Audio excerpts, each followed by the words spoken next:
Hello, lab rats, and welcome back to the laboratory. Broadcasting to you live from a corporate black site in the outer solar system. How's everybody doing tonight? Hi, Hollow Witch. Hi, Serena. Hi, Sunkotsu. Hi, Druid. Hi, Anti-Fashion Action. Welcome in, Mako. I'd love to see your faces. Hello, Not Pro Guy. And ow, for throwing things at me. How about you, Doc? I did not sleep well last night at all, and I am tired as fuck as a consequence. However, I am doing the best I can given that fact. Oh, God. I'm gonna get, my mother said she's making feta cheese pizza tonight, so I'm probably gonna, like, take a break to go grab that in, like, a little bit. Because I love my mom's feta cheese pizza.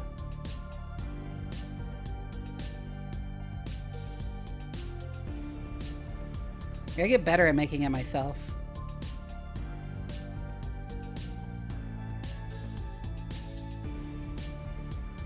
View 100 with terraforming. Interesting. Daylight savings fucked up my sleep schedule. Actually, interestingly, daylight savings mostly fixed mine. Hi, Praxis. Before, like, at least before last night, I was actually sleeping, like, really quite well after not sleeping, like, at all for a while. Like, since daylight savings. I feel like the, like, hour forward, like, made me suddenly sleep fine. And I wasn't at all before.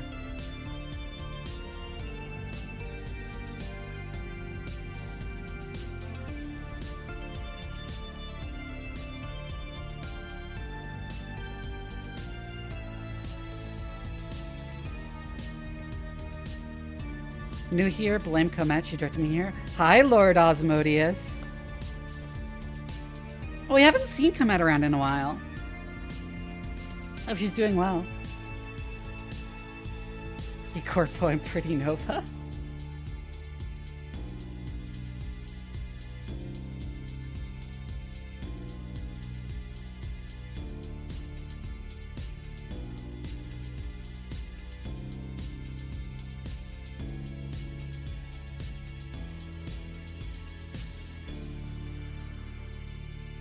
Do I have too much else to say, actually, today? I don't think I do. Lord Osmodius, thank you for the follow. Yeah, I don't think I have a lot to talk about today, before we get started.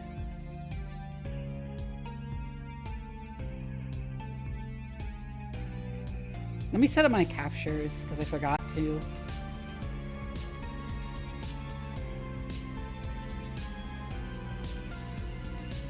Under your bird wings earlier? Aww.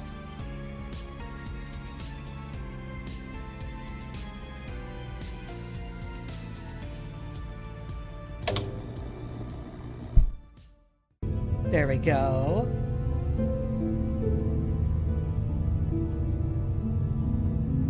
And connect my controller. Getting out of her pen. Yeah, that's what I was figuring. That sucks.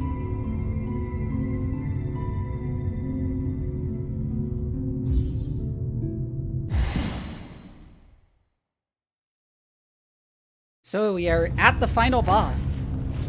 And slamming our head against this wall until either our head or the wall breaks.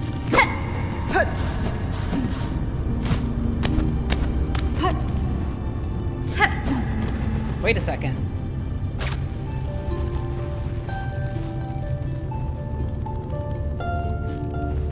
Did I see this before? I don't remember if I did.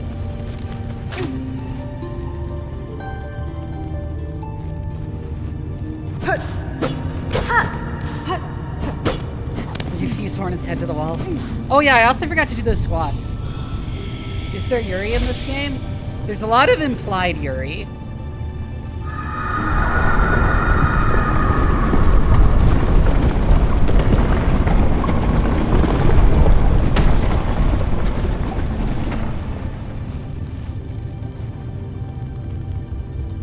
There's confirmed Yaoi. Yes, there is indeed.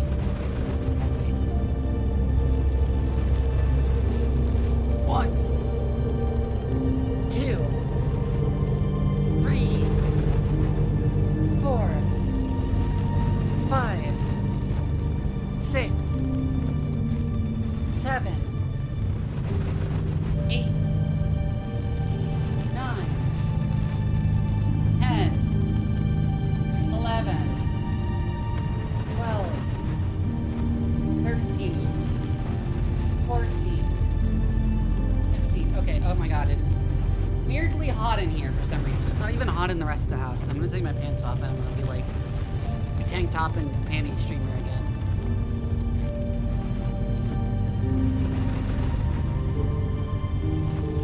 I have no idea. I have no idea why my room specifically has like wildly different temperatures than the rest of the house. Just constantly.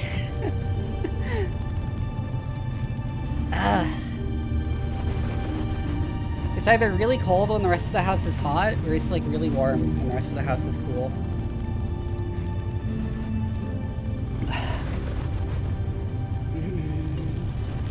Maybe something about the like air conditioning or heating system is like fucked up here.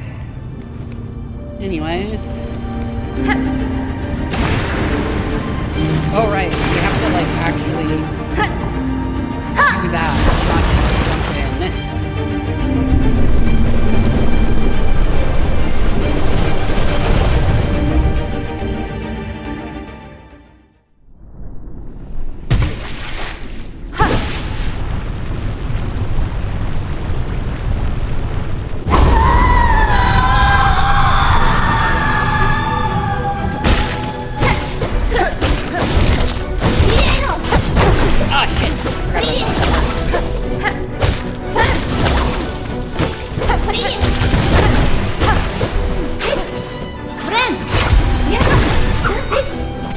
Quiet? Or is the game loud? Oh, the game's really loud. Right, I had to turn it up for something.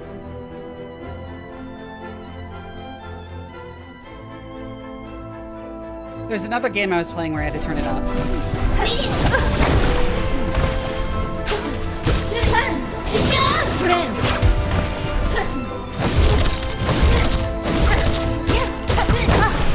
Ah, shit. Okay, I'm having trouble remembering our moveset.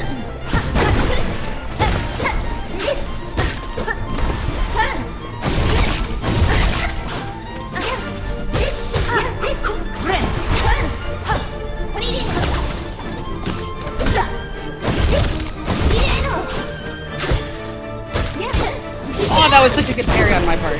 And then I got parried.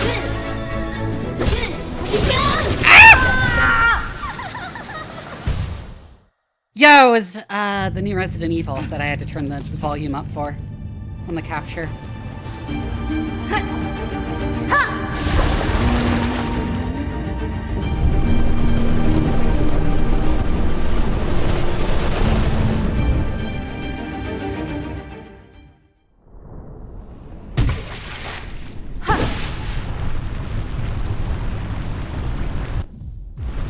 It's kind of annoying, you have to watch this every time.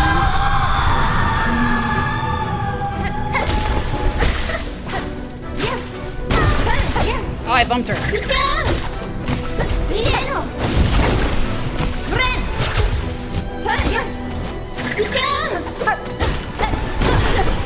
I walked into her.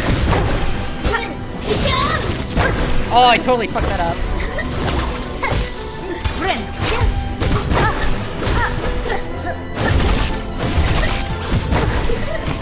I went up too high, and I walked into her again.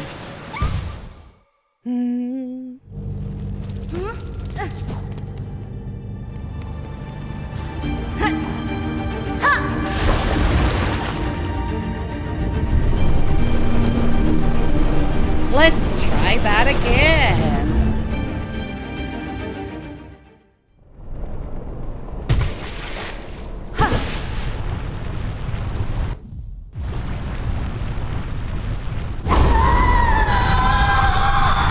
Oh, I should probably turn the game down a bit further. It's still loud if I look at the capture level.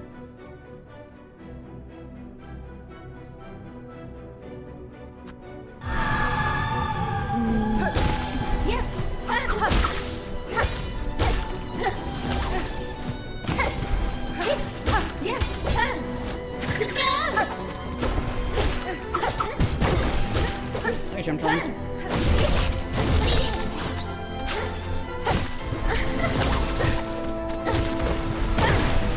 I walked into her.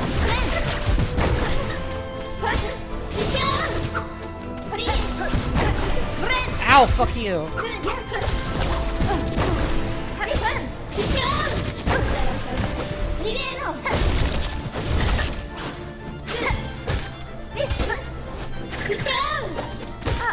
Right, always jump when you get parried. It's also the easiest way to avoid her aerial. Like her spawn attack. What? That was bullshit. I went a bit short. And I did my dive attack.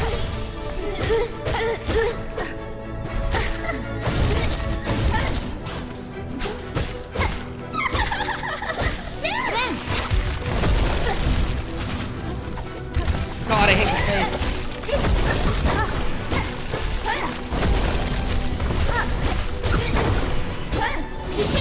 No, I need to jump.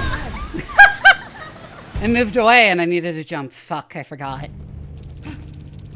Okay, let's go again.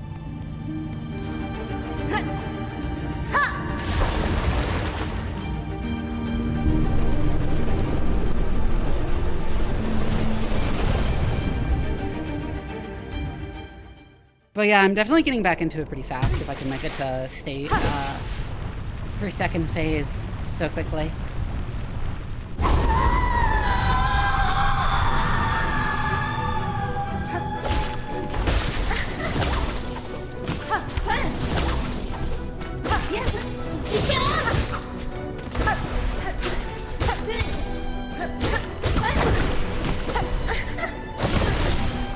Oh, I fucked up. Oh, she canceled my heal. Damn it. I'm fucked, yeah. I fucking hate the computer mouse my college has on every computer is actually going to give me carpal tunnel. Oh, oof, yeah, I hate that. Like, it really sucks when you have to use a mouse. It's not comfortable for you.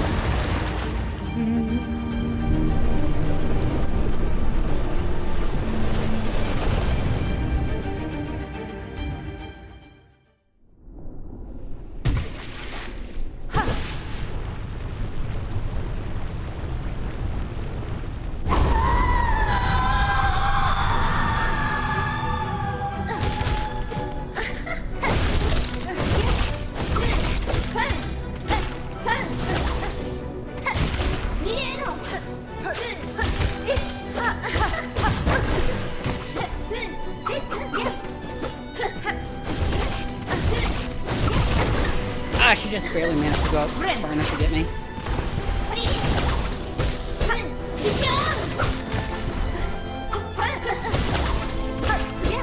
What I do love about this fight is that when you're doing it properly, it feels like a dance. And shit, she canceled my heal again.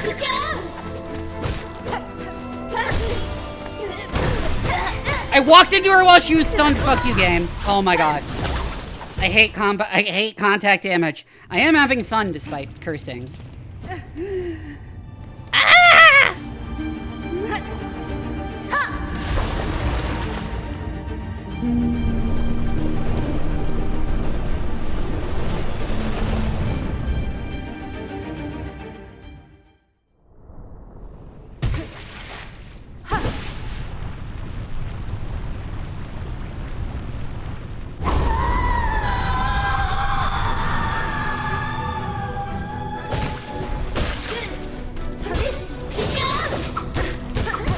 Yeah, if you jump, it's really easy to jump over her response to you being carried.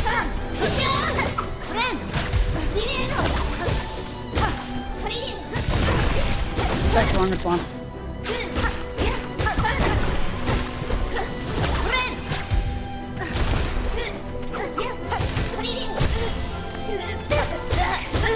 Wow, that was a fast stun.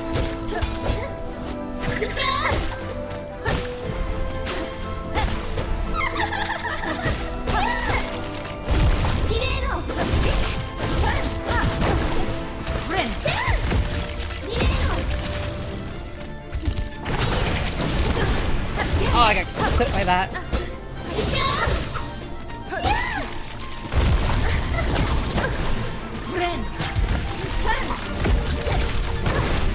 Oh fuck, I totally forgot about this move, fuck!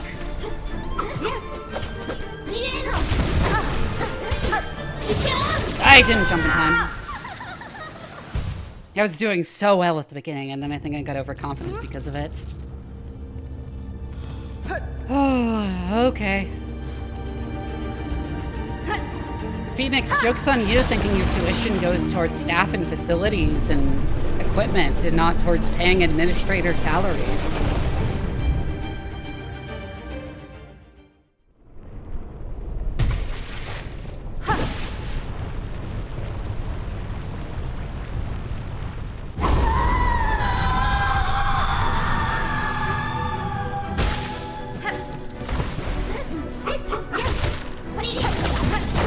Oop, I messed up. I meant to jump that.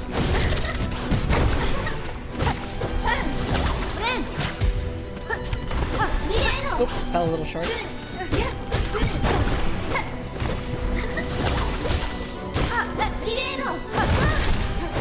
And this time. Oh shit, she canceled my heal.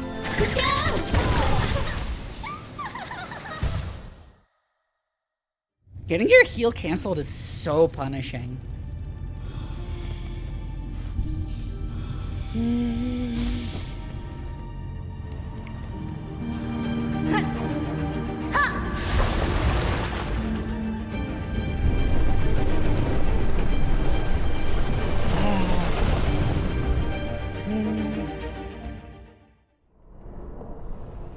We should really make these little cutscenes skippable.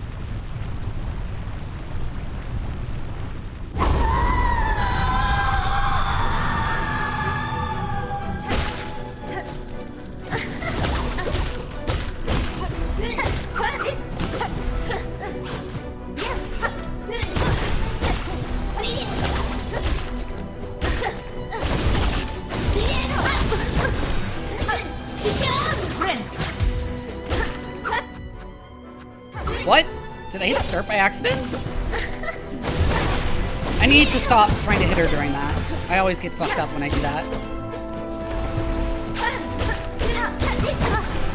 I think it's just bad muscle memory from her first fight.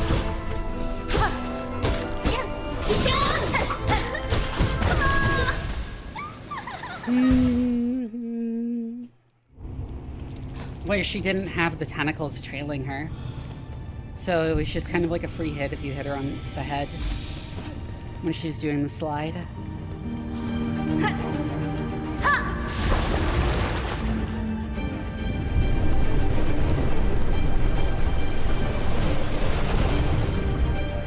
But yeah, if you jump in response to her parry, it's most of the time she just gives you a free hit or two. Because you can really easily dodge the riposte.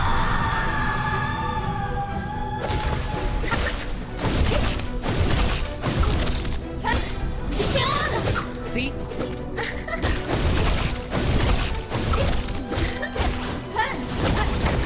Oh, I didn't expect that.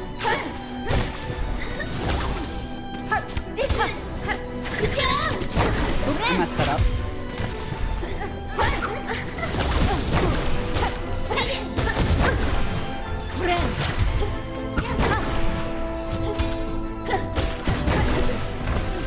Oh, I misread that.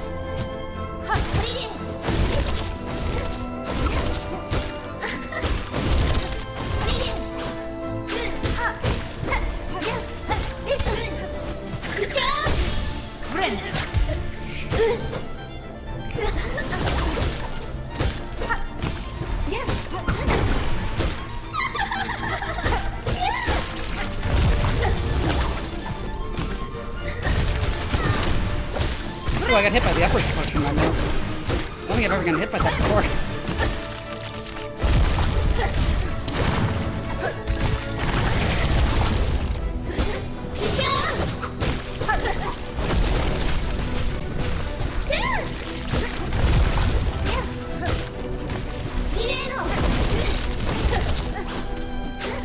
Oh, shit! I mistimed it.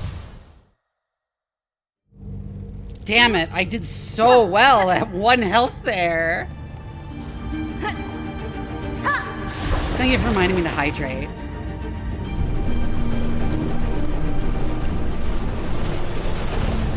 Hi there, dear Grumpy.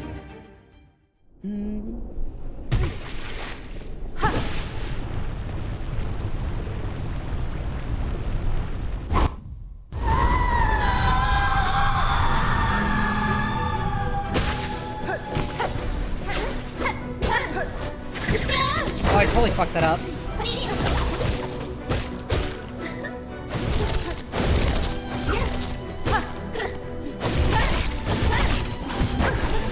Oh, I didn't dodge something up to the side.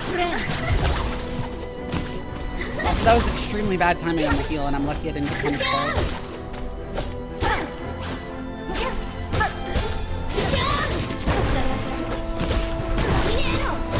Oh god.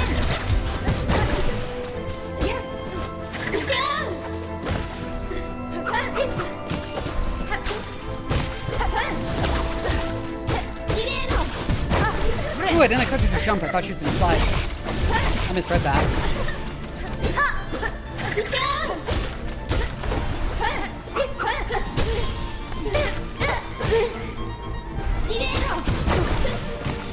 Right, when she holds the sword like that, she's about to do the jump.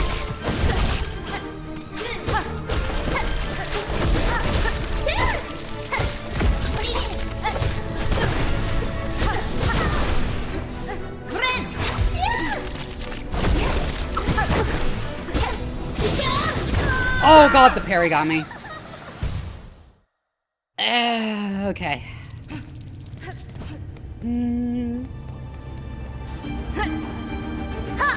I was thinking about going back and getting the multi-binder, but I don't think it would actually help much, because usually I'm doing well and then I fuck up and then it throws me off and then I die very quickly from like nearly full health.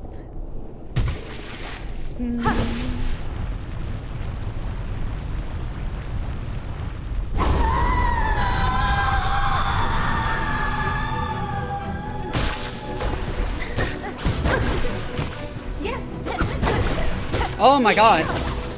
I've swung in the wrong direction twice here.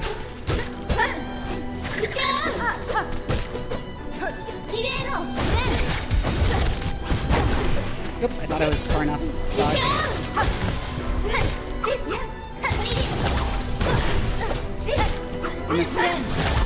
Okay, why did I hit actually there? I thought I mistimed it for a second, but then I realized I didn't.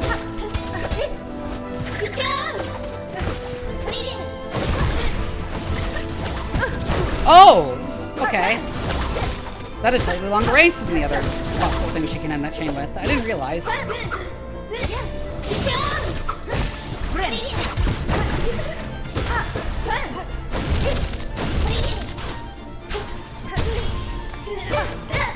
Get juked!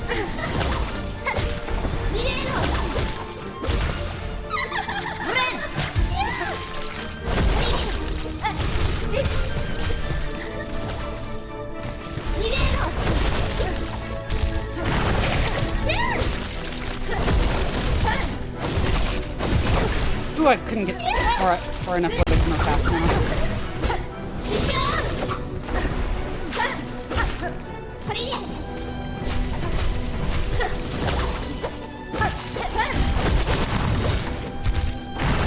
You're actually completely safe under her during that.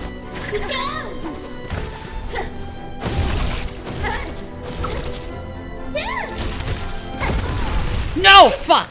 Oh my god, I almost managed to get a heal out.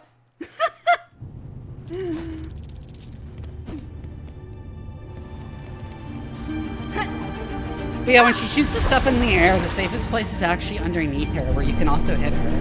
That's the thing to know.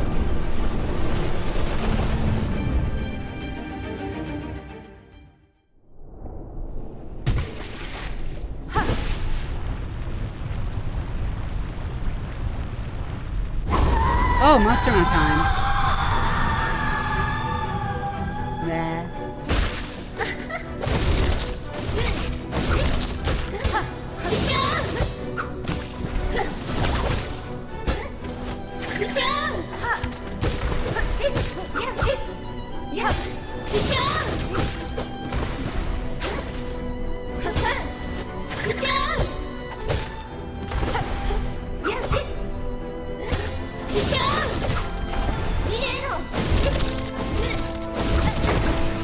Oh, it's a bit too close.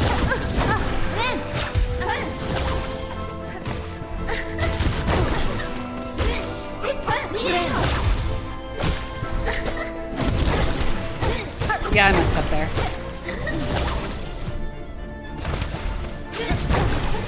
What? I've never seen her do that far.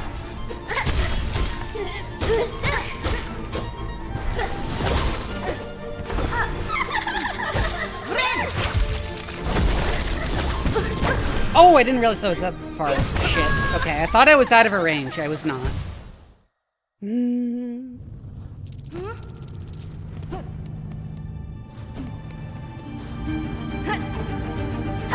Okay, again. We are not keeping count of how many tries this takes.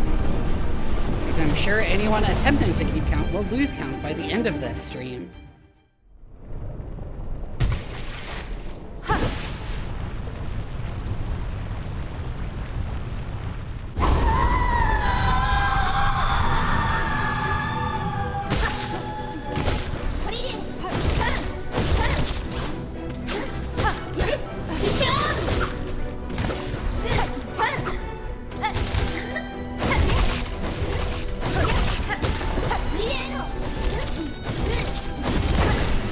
Around to 2, and then I fucked up. And didn't jump high enough to dodge that. What? I swung in the wrong direction.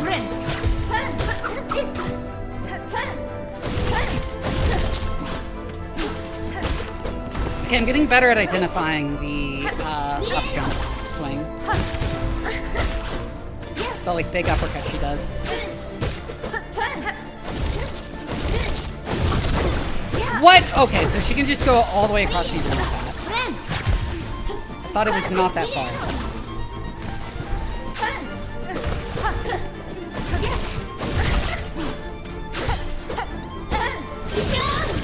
Oh, why did I run away instead of jumping? I know the answer is to jump.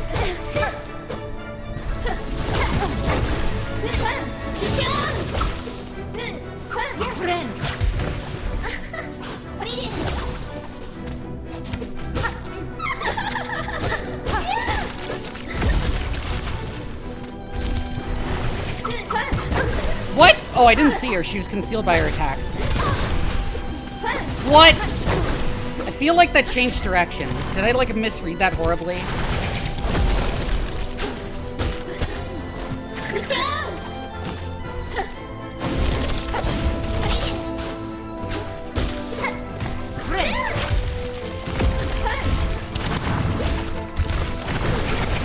What? I did not feel like I was inside that thing's hitbox at all.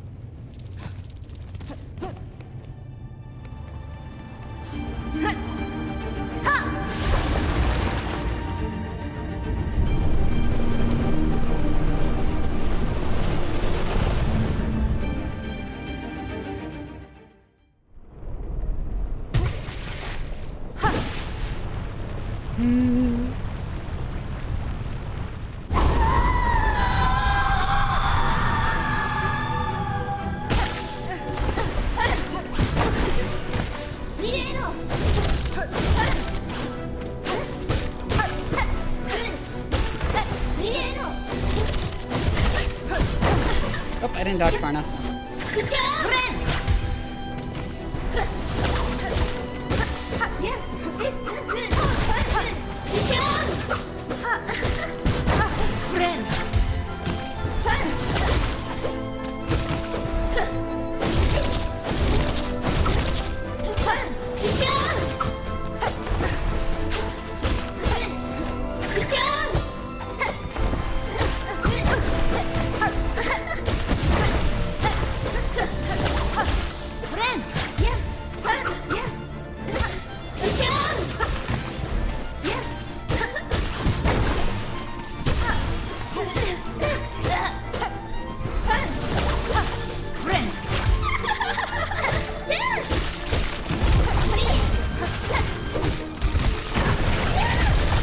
That thing's hitbox feels so bullshit.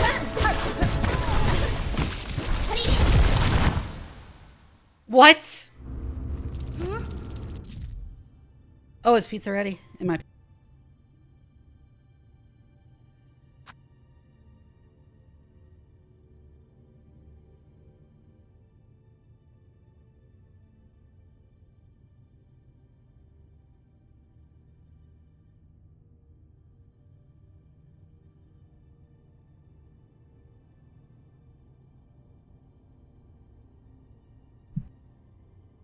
Alright, be right back. I'm gonna go grab some food and I'm gonna eat it at my desk. In the meantime, I'm gonna launch up words on stream for y'all to play.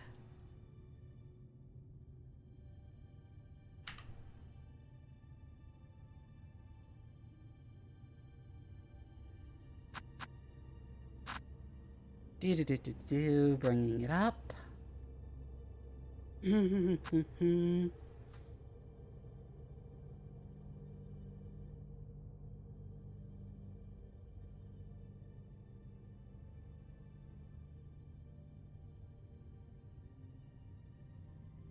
Why is it taking forever to load? Excuse me? Load faster.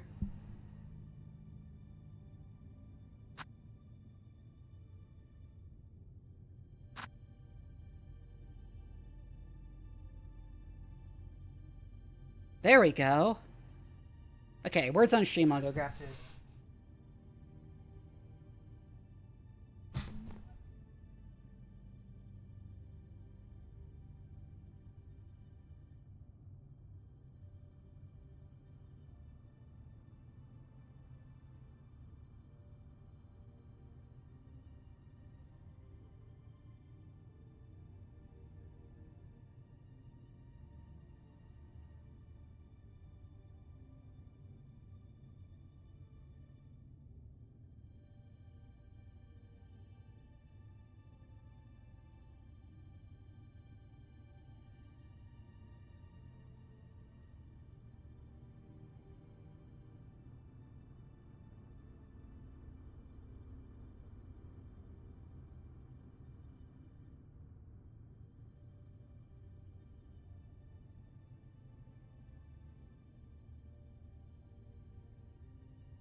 Oh, I'm back.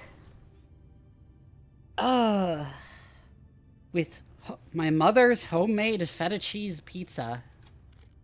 With sun-dried tomatoes and peppers and basil pesto.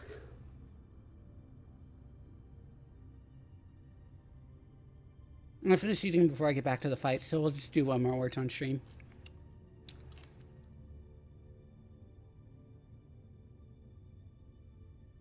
Oh, I know what this is.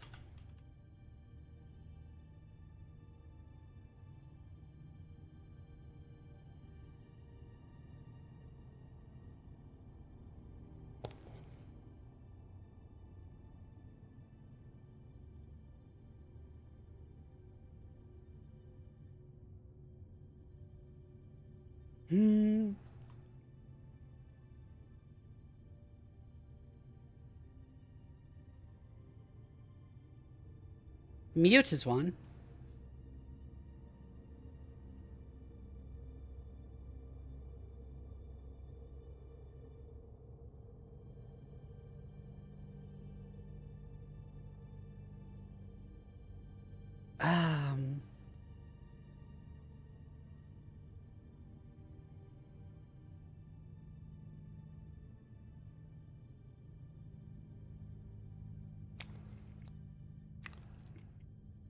Jute is another. I'm trying to think of things that involve the J specifically because it's got so much of that. Right.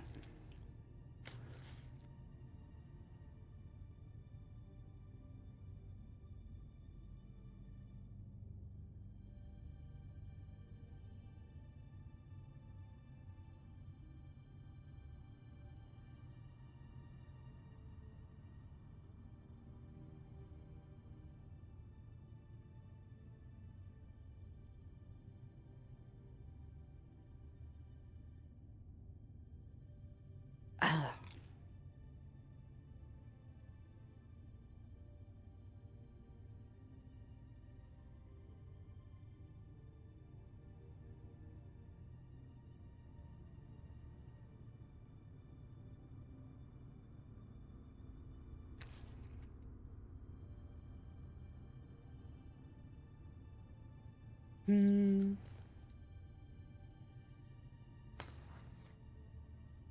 Well, I immediately recognized the full word.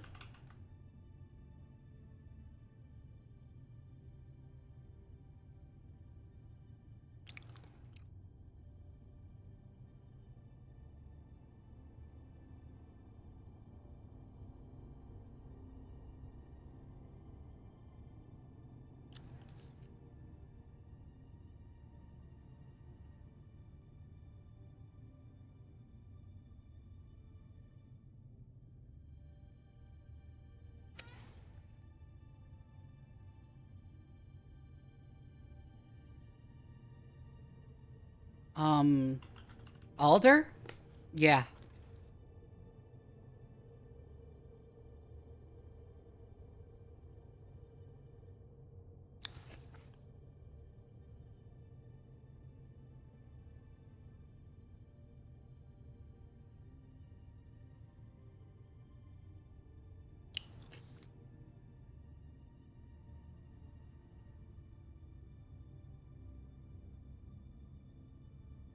Mm.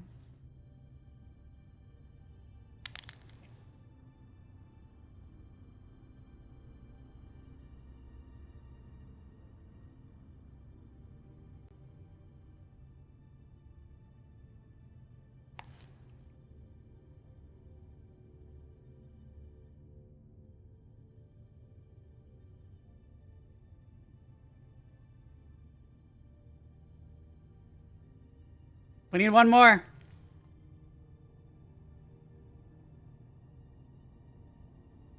Deal. Someone type deal. Ah, damn it.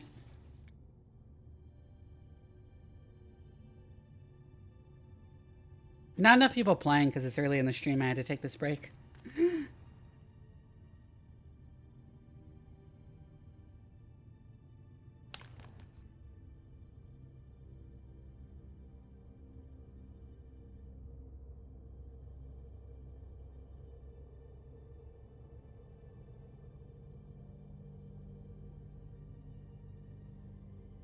Is Bosco a word?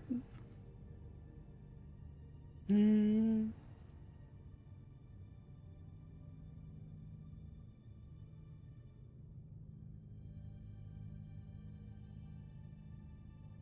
It's almost beseech.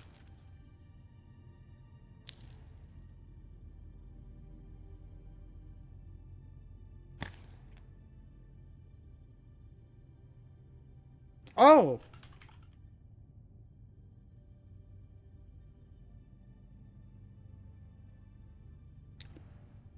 Hmm.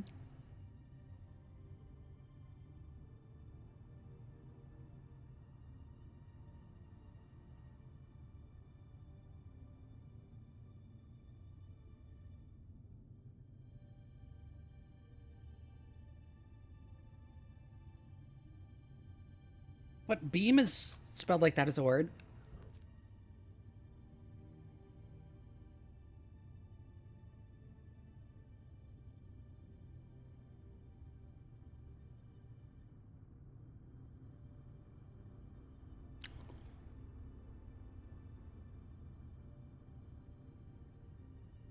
Hmm.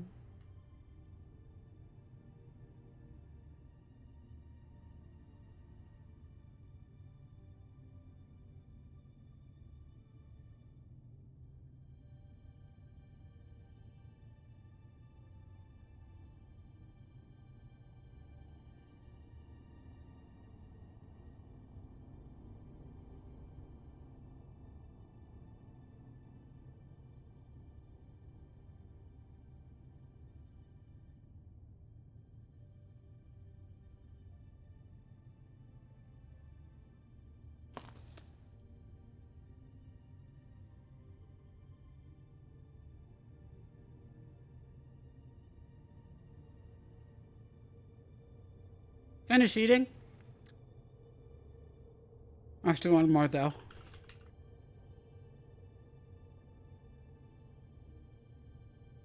Ah. Hmm.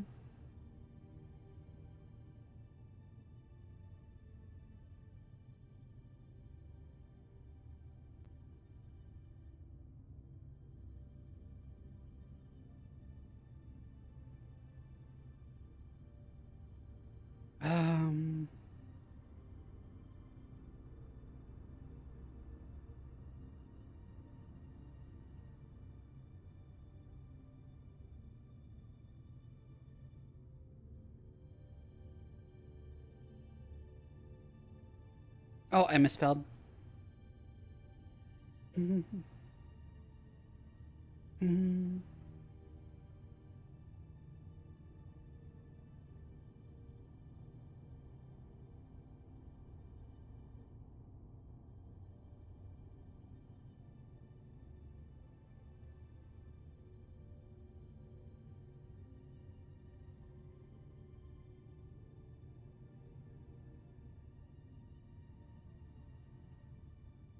Dole.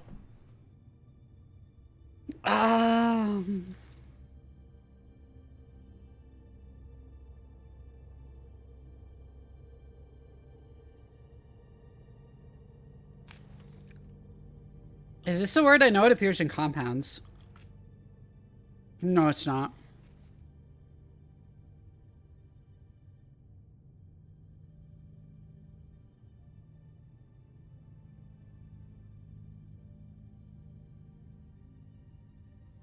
Got one right at the end. There were 3 missing. Damn.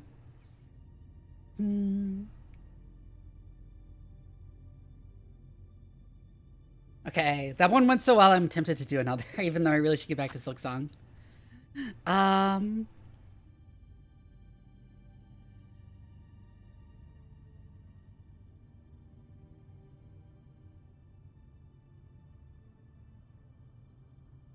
Sha!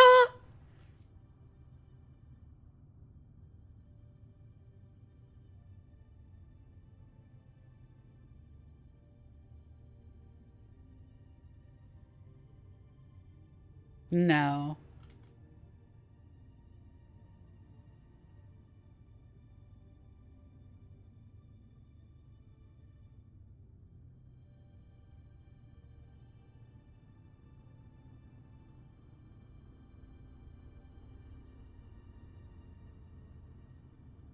Oh, whoa doesn't count. Fuck you.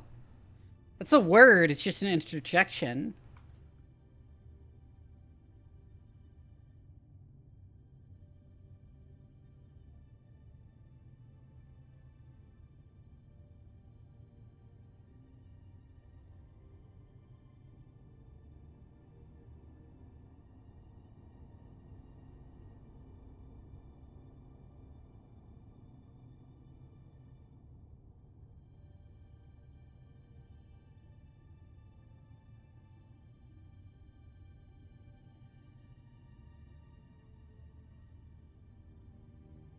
What the fuck could be other words here?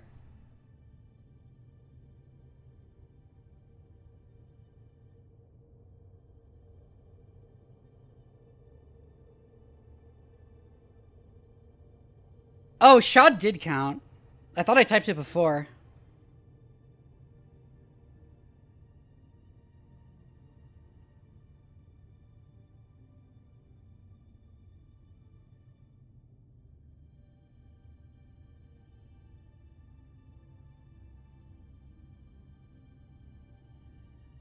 Yeah, that one was evil.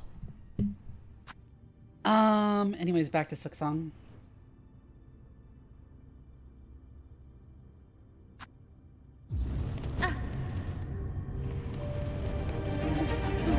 Nope. I need to do that instead of just jumping. Astracy, thank you for the follow. Surprised you weren't already following, because I think you've been in my stream a couple times before.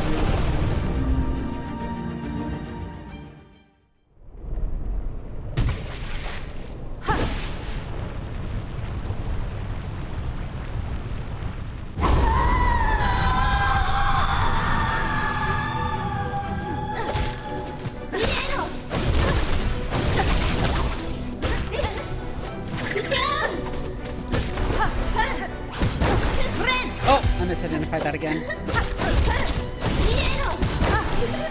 Really, I didn't jump far enough past her.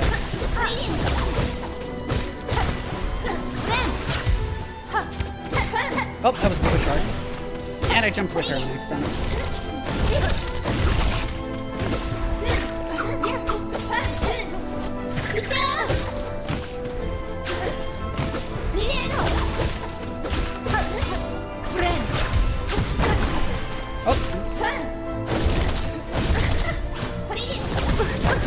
Oh, shit. That got me. Okay, I need a second to get back into it, I think. Because that was an overall embarrassing performance.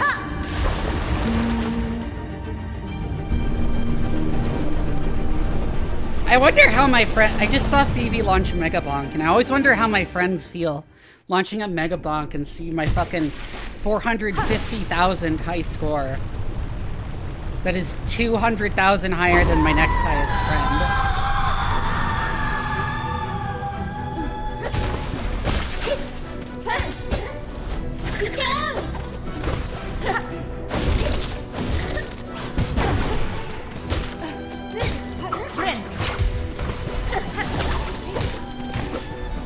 I'm in the top 1% of players.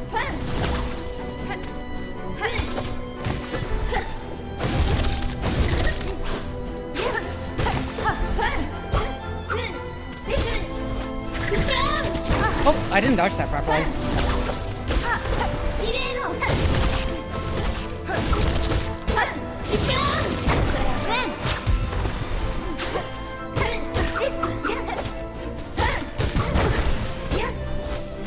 Okay, I really dislike that string because the indicator for her starting it is way too similar to her idle stance.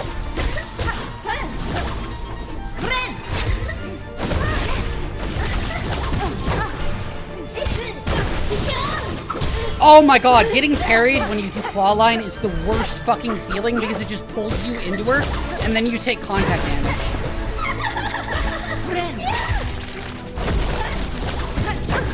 Oh shit! I didn't realize I was within range of that.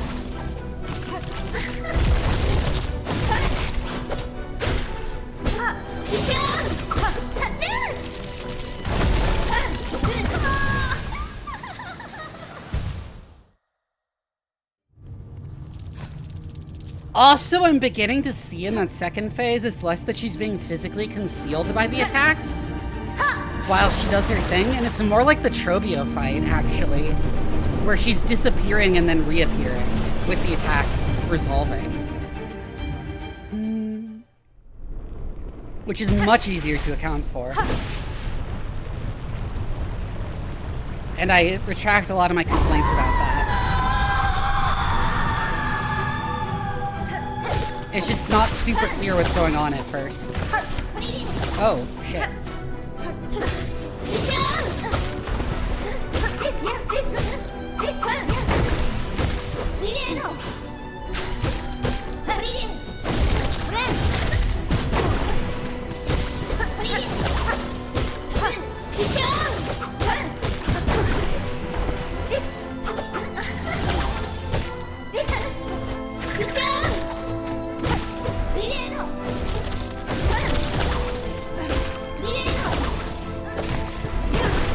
Ooh, I walked into her. Fuck.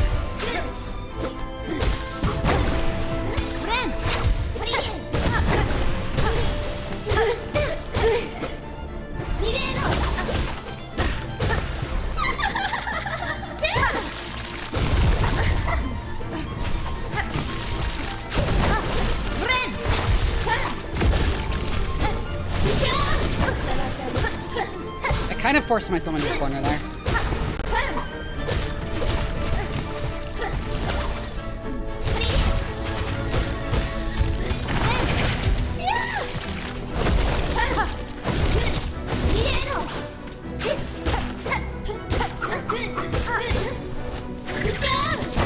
Ooh, I walked into that fuck. Oh, that's the first time. Oh! Time for next part of final boss sequence.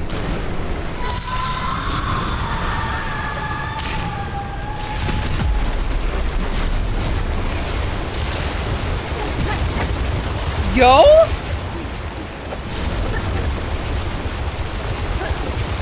What am I supposed to do?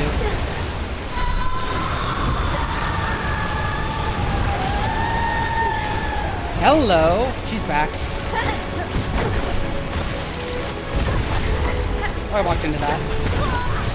Okay, so third phase. I get it now. I was wondering if it's gonna switch to a different boss or continue Lace's fight. But no, she just powers up again.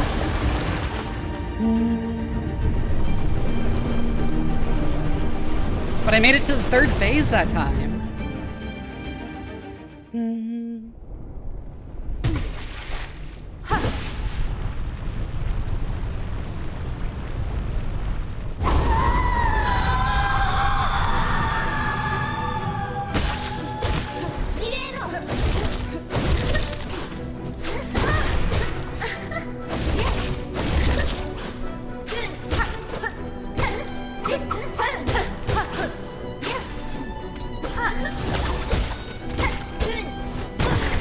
Oh shit, I didn't expect her to do that.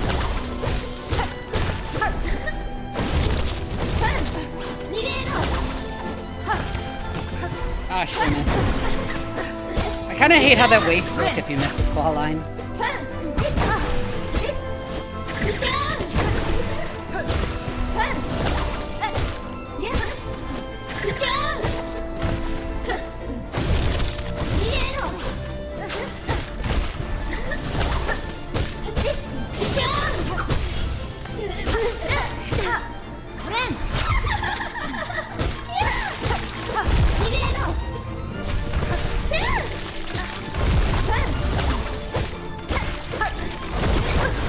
Ah, shit, she caught me.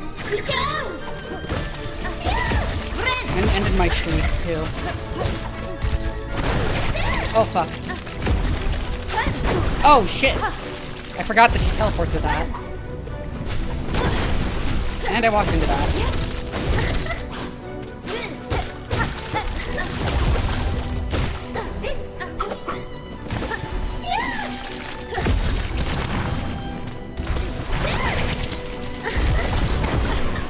Shit! I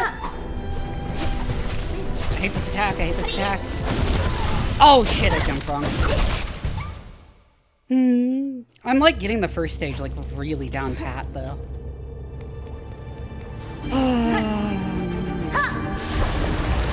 It's the 2nd stage I kind of struggle with. Still a bit.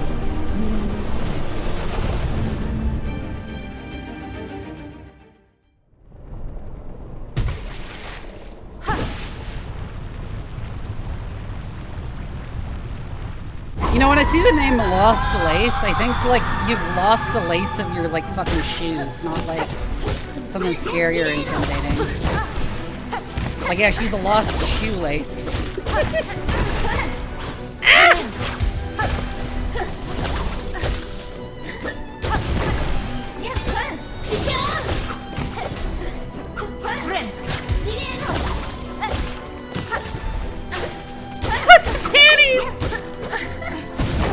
Oh shit, I misread that.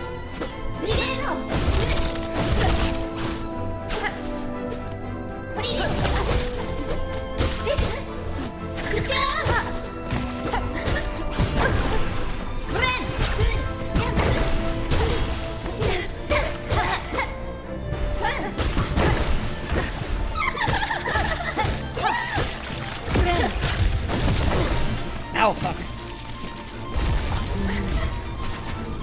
Where the fuck is she? Oh, she's over there.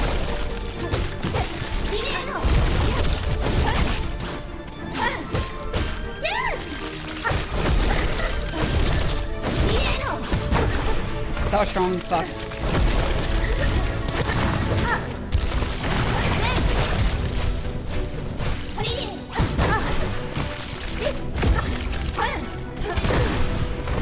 What? I walked into her? Fuck you.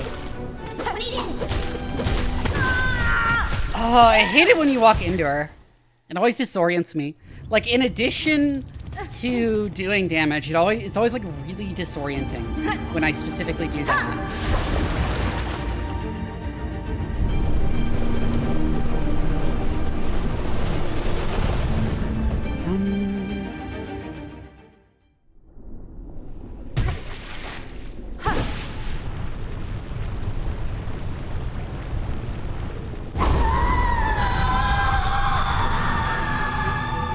I feel like if she parries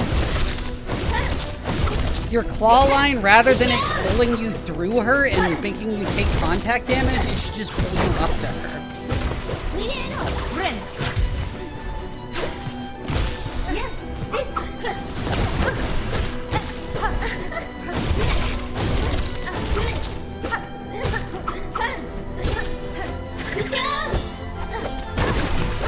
Oh my fucking god, I hit her.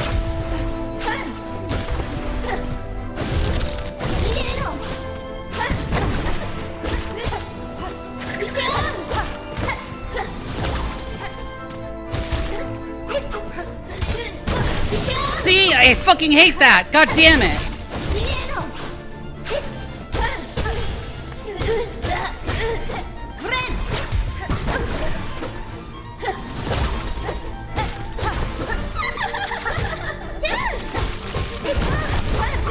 Oh, I walked into her again.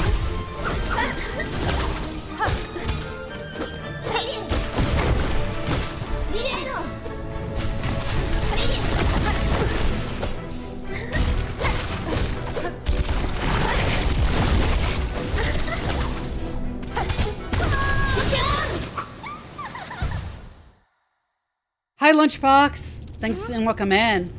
Hi, Heat. I got really annoyed there because it happened again and it literally killed me where she parried my claw line. And she didn't even start the parry animation until after I had hit the button for claw line. So there was literally nothing I could have done there.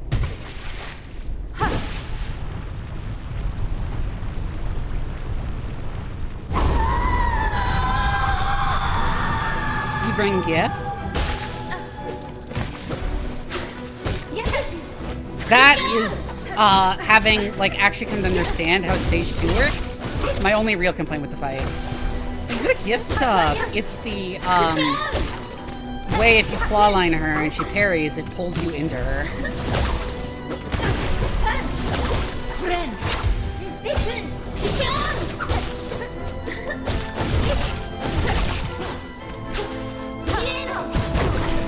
Did I just press the fucking needle in button? I'm not trying to serenade Lacey.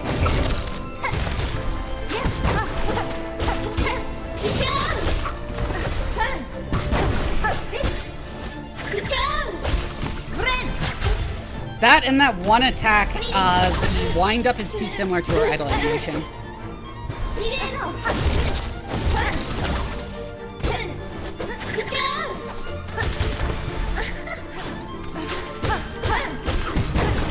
See?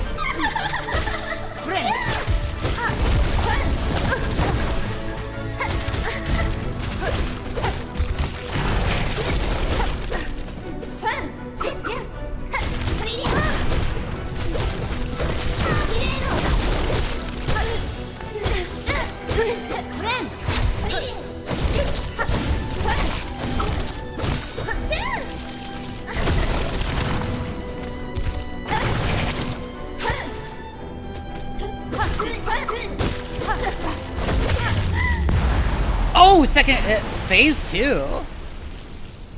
You can see the void left her for a second. Sorry, phase 3 we're on. We've lost a bunch of times. I didn't jump high enough.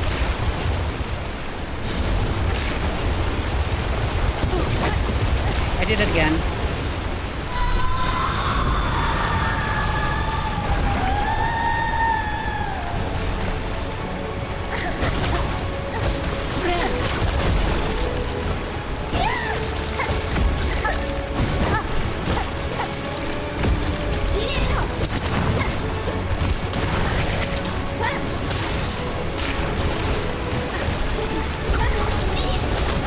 Oh shit! Ah, shit!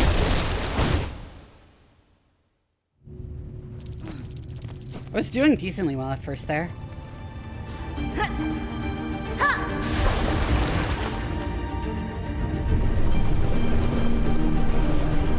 There are 3 phases thus far, and I wouldn't be surprised if there's more.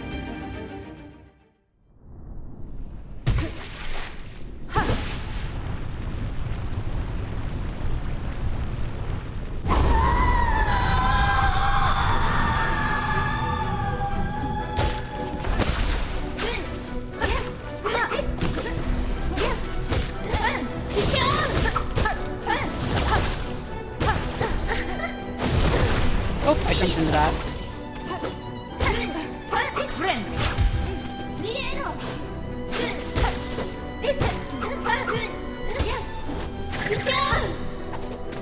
Oh, come on, why didn't that count as a hit?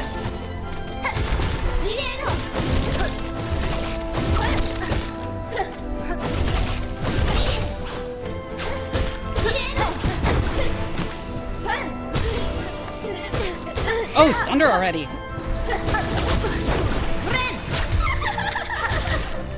And phase 2 already.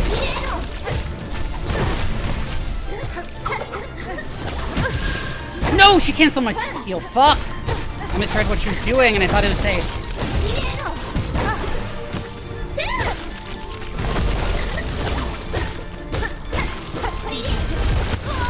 Oh, I jumped right into that. Yeah. I realized right before I died that, like, oh fuck, I misplayed that. And I'm gonna get hit by that. There was a squad redeem a bit ago. I just kind of, like, forgot about it. I should do that after this one. After this try.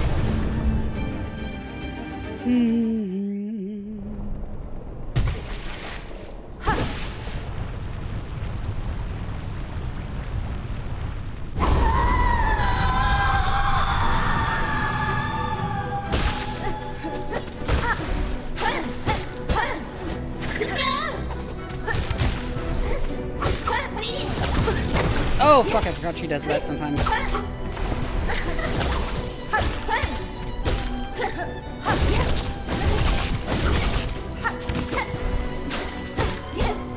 Bit short on that claw line.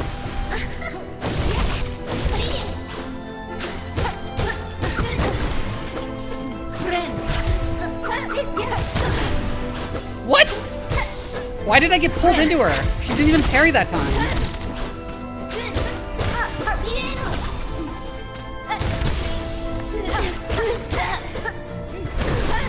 Oh, I walked into her, fuck.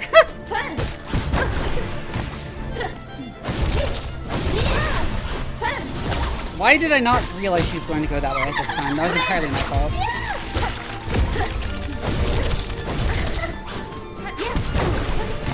Also, I forgot she could switch directions again.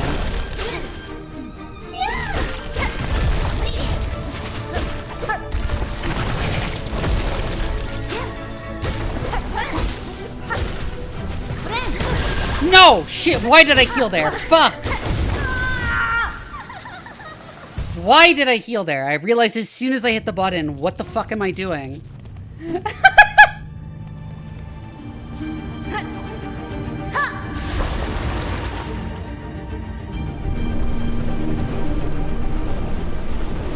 Ah, god damn it.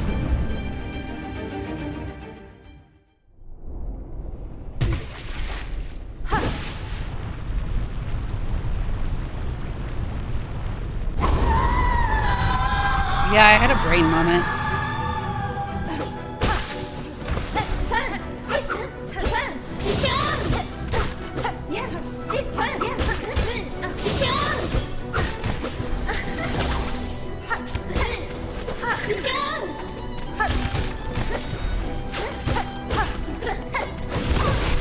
Oh, I fucked up. I missed aim. Fuck.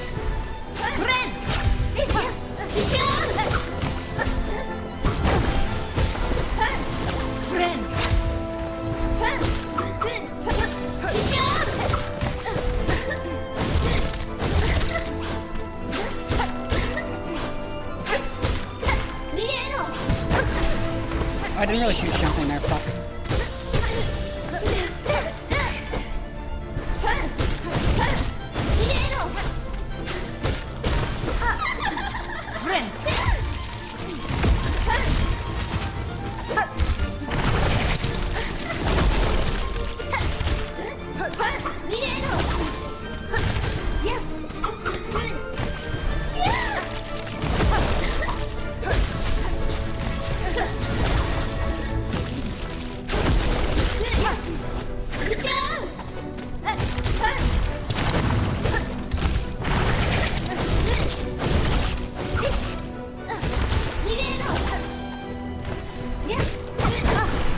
Oh, I walked right into that.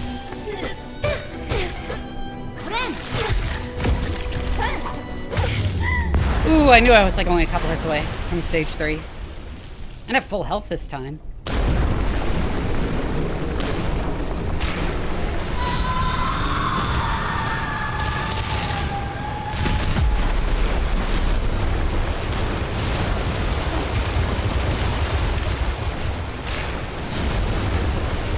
need to wait a bit longer before those come out. Jump! Shit, I waited a bit too long there.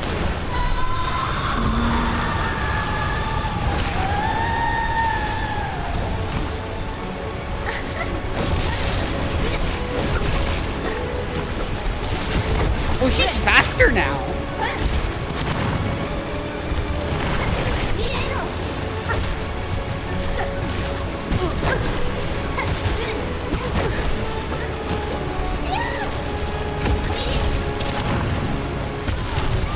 Oh my god, the blob hit me. I forgot they were actually, like, active projectiles that can hit you during that. And not just when they land on the ground.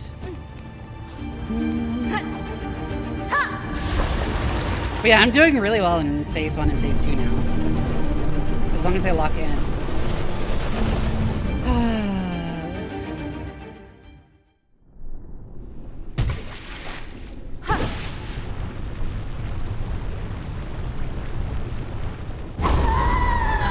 It feels like her timing, like she goes through attacks faster in phase 3, and that really threw me off.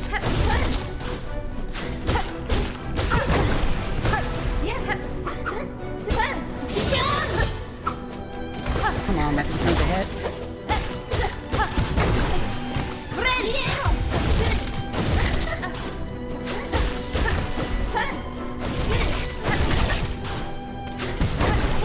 Oh, I thought I would slide under her, but nope. No!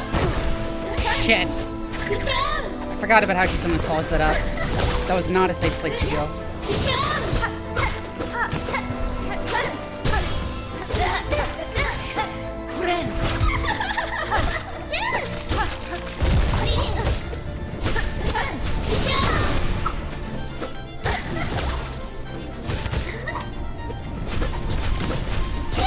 I got like really confused as to where I was on the screen for a second there.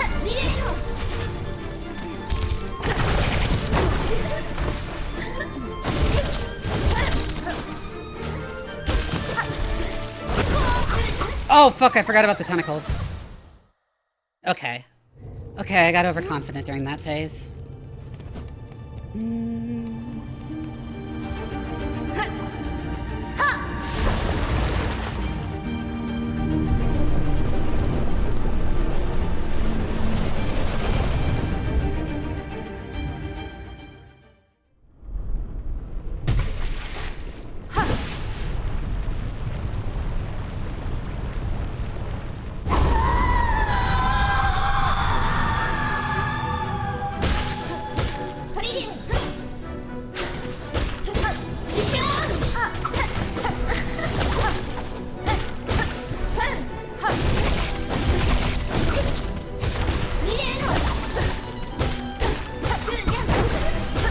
Touch that.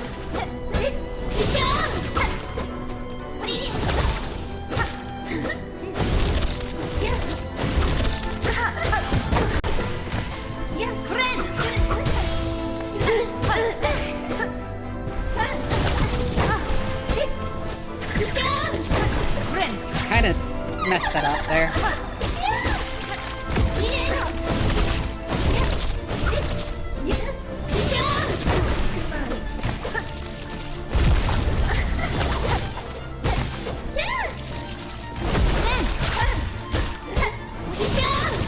Why did I run away instead of jumping?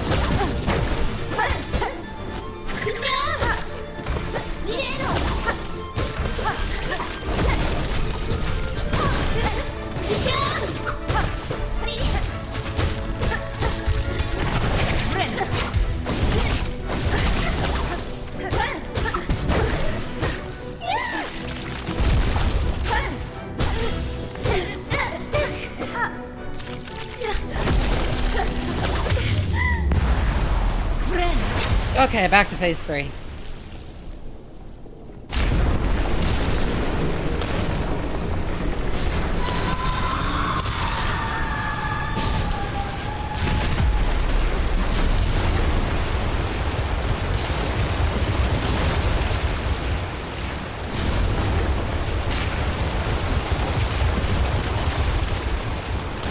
Woo!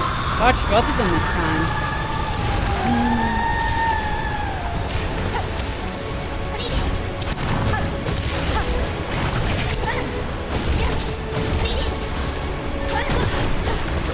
I messed that up.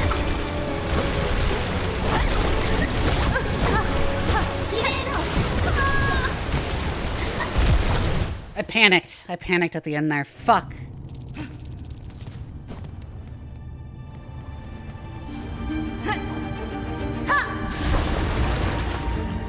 My brain brained.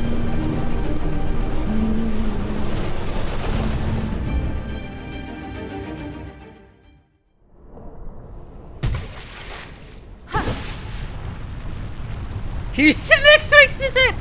It has only been an hour, Kilda, and I've made a lot of progress, okay?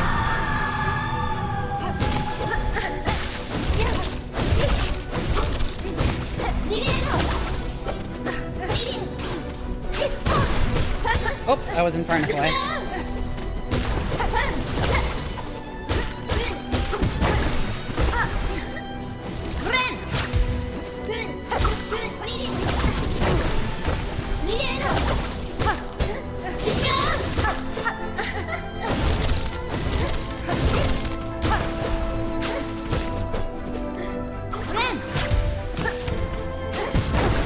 Oh shit, I didn't see her coming from there.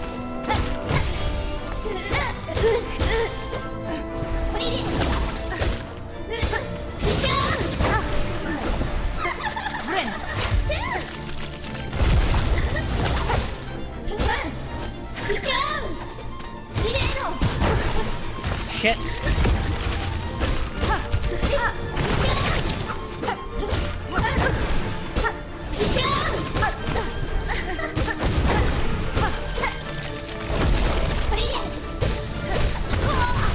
Oh, shit! Oh, there's a little explosion at the end of that, I just noticed, because I got clipped by the edge of the little explosion. It hit the floor next to me, and that killed me.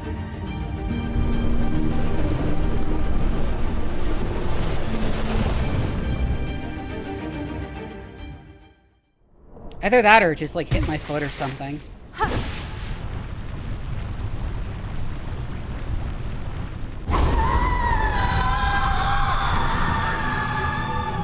There goes it pretty good.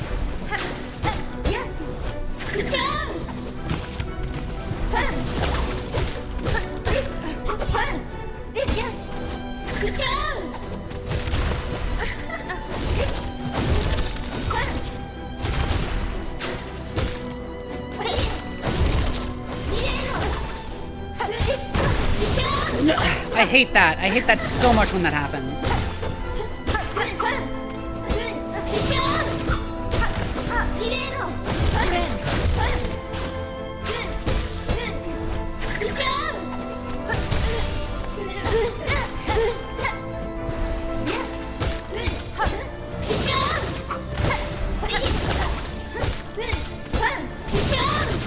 Oh shit!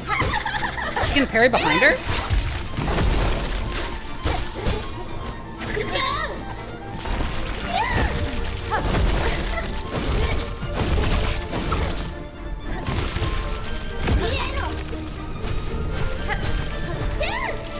Always focus on dodging now, and it's really hard to dodge. Oh, come on.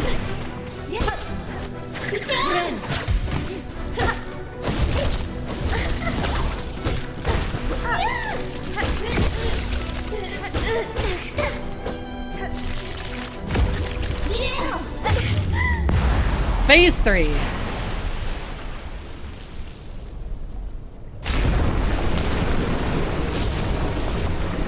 I'm semi-consistently reaching phase 3 now, which is really good progress for me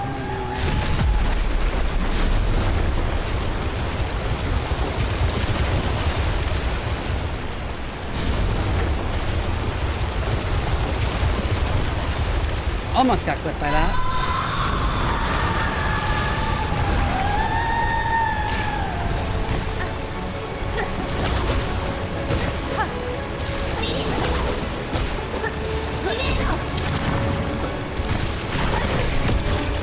God, that one hitbox feels way too large.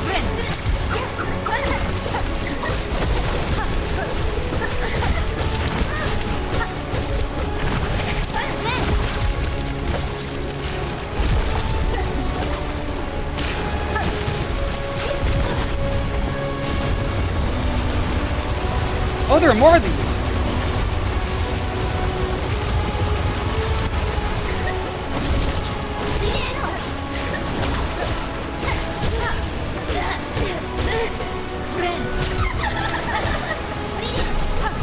Oh shit!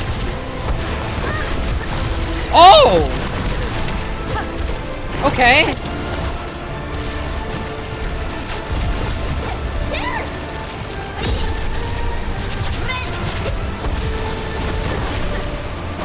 Yeah, okay, I'm not prepared for the wave at the end. I keep forgetting that's part of the attack now.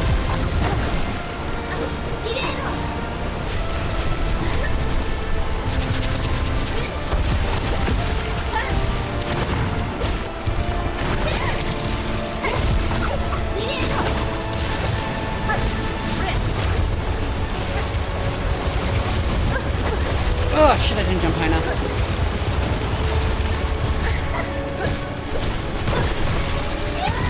Oh my god, I touched her. Okay, but I'm doing well in phase 3 now. I got to like phase like... Actually, I think that's technically phase 4.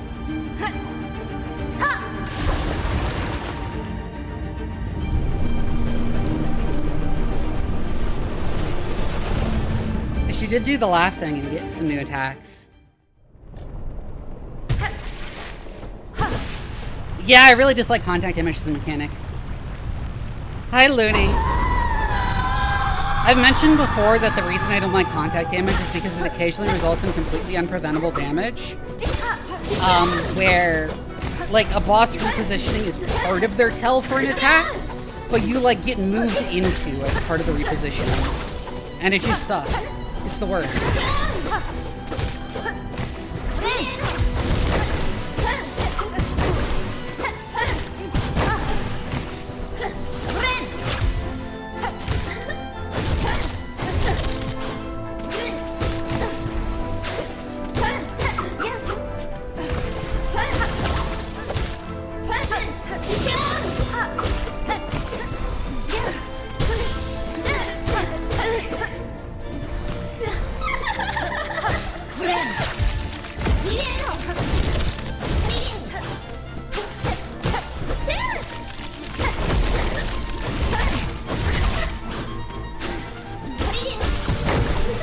Oh shit. What? What was that hit me from the right there?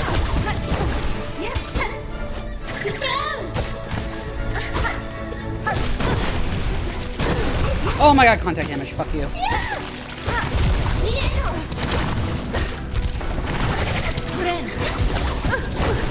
Oh, I fell into that when I'm still out? Fuck, I didn't realize it would stay out for so long. Oh my god, and I thought I was outside of her range again.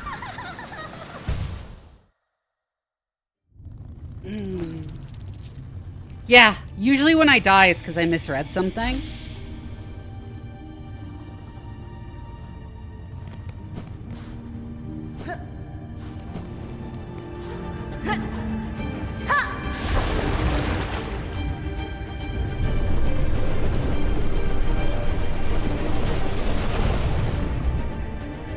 No, I figured you meant it genuinely, because I do feel like I'm doing well. I just slip up and then I get disoriented and then I die.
She's used back for a second.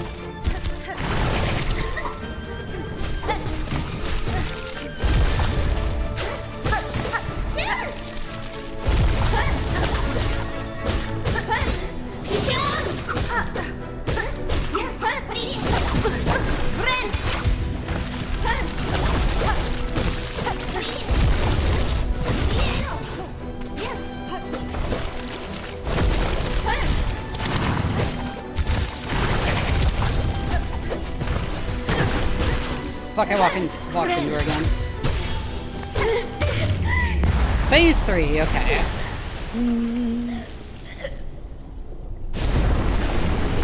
put my fingers on this. The fleas to juggle lace!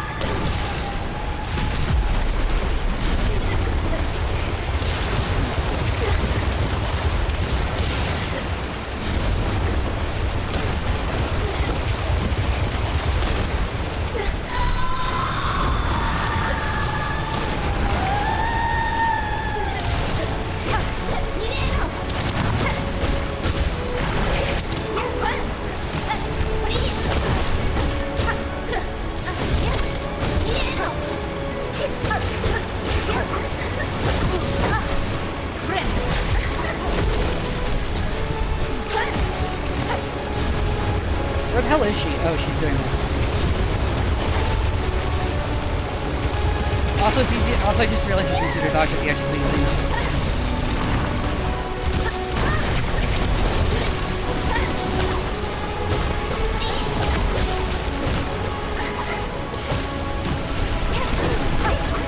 I bumped into her.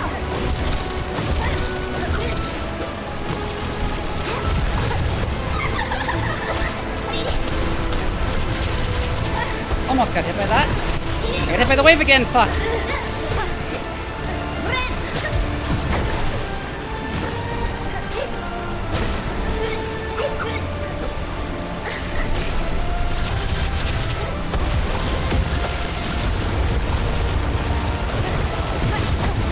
Ah, shit.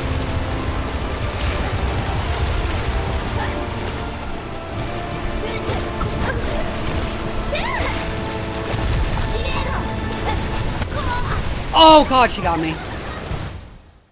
I thought she was doing more worms from below, not the projectiles.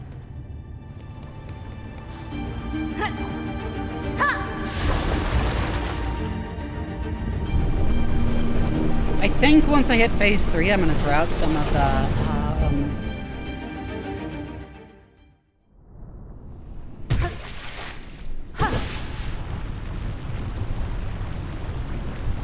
things.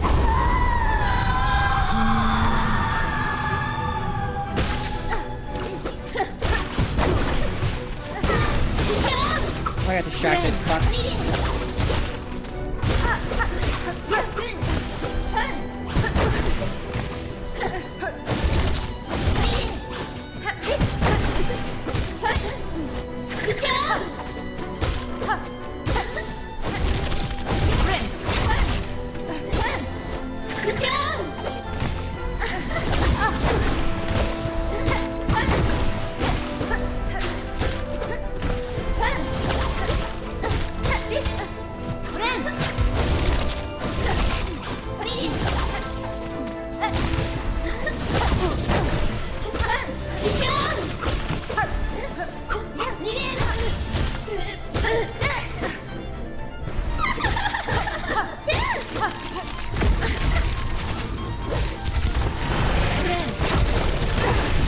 Oh, come on, contact damage. Fuck you.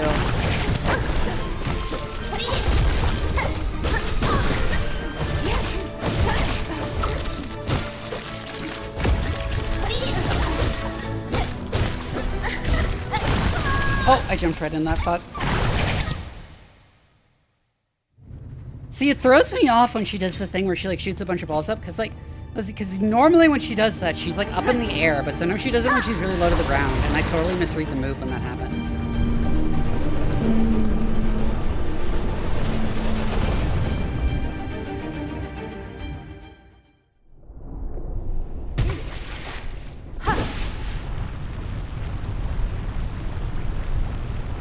I like how her cloak is like spinning for some reason here.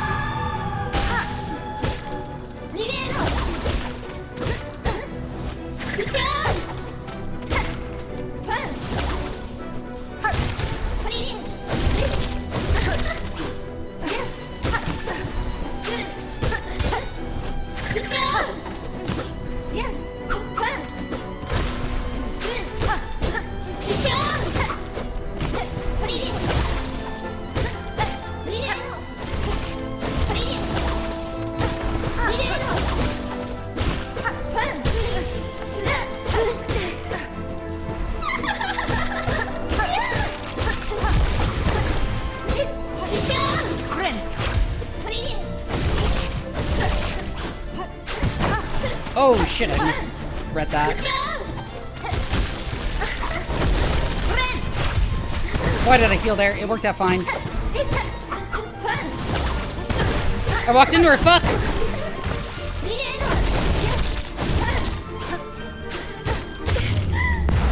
Okay, phase 3.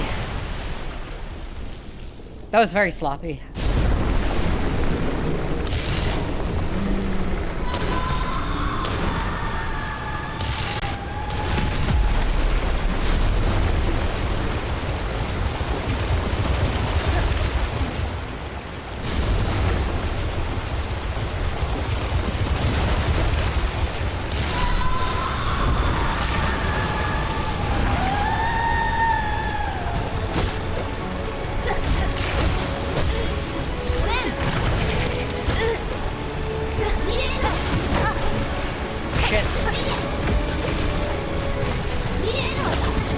Oh, I walked into that 6 minutes. Shit! You know, I think that waterfall, the waterfalls on the edges of the arena are throwing me off in the 3rd phase. Because they look kind of like her attacks. And I feel like I get a subconscious urge to get out of them whenever I'm under them.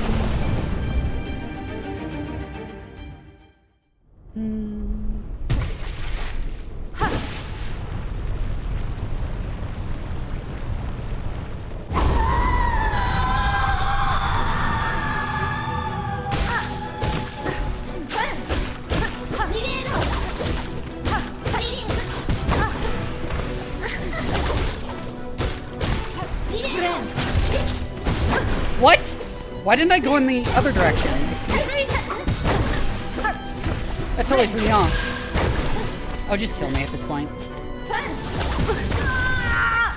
I like freaked out after I did not go in the direction I expected.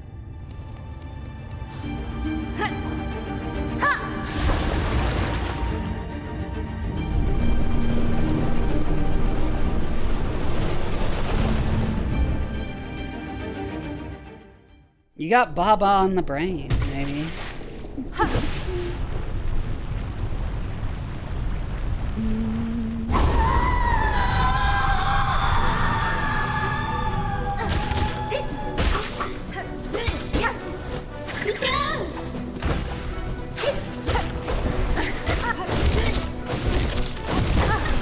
Go ahead and jump high enough.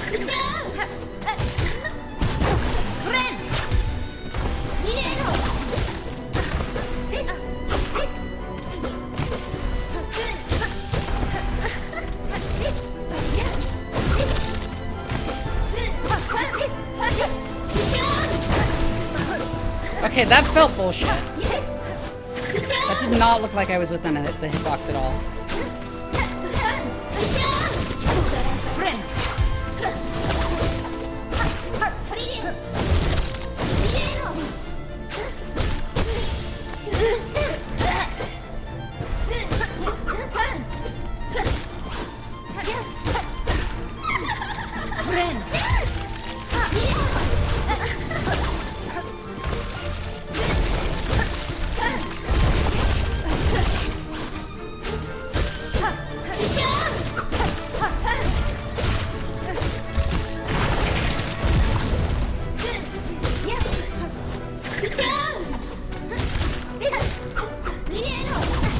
Oh shit!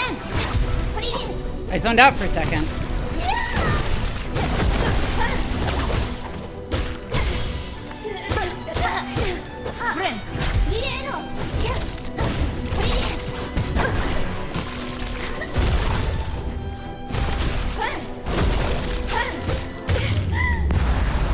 There we go, phase 3 again.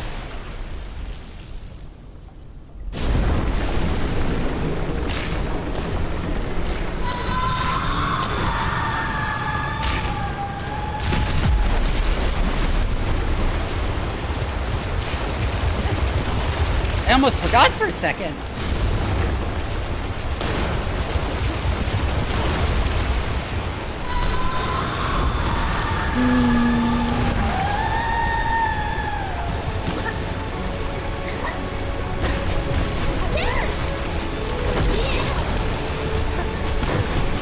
my god, I walked into her.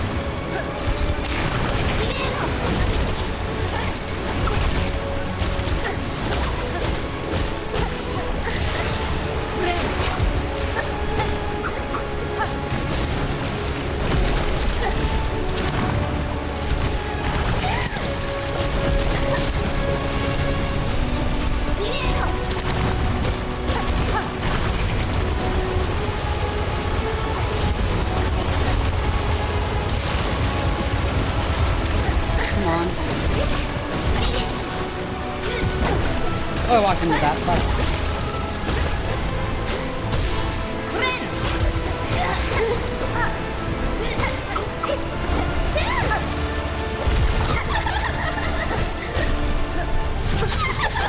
Ooh! I was right on the edge of her there.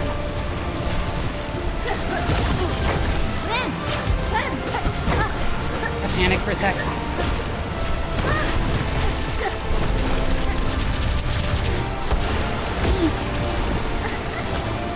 Get hit by the wave again.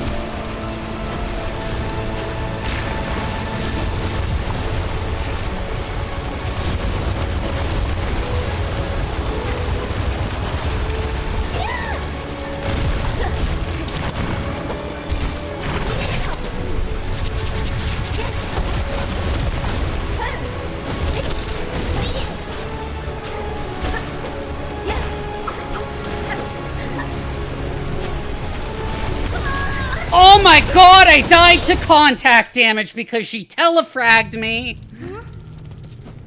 Oh, I hate that mechanic.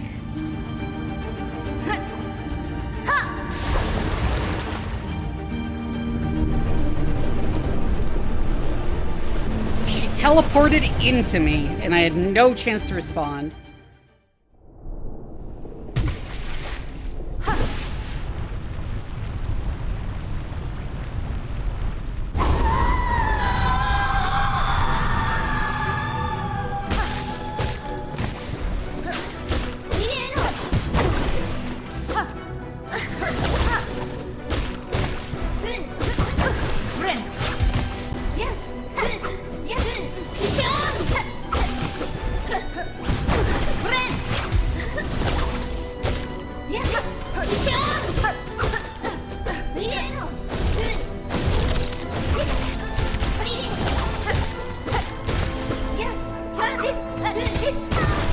Oh my god, I hate getting pulled into her like that.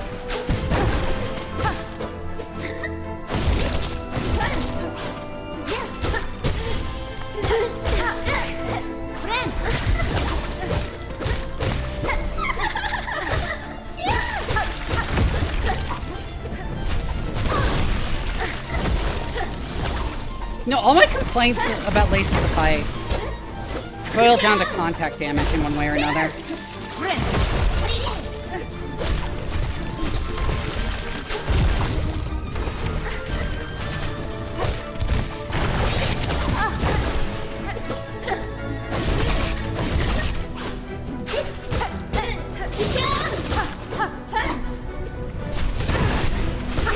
What hit me? Excuse me? Like, I was legitimately confused what hit me there.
Oh my god.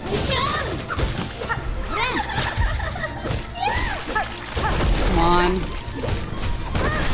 Oh my god. I don't know why sometimes it feels like I just completely fail to dodge that one.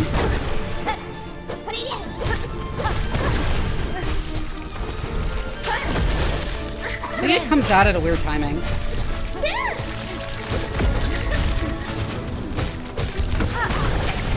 What? They were clustered way closer than they should have been there. That was bullshit. That was pure bullshit.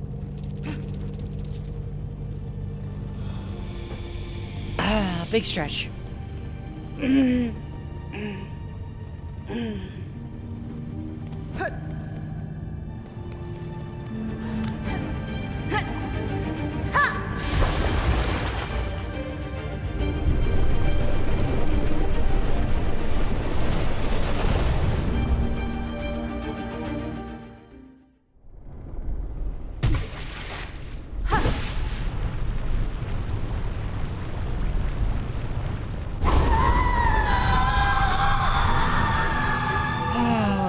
Again!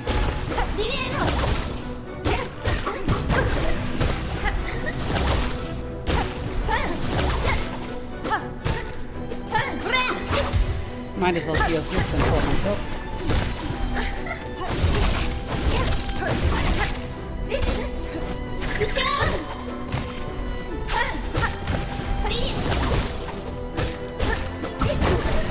What's I doing?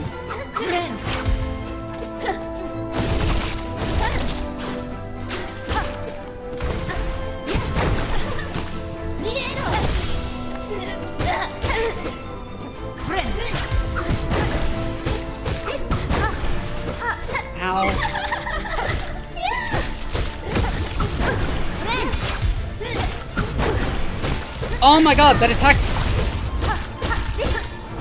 Okay, no. The one other complaint I have is that that one attack is way too similar to her idle animation.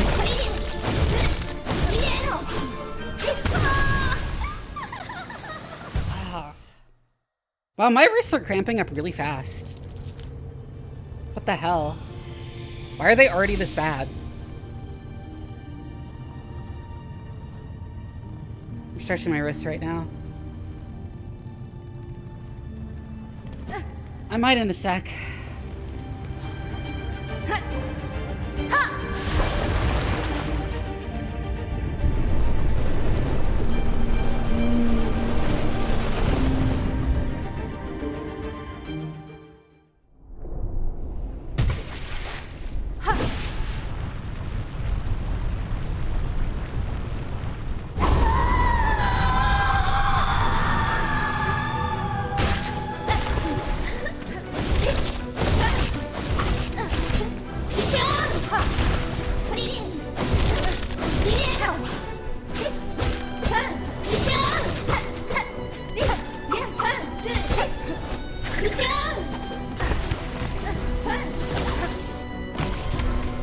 Oh my god, I keep missing this claw line.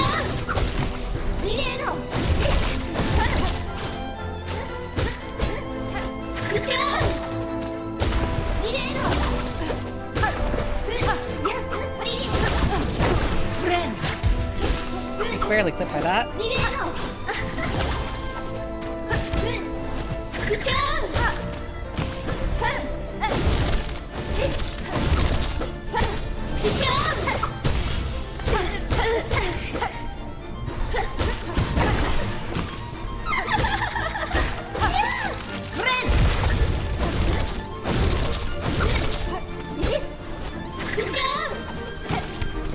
Oh, she just went on this.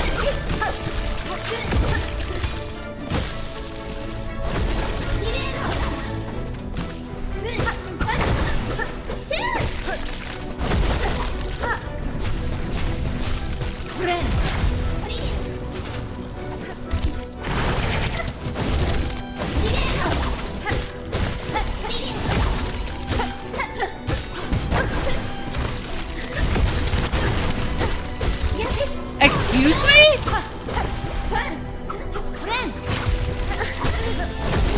What moved me up into her hitbox?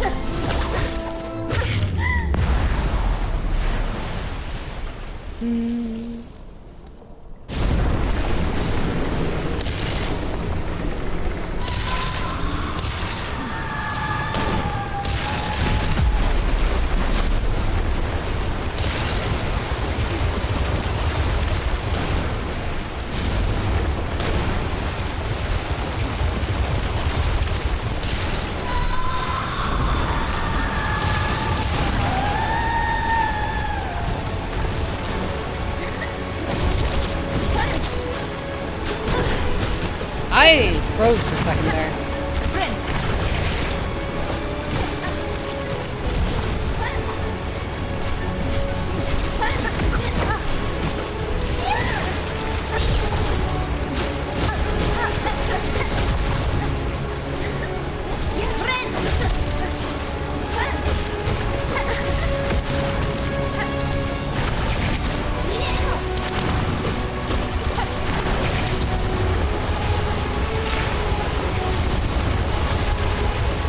Okay, other side.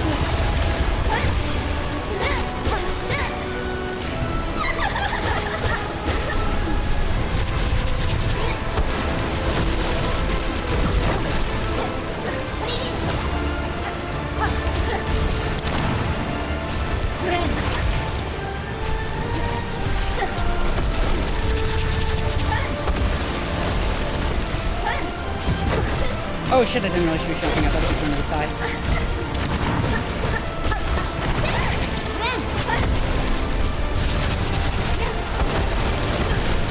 Oh shit.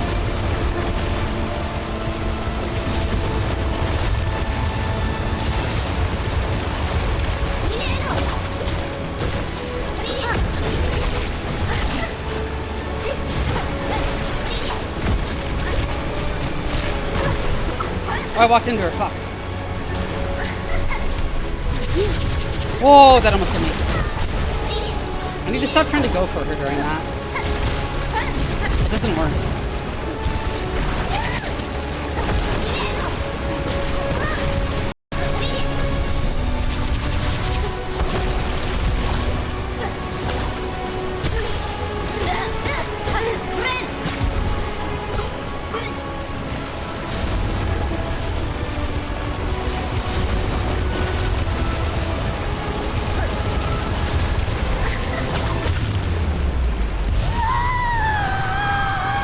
Is that into the fight or another phase?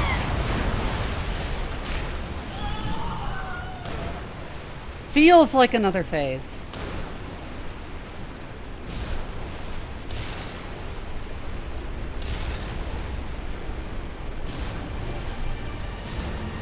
Or not.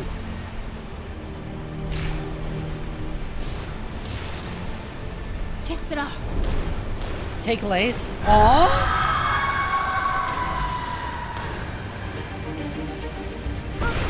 She's giving me her silk so I can super jump out of the abyss!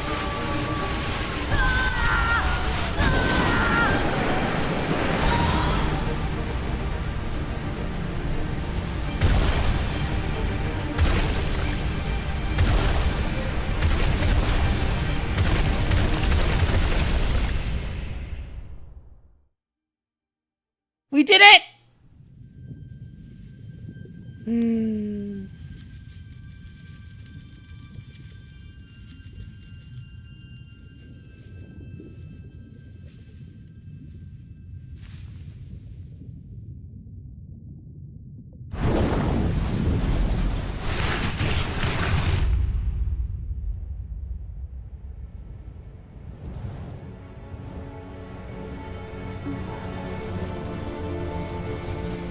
The knife! And all the siblings!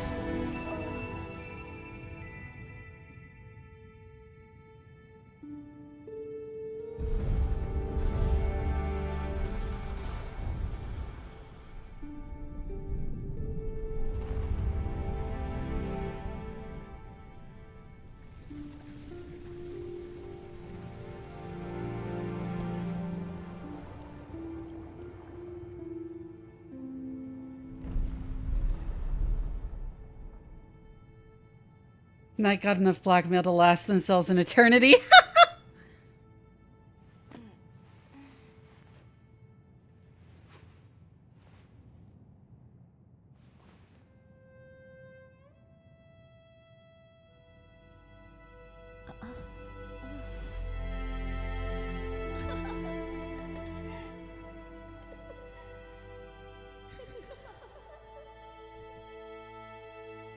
Aww.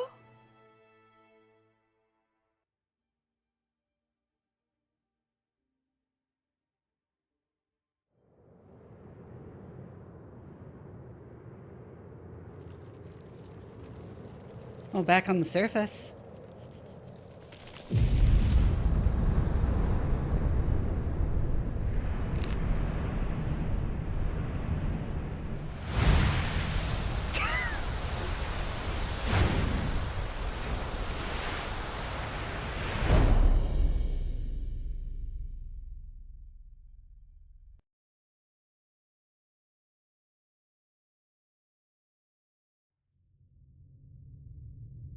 Yeah, there's an expansion pack that's coming out.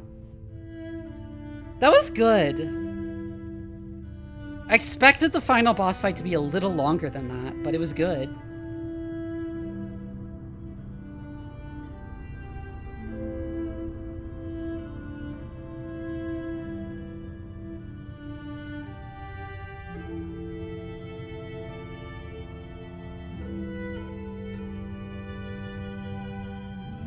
When I saw us floating in the abyss there for a second, I was like, did I not, like, fulfill a requirement for the true ending? Are we just gonna die in the abyss?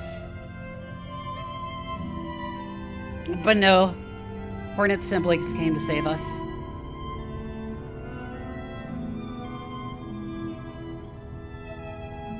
Yeah, my wrists are starting to hurt too. It's just like good timing. Hold on, I should do those squats that I neglected to do earlier before I end up having to do 30 at once. I know I'm gonna have to do 15 soonish, but like...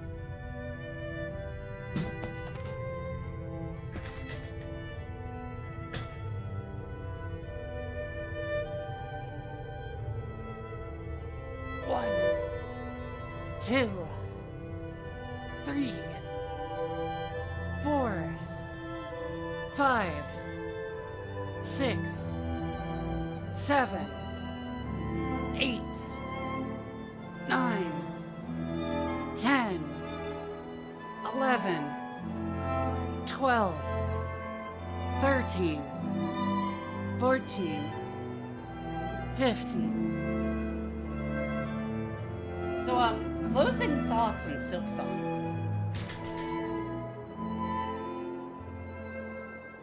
Extremely good game.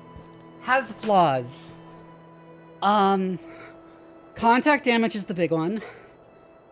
I think rarely does it add anything to fights, and it causes you to take unavoidable damage sometimes, which is really frustrating. Oh, that's a neat message.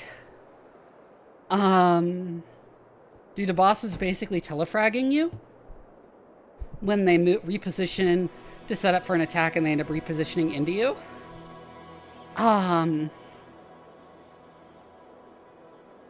And I feel like the game would be better without it.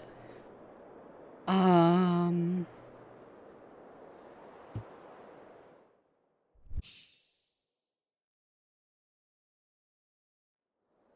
also feel like dropping money on death is more annoying than anything and just forces grinding sometimes. Given what you actually spend money on, I don't think dropping it adds too much. Oh my god, I just noticed this Hornet's needle and Lace's pinned together. That's so cute!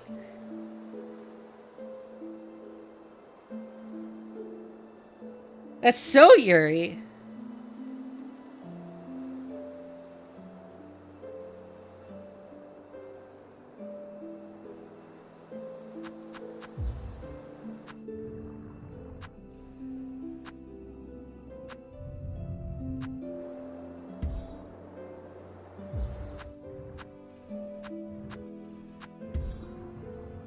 Oh, it's like that in all of them.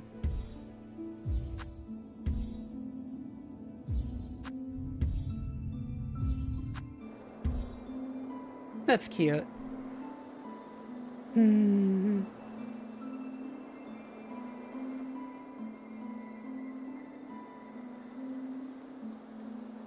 We'll just have to stay together, yeah?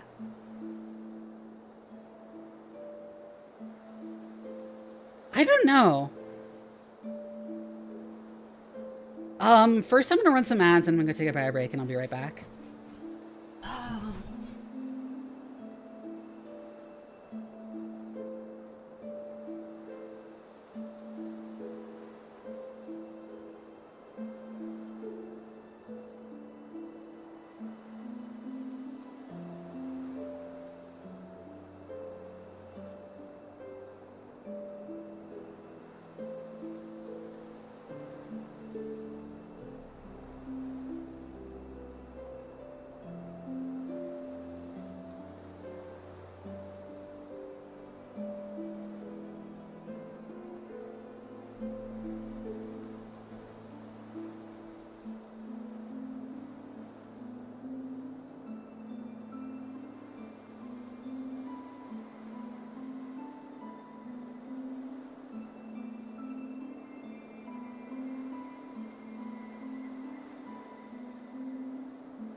bumped into it. Okay, I am back.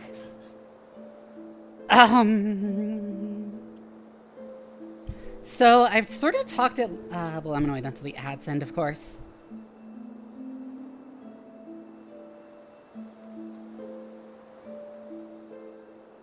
Do do do do do do do do do.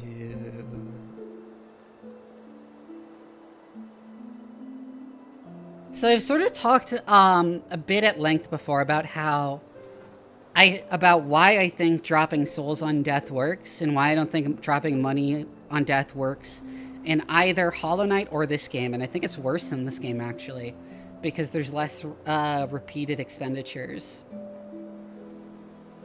And more stuff you absolutely have to buy.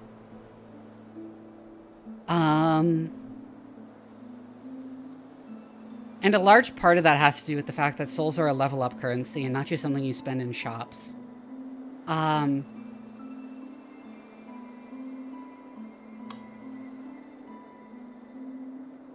Which effectively means that doing the same section over and over again and actually managing to pick up your souls will usually mean that the longer it takes you to beat a section, the more like souls you'll end up getting out of it.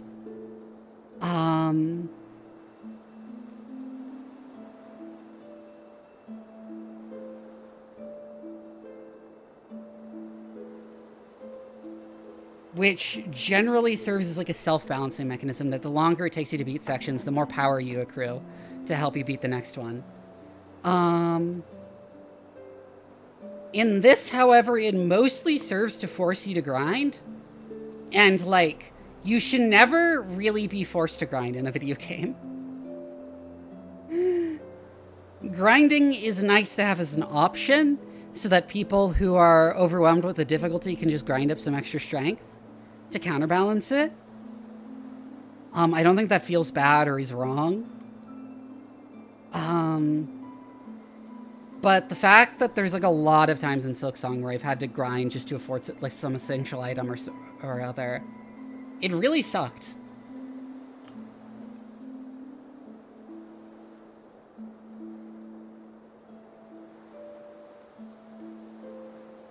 And I feel like that could very much have been avoided by just not making you drop money on death.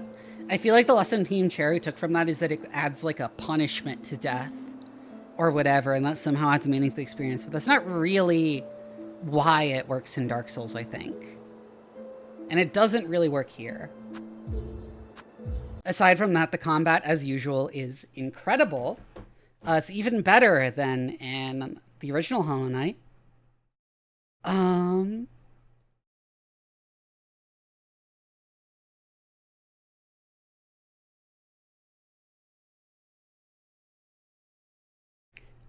Some of the bosses felt like perfunctory.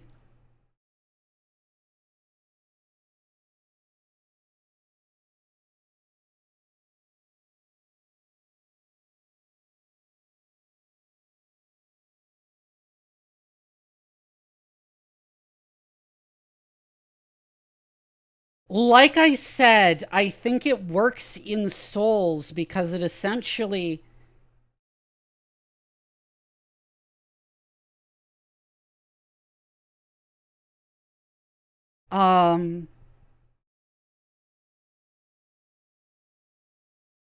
that you can essentially accrue souls just from doing the same section over and over. And in that sense, dropping souls on death is actually a more generous system than if it had reset your progress on death, like a normal checkpoint system. And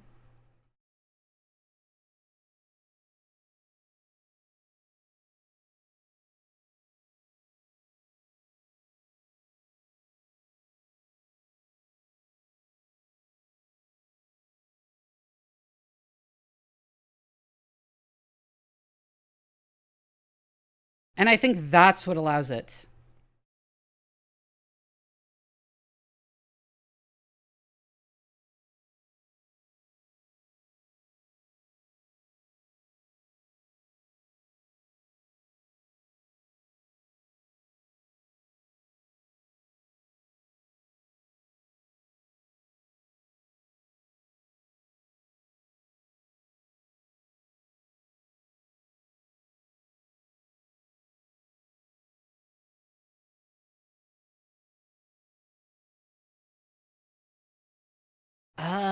am I thinking?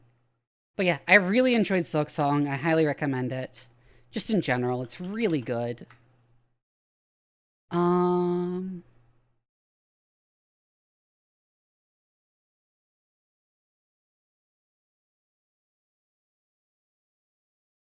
Let's go play Metazua. Because why not? Well, we think of something else to do at least. I always guess dolphin. Oh, it's Boroeutheria, of course.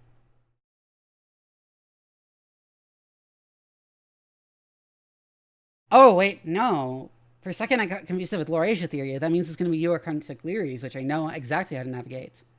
Anyways, I'm going to switch the category to just chatting for now. So,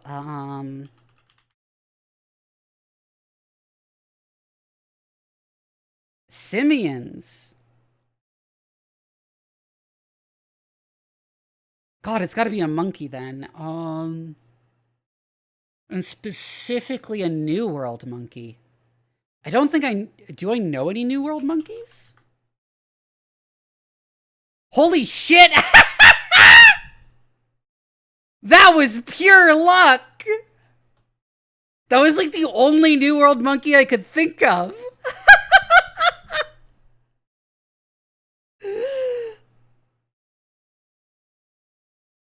Oh, that was incredible. Holy shit. Such a lucky guess.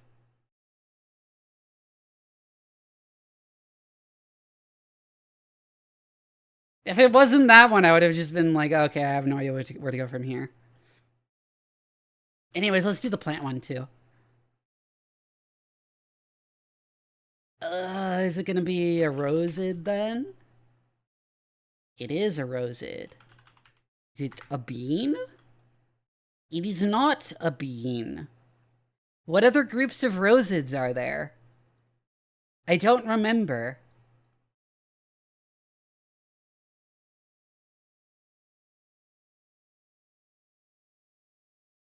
Oh, grapes! Grapes are way off on their own.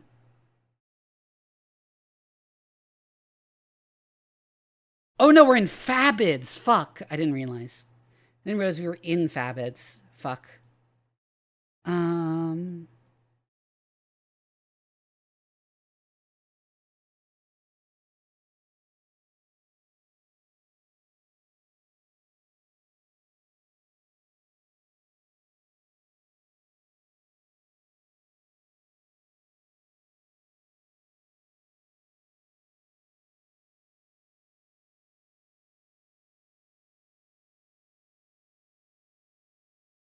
Still Australia's. Willow. Oh, it's that order.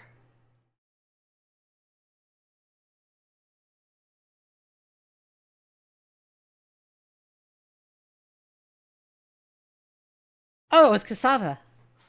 I just picked that on instinct. That's cool. What next? Do y'all think?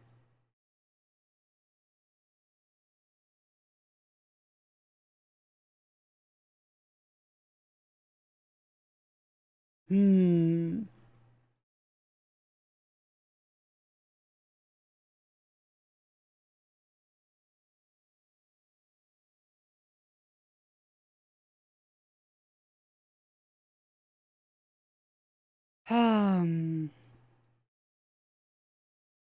We could play Megabonk, but my hands are already kind of like worn out.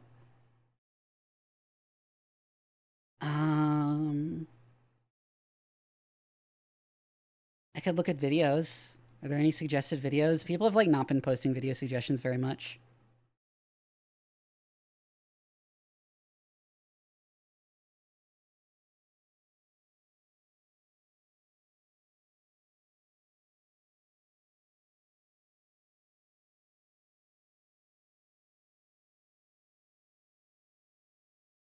That's not what I meant to click on.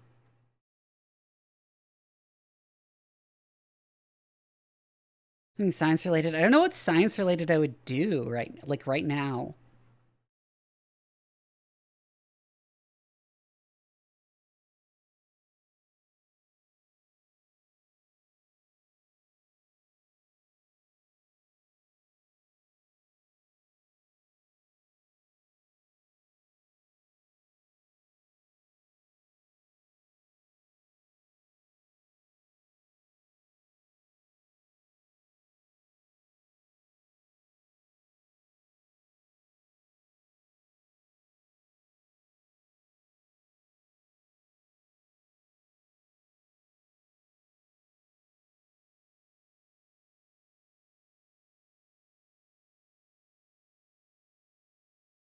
I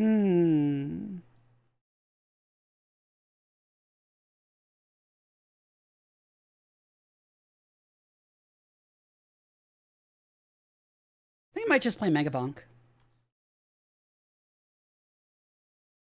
We'll see if my hands get too tired. At the very least, less wear on my hands than Silksong is.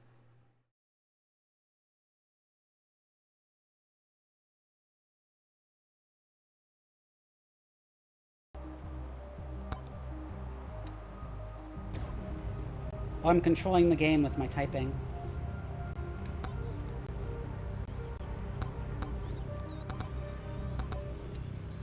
Did I just start?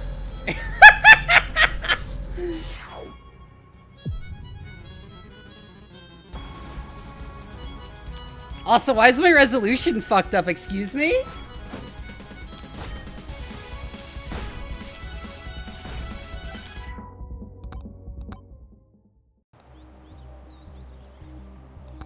Huh? What the fuck? Why did my resolution go to 1680 by 1050?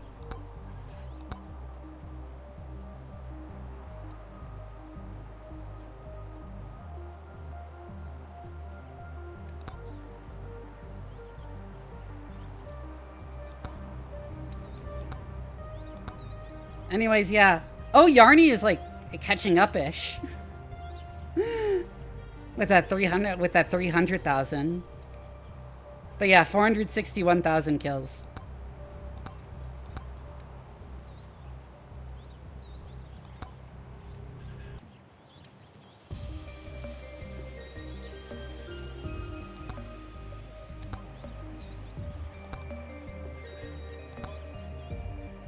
Make sure I didn't select any challenges.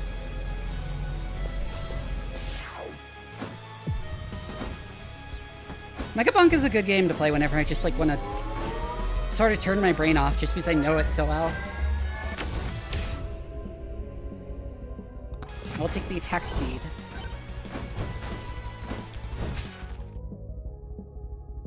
We really want that curse stall.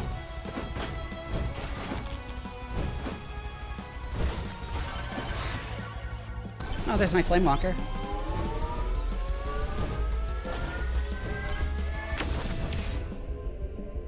Extra jumps. Oh, I fell. Okay, we have enough money for the first stall. Oh, there's a gold chest. Hello, early key. That's nice.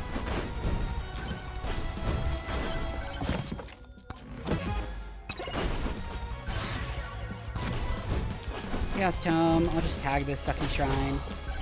Shrine of Suck. I think it's called actually. XP Tome. Curse Tome.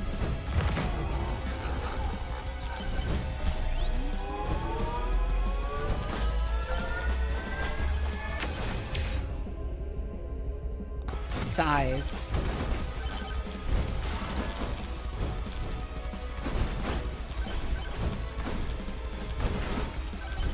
Don't you two wish you could stand next to a rock for a while and increase your size? Dexecutioner. I have played Terra Invicta. It has a real problem with pacing and the AI not being able to compete. I have no idea if they fixed it since I last played, because it's been a while since I played.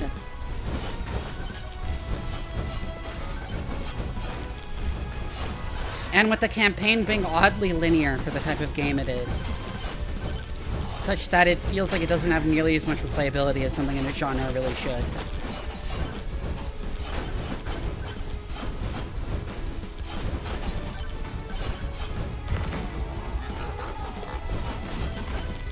However, it also has a lot of good stuff in it.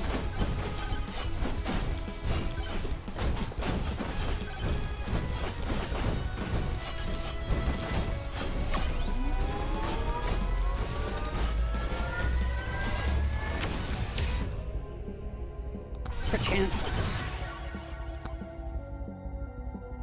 Crit damage and damage is nice.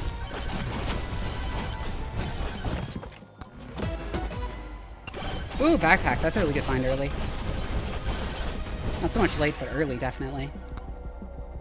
Oh, there's my damage tome. Okay, that's all of our tomes and weapons acquired.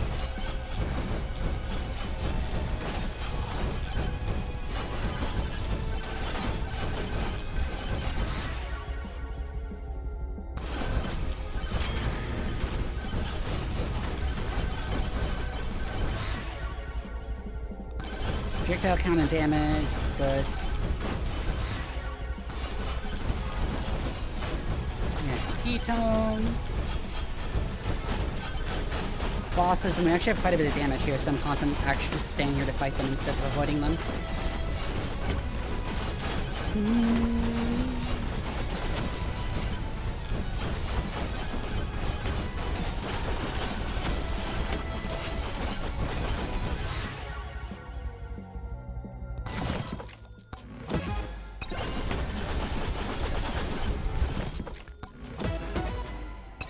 Ooh, red credit card. Neat.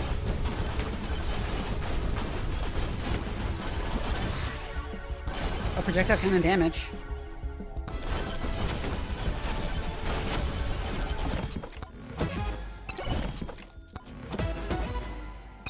Hey, electric bug. That's decent. I mean, like, okay. It's really good if I get Kevin. But until I get Kevin, it's just fine. Hello, Zawardo!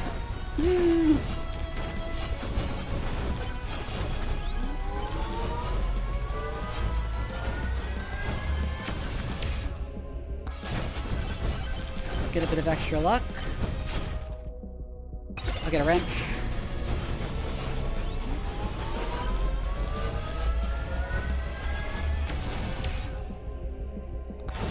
A chance.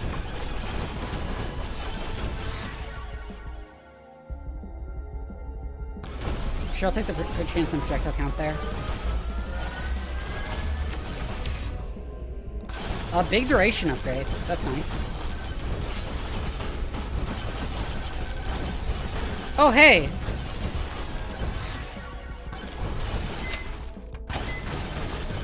Oh god, we almost died. Oh god, we're gonna die. Holy shit, we managed to survive. That was insanely close.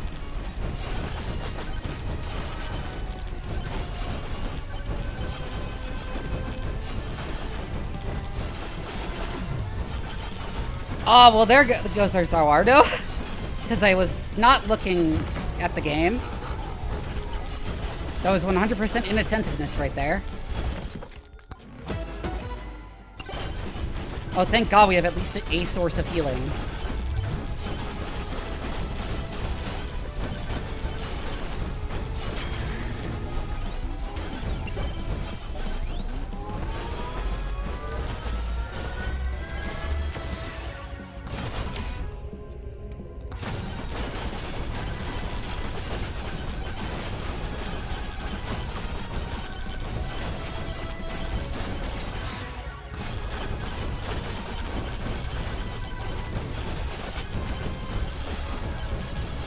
Grab all that XP.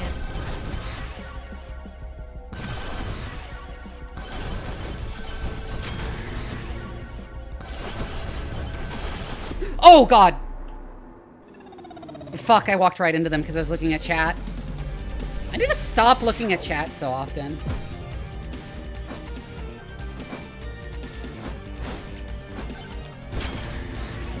Hey, a key.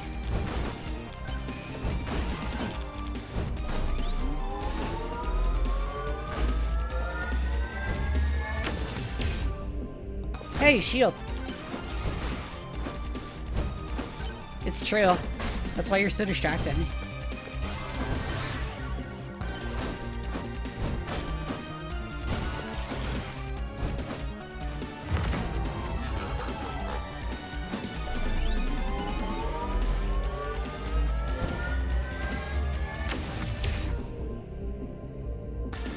Big elite spawn increase.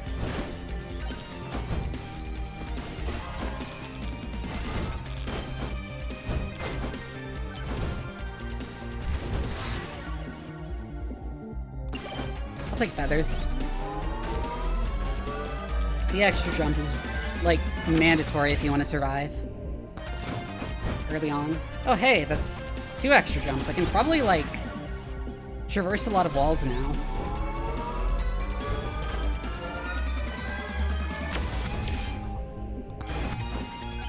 By walls, I mean cliffs, obviously.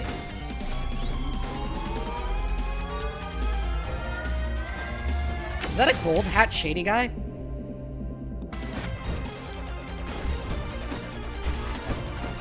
It is! Holy shit. Anvil?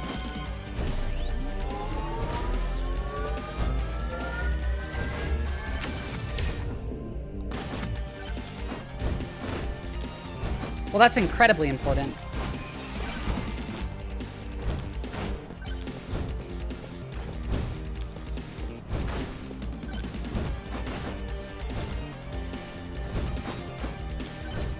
Are you just not attacking at all into the big group of enemies?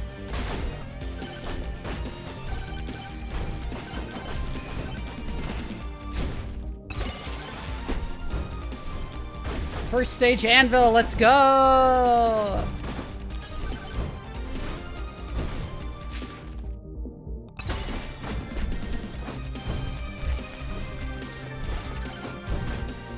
Let's not die embarrassingly, and this could, like, be an incredible run.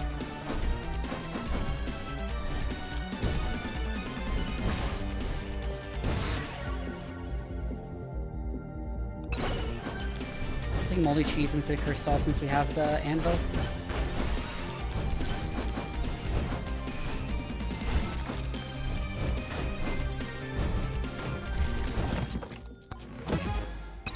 Hey, key! Executioner. Oh shit, is that gonna ruin the run that we got Kevin this early?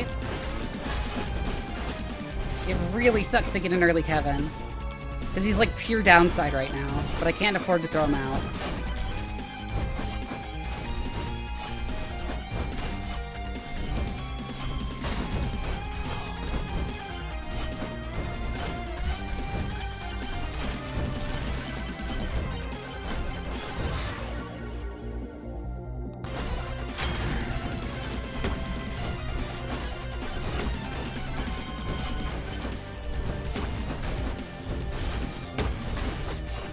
Oh fuck, I bounced on him.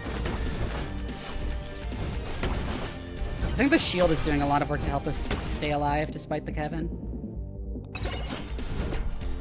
Like a third key. And there's my katana. Oh shit, a nuke.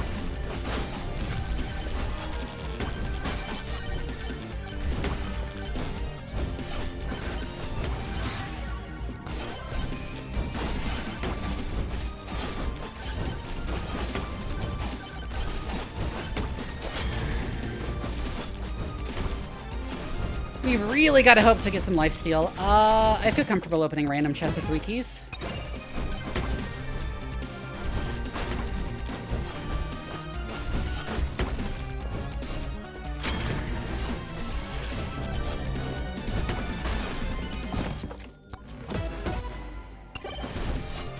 Oh, at least we have a ton of movement speed now.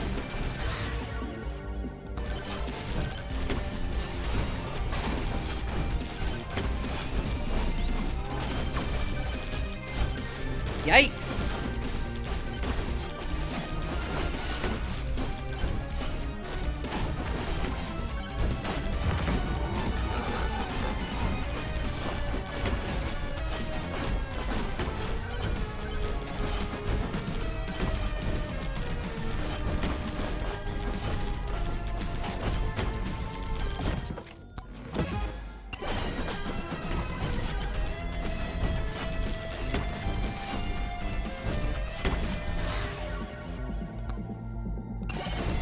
You're going to be stuck at 1 HP for the foreseeable future.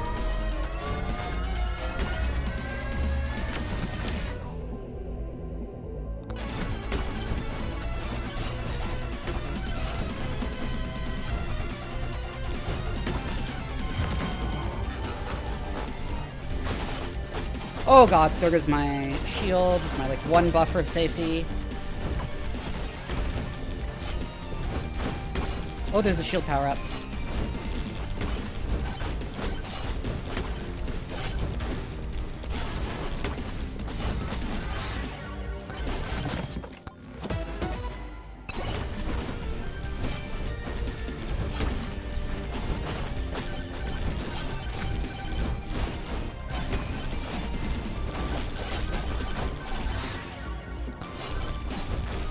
I got stuck in there for a second.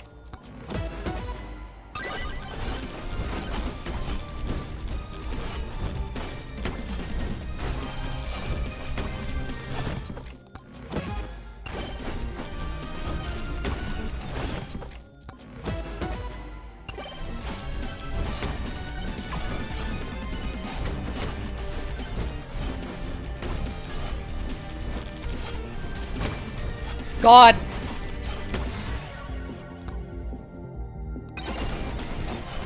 Oh god, that, like, fell on our head. Thank god we evaded it.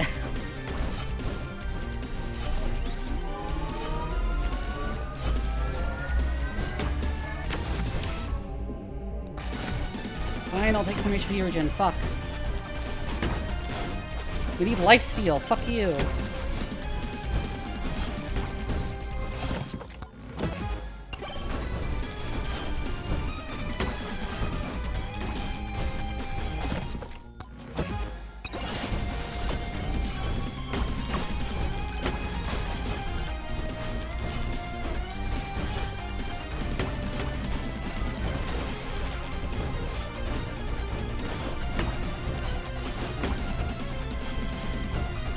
The Earth is growing? Conspiracy? No, I haven't heard about that. I haven't seen that. Oh, fuck! God damn it. We would have been fine if it wasn't for the fucking Kevin.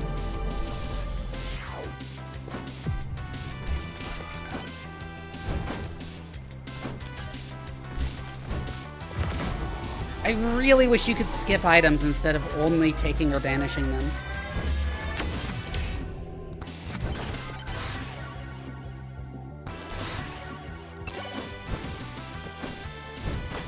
That's a decent early source of healing and damage.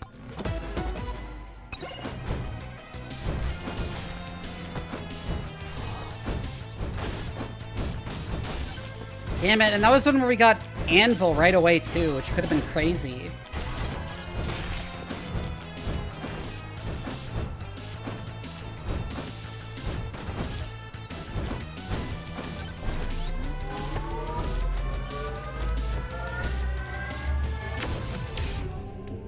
Hey, some shield.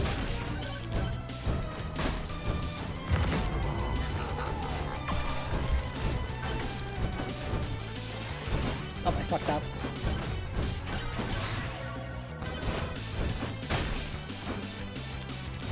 Oh, gotta note that this is the location of a microwave.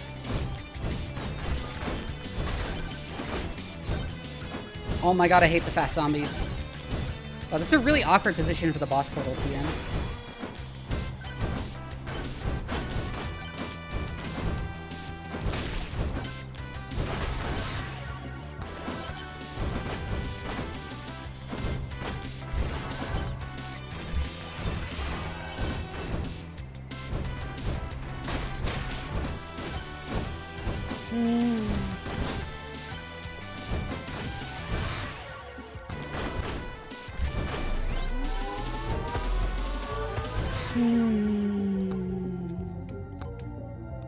there's my XP tome.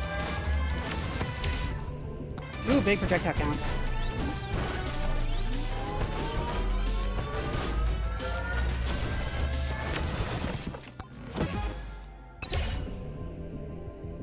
Take the extra jump.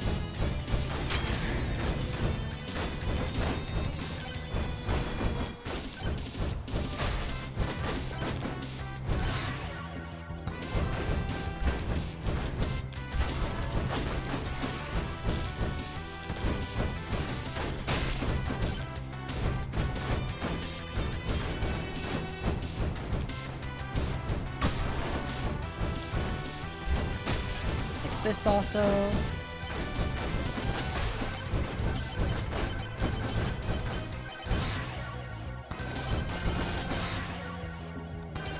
Damage and projectile count, damn. And we still only have one weapon.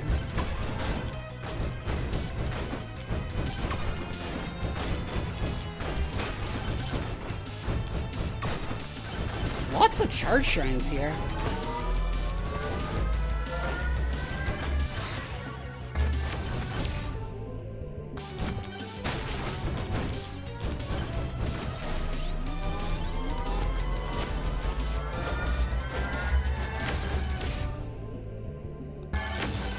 Size, power chance. Oh fuck, I almost died.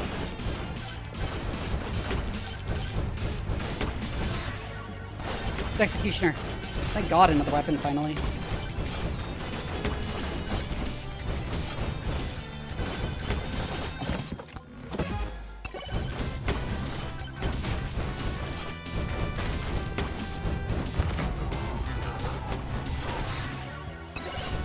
The wrench.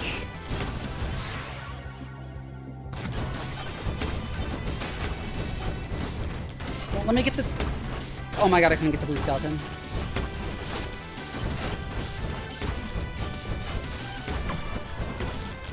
Should kill them. I can totally do it.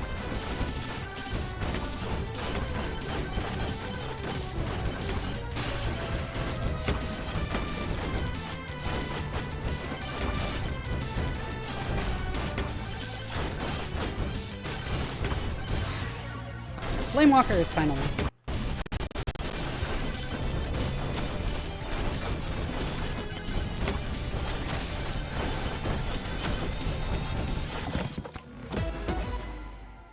No, we hate beer. This is a straight edge. This is a straight edge Fox game. I'm sorry to tell you that.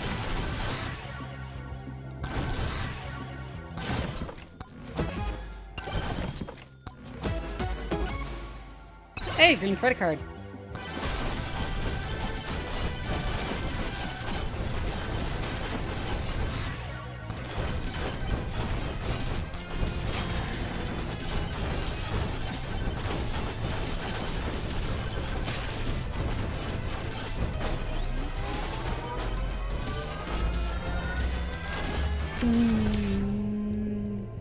Krishan.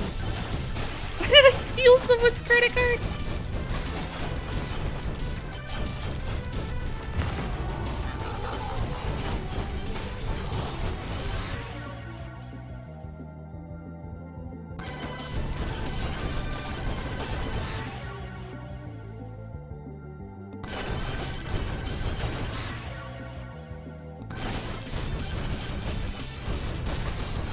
This. Oh, blue skeleton. Oh my god, we got repelled from him. Oh, thank god we got him.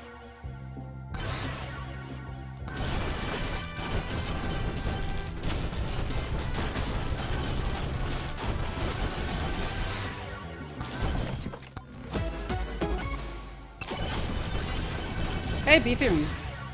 That's a good one.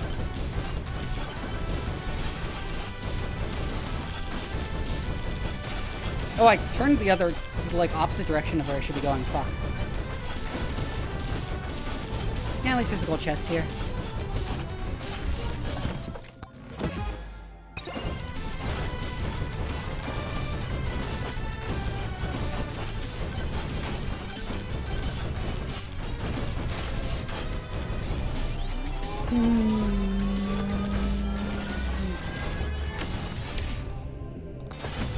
some more luck. We're all about luck here.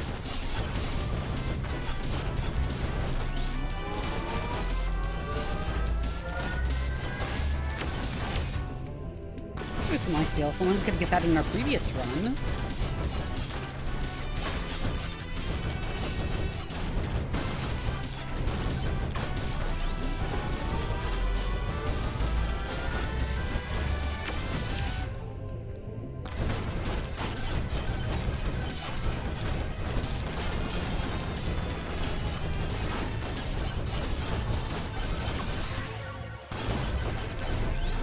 Still no keys, though. I might have to start opening chests.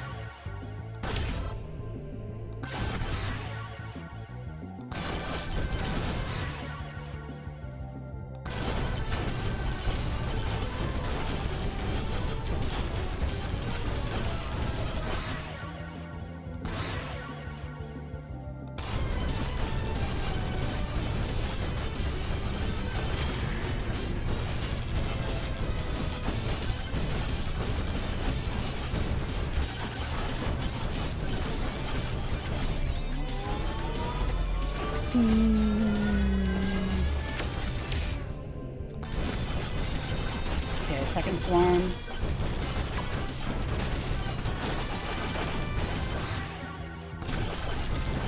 Could be easy enough on its own, but that also means we don't have a lot of time.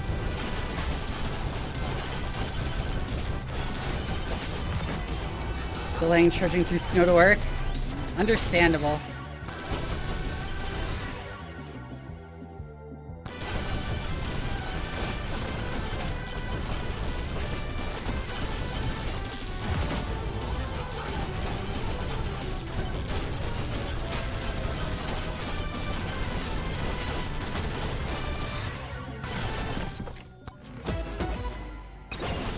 Second campfire, huh? Yeah, I should start opening chests.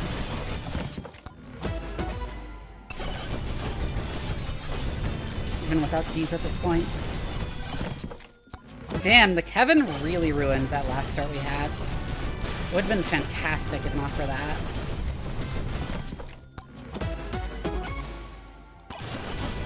That item sucks. There isn't really deep lore. This game is just made with stock assets, if I'm gonna be honest.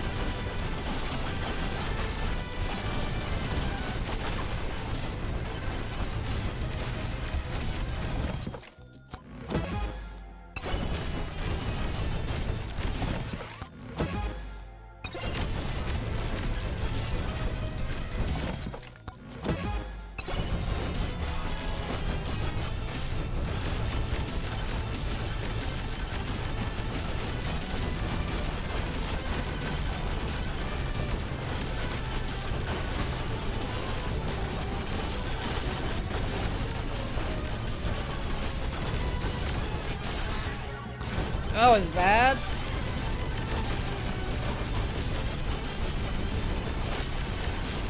Well, now I can just stand there and kill them.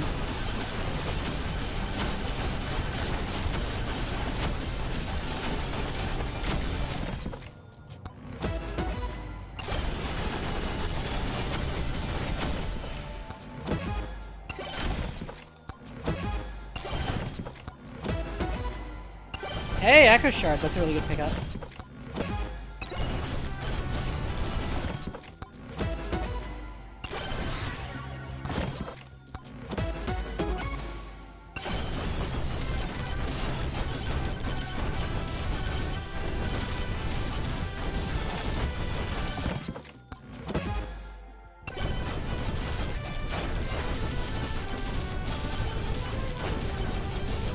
See you, Shark.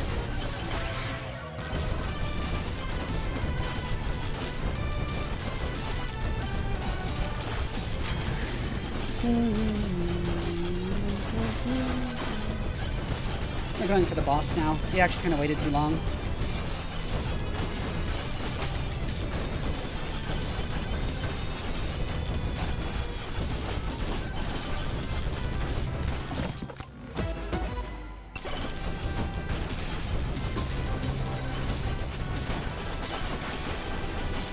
We're probably dead.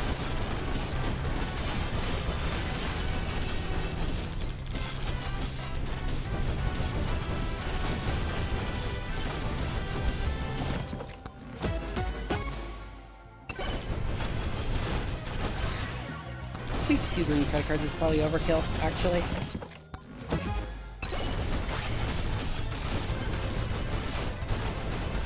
And I'm like dead anyways, so. Yep.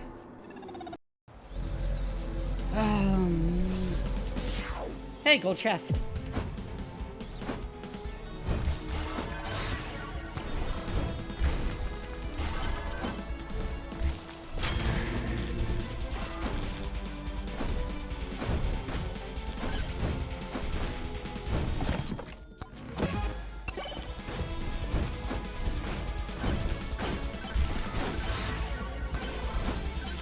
Tome, good pickup, really early.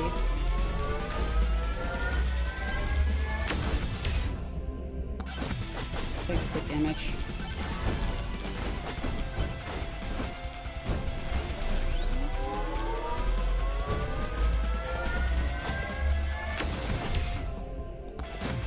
Take the movement speed.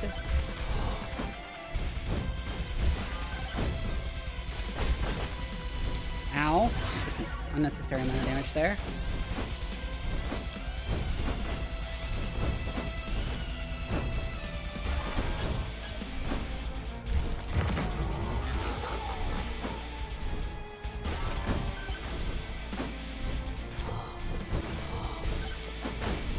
Oh my god, another shrine.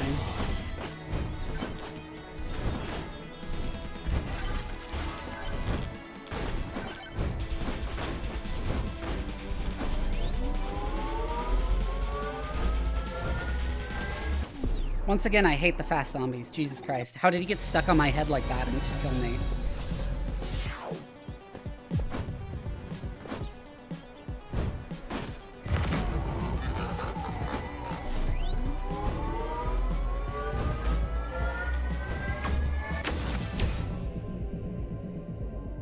Duration. Oh, I should have left that nick on the ground with me picking it up immediately. Wow, like, all the charge trends in the world are right here.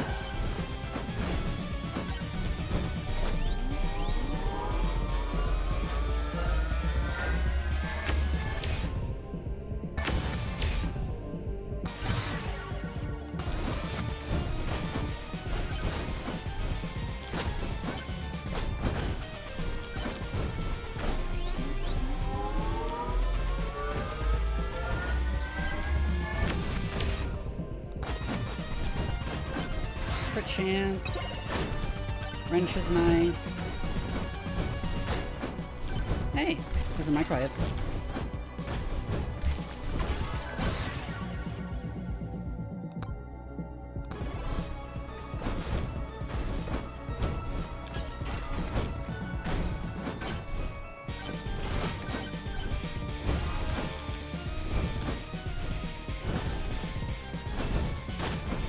I'll probably check out that Earth is growing conspiracy theory after this, because it seems really funny. And like yet another conspiracy theory that it's like, why would they ever do this? Like, what is the possible motivation for hiding that the Earth is getting larger? Like flat Earth, at least you know it's like biblical literalism, and they're saying they're hiding that the Earth is flat to hide the existence of God.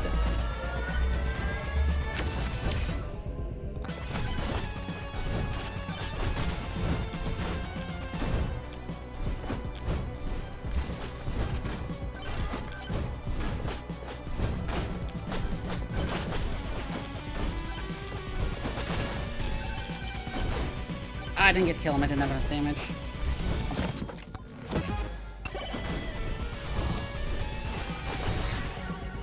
Hey, a pot. That's useless right now, but it's very good to have for the future.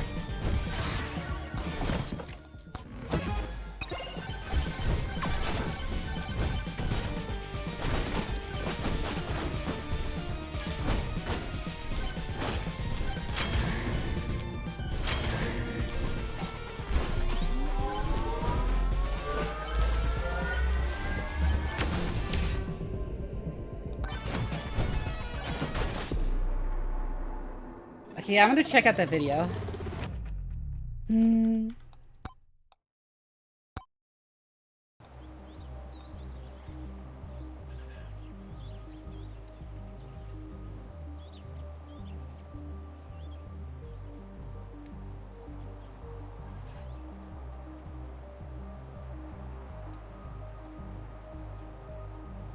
Oh no, I usually do like this.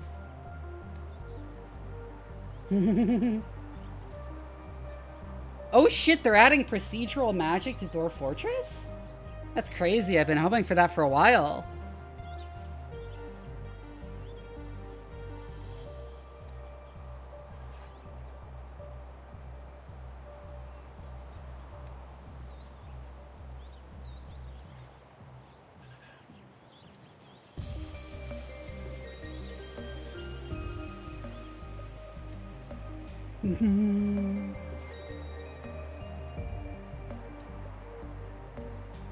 Oh, it's silent? Fuck. I'm so sorry. Right, okay. A reminder, I do this not full screen so that you can see clearly the title of the video at all times and who made it.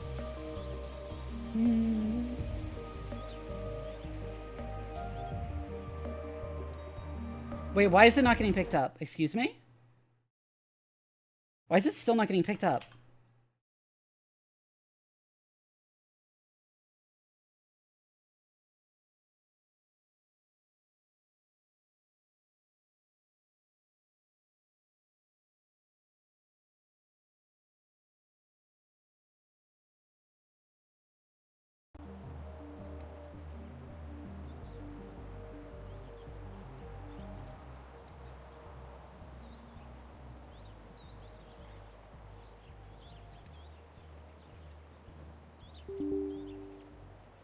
Let me see if I can fix that.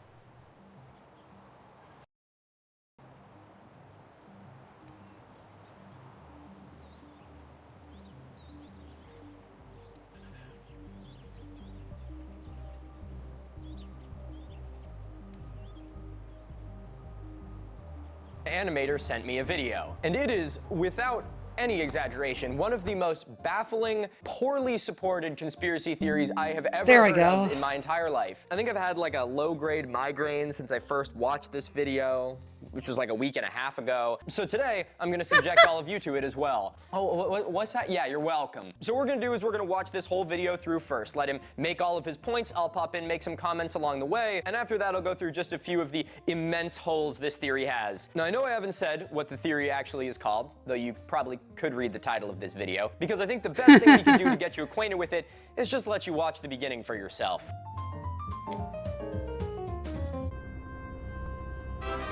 We come to the Earth, which, well, grew to get here, the way it is now. Here is our world, our planet Earth, floating in space. We will be going backward in time. Imperfectly, but done in a very disciplined manner. Please notice there is no subduction, no rotation of tectonic plates, no twisting, no form-fitting, no altering shapes or sizes. It would be impossible. Oh my God. Impossible for these continental plates to fit together perfectly without this being true, and yet the upper tectonic plates fit together perfectly on a much smaller planet.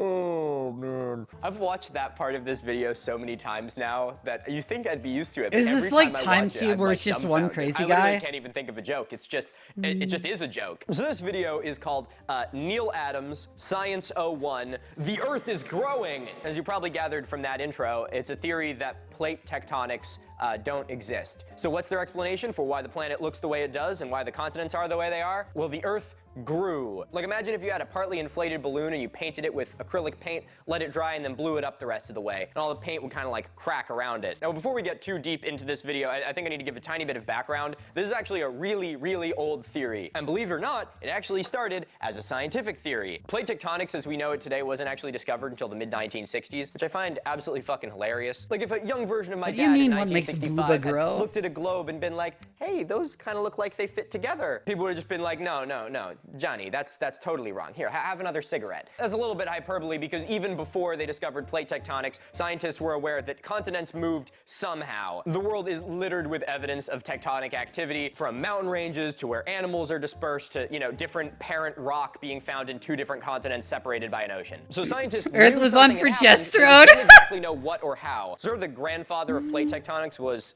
continental drift. And continental drift is an old theory. It goes back to like 1912. It was discovered by a scientist named Alfred Wegener, who sort of proposed that, I don't know, the continents sort of float around a little bit, bumping into each other and stuff, which isn't actually that far off from how plate tectonics work. He didn't really have the mechanism down, but at least they were on the right track. But the expanding Earth theory is even older than that. It was first pioneered in 1889 by a man named Roberto Mantovani, a real fucking paisan. That was more than 20 years before continental drift was discovered, so we gotta give Roberto a little bit of slack here. At the time, it was actually a pretty decent theory and had a lot of people on board with it. Like a lot of early science, it did a good job of taking into account all of the Earth pieces inflation, they had then, Rule but they didn't have 34, nearly as many goddammit. pieces as we do now. But once continental drift theory showed up, everyone was like, wow, this whole expanding Earth thing is actually kind of stupid. So that's where this theory actually comes from. A scientist in 1889 who didn't know what continental drift was, which makes it even more confusing why anyone's talking about it now. Now, as we get into this video, I also need to make very clear, there are literally thousands of things wrong with this theory, thousands of pieces of evidence to disprove it. I promise you, as we go through this, you will be able to find you've some met piece of one of these evidence from people your own IRL? niche field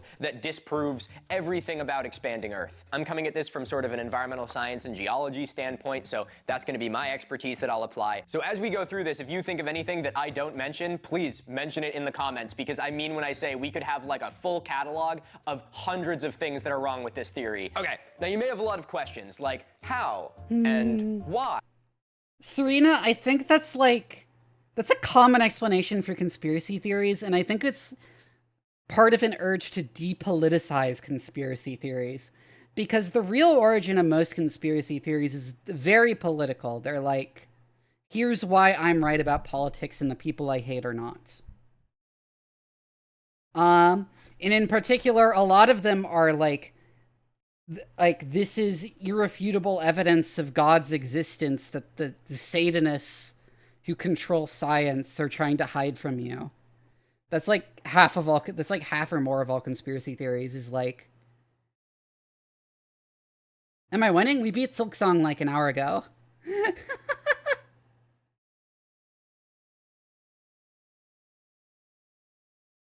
If my autism was created by vaccines, what the fuck? And what? So with the yapping out of the way, the best way Either that, or it's a way of explaining why some group of marginalized people the conspiracy theorists don't like exist.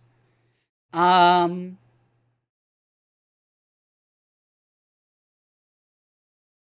to answer those questions is to just keep watching this goddamn video. Yes, there's been some erosion, landslides, blah blah, but overall this activity is insignificant. You know a theory's good when they hit you with the blah blah. Overall, these things are insignificant. You call this insignificant? Or this? Or this? Or fucking this? You know, this is actually a really clever tactic. See, pretty much every geologic feature on the entire planet can in some way be traced back to plate tectonics. And every single one of those theories is, in its own right, a piece of evidence against this entire theory. So exactly, how does the presenter refute that literal mountain of evidence? Well, he just lumps it all together, trivializes it, and says that it's insignificant. This theory can literally only exist by ignoring these features, because the moment you acknowledge them and try to explain them, you have to concede the fact that plate tectonics are what has shaped the planet. Like, the Earth slowly expanding will not build mountains. Mountains are created by continents bumping into each other. I'm getting ahead of myself, but like, Jesus Christ. Oh yeah, also, another little thing that you're probably thinking to yourself, sitting there thinking about things, is that this theory is hinged on breaking the first law of thermodynamics. You know, matter cannot be created or destroyed. That's like a natural law as far as we know. So how is the Earth getting bigger? Maybe he'll explain it. He doesn't explain it. There is a kind of conspiracy of silence among certain scientists. They know, but are not telling you, that the upper tectonic plates of Earth also join in the Pacific. We are like 90 seconds into this video. Triple shot buzzwords. There is a conspiracy of silence among certain scientists. They know, but are not telling you this what thing that's possible absolutely motivation bullshit. So could another he thing you're probably ascribe? wondering is, Who the fuck is this guy? You seem kind of like your just classic conspiracy nutcase. Immediately off Oh yeah, the I've bat, seen Milo lumping before. together a bunch of really good evidence and trivializing it, and then practically in the same breath saying that all the scientists who've come up with actual evidence are all in cahoots to keep you in the dark. So who exactly is Neil Adams? What sort of credentials or criteria does he have to be able to speak so confidently and also vilify so many people who are professionals in the field? Is he a rogue scientist, a journalist? No. He's a comic book artist. Oh, sorry. He. Oh yeah, Serena. Lizardmen is like like the Lizardmen thing. That started as like a code word for Jews. Like when I say Lizardmen control everything, it was like a code word for Jews control everything. And then it eventually just sort of took on a life of its own. With like some ambiguity between people who are using it as like a dog whistle. Some people who like think Jews are lizard people, and some people who just like actually think lizardmen and don't notice that it's like anti-Semitic. Was a comic book artist. Neil passed away in April of 2022, and now because this is only within a couple years of this event, I feel the need to make it clear here that this is not meant to be, you know, dancing on Neil's grave. I know that all of you are firmly aware of that, but I know that if I didn't address it in this video, there's a chance that some people would think that I'm being irreverent, so I just want to address that up front. So that being said, I'm going to try and be a little bit nicer to him as a person within this video, but that's not going to give any credibility to his theory, and frankly, this theory has 2 million views, and whether he's alive or not, it is still out there, and it is still incorrect. So again, this is not meant to be any disrespect to Neil personally or to his family or meant to be disrespectful. This is just looking at the theory that he has put forward here. Okay, with that little disclaimer out of the way, comic book artist. So Neil worked for DC and Marvel. He worked on the Batman comics. He worked on X-Men. He worked on Green Lantern. This dude had a fucking resume. Now, I'm not saying that being a comic book artist disqualifies you from having any scientific Wait, that discussion, choice of covers. No, I'm not. He worked on the Batman comics. He worked on X-Men. He worked on Green Lantern. My ward is a junkie! I forgot about that cover! DC attacks the youth's greatest problem. Drugs!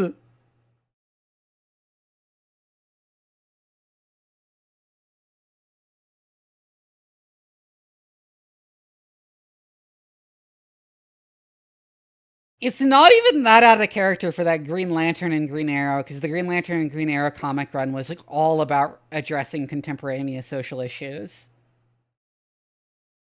And this dude had a fucking resume. Now, I'm not saying that being a comic book artist disqualifies you from having any scientific discussion, but I am saying that it may explain why he seems to be completely out of touch with reality. So I'd like to remind you that the guy creating this theory and saying that all the scientists are out to get you is a fiction writer. His job is making up the most wild shit you can imagine. And now, I talk about this a lot on this channel, but I am someone who is firmly against the idea of having academia be an ivory tower. I really think that it's high time academia moved past needing to have a PhD in order to even have a discussion in a field. That being said, my problem with qualifications comes from when people who do not have any qualifications try and speak over those that do. On the flip side, I think more academics should be open to bringing in the layman to be able to help I don't know that one, actually. And help. I do know about the one where Superman put Lois Lane in a machine that turned her into a black person.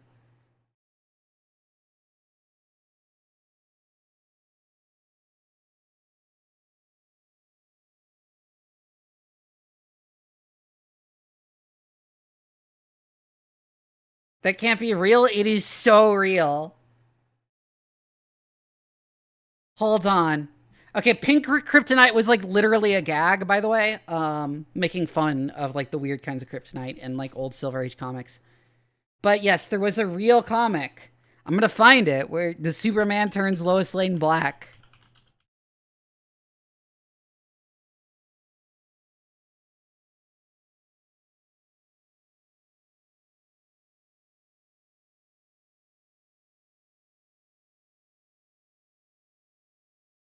Right here.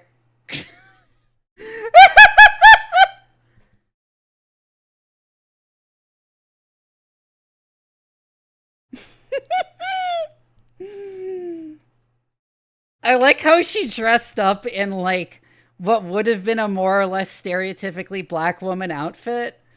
before getting into the, like, Melanizer 9000. So she'd be dressed appropriately when she came out.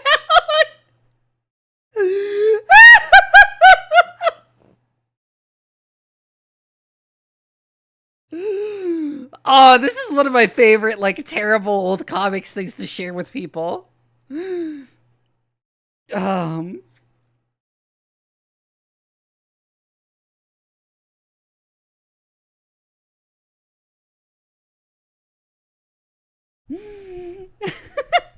Along with the, like, Mary Jane got cancer from Peter Parker's radioactive spider semen and died in Spider-Man Reign.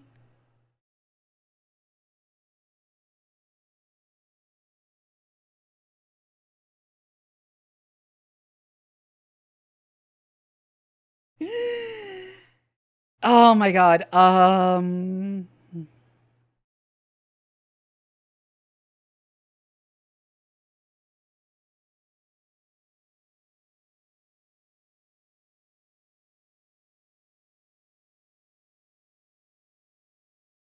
My food hearing that.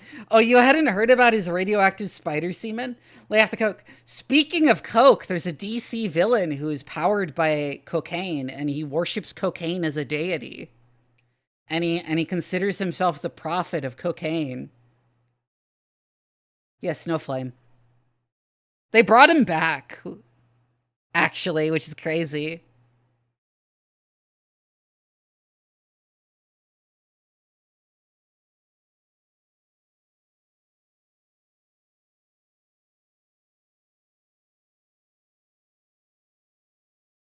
Yeah, remember when they made Peter Parker sell his marriage to the devil?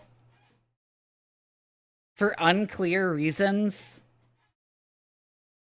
That served entirely as an excuse to retcon his marriage out of existence? Because they thought he'd be more relatable if he was single?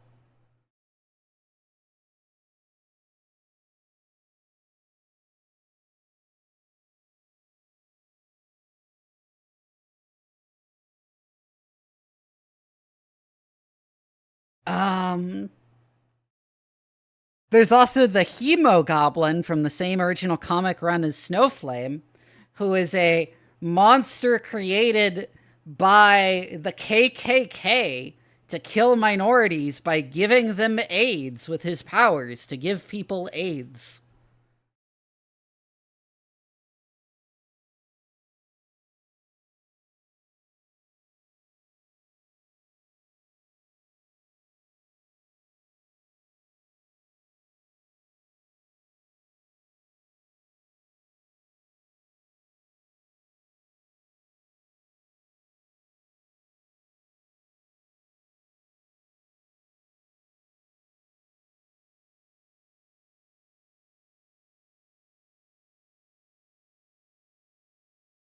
Yeah, let me show you the Hemo Goblin. This is the Hemo Goblin. The KKK made him to give minorities AIDS. I'm not sure if his power is to give people AIDS or if he's just a vampire that carries the HIV virus. But either way, the KKK made him to, like, spread HIV in minority communities. That's like a real plot line.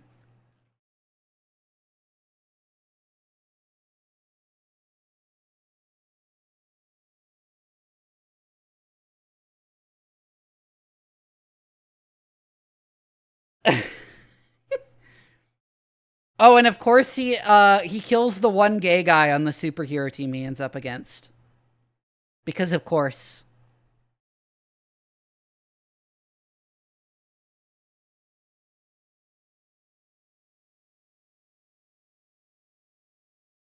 Guide them and make the space feel open. But this is not what that is. This and many other conspiracy videos are done by people who are not qualified and are claiming to... I like how DC ended up just, like, directly endorsing the, like, white people made HIV in a lab to kill black people conspiracy theory. to know more than scientists, and that's where the distinction is. Let's keep going. You are asked to believe that the continents swim or drift about willy-nilly, bumping and crashing as if they were on a greased skillet. This is not true.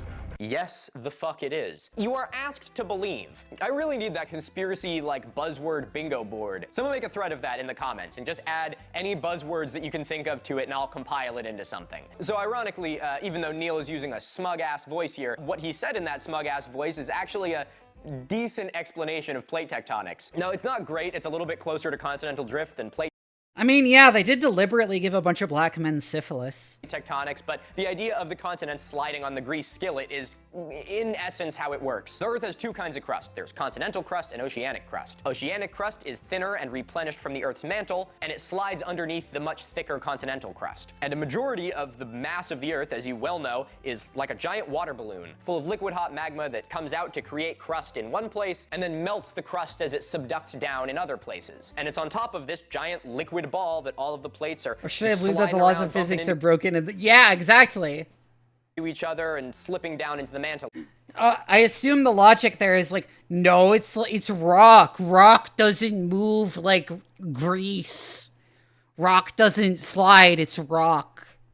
Again. And that's so the yet whole again, logic he's given to a great it. piece of evidence against his theory, but it doesn't matter because he said it As in a if silly materials voice. don't behave differently at The different simple scales. truth is apparently too upsetting to too many apple carts. Oh, fuck off. I swear to God, conspiracy theorists are like some kind of fucking masochists. Like, when they pull shit like that, it is for the sole purpose of getting a rise out of people. Like, they know that they're gonna get fucking slammed, right? I don't know, maybe it gets them off or something. Who am I to judge? You'll also be noticing around this point that he hasn't actually given any evidence at all yet. He kind of just said a theory and then made a big stink about they don't want you to believe it, which for those of you that need to hear it, is not evidence for anything. So around this point, he better start showing some fucking evidence. And he sort of does. So I want you to listen to this next part and see if you can spot the problem. Rock sleep Billions with of people in it, years, yeah. The bottom of Africa was the South Pole. South America's tail goes under and wraps around the bottom of Africa. Then incredibly, it joins coast with Antarctica. 65 million years ago and more, these continents were joined, and marsupials like the duck-billed platypus roam from Australia, Antarctica, and across southern South America and up into Africa. Whew.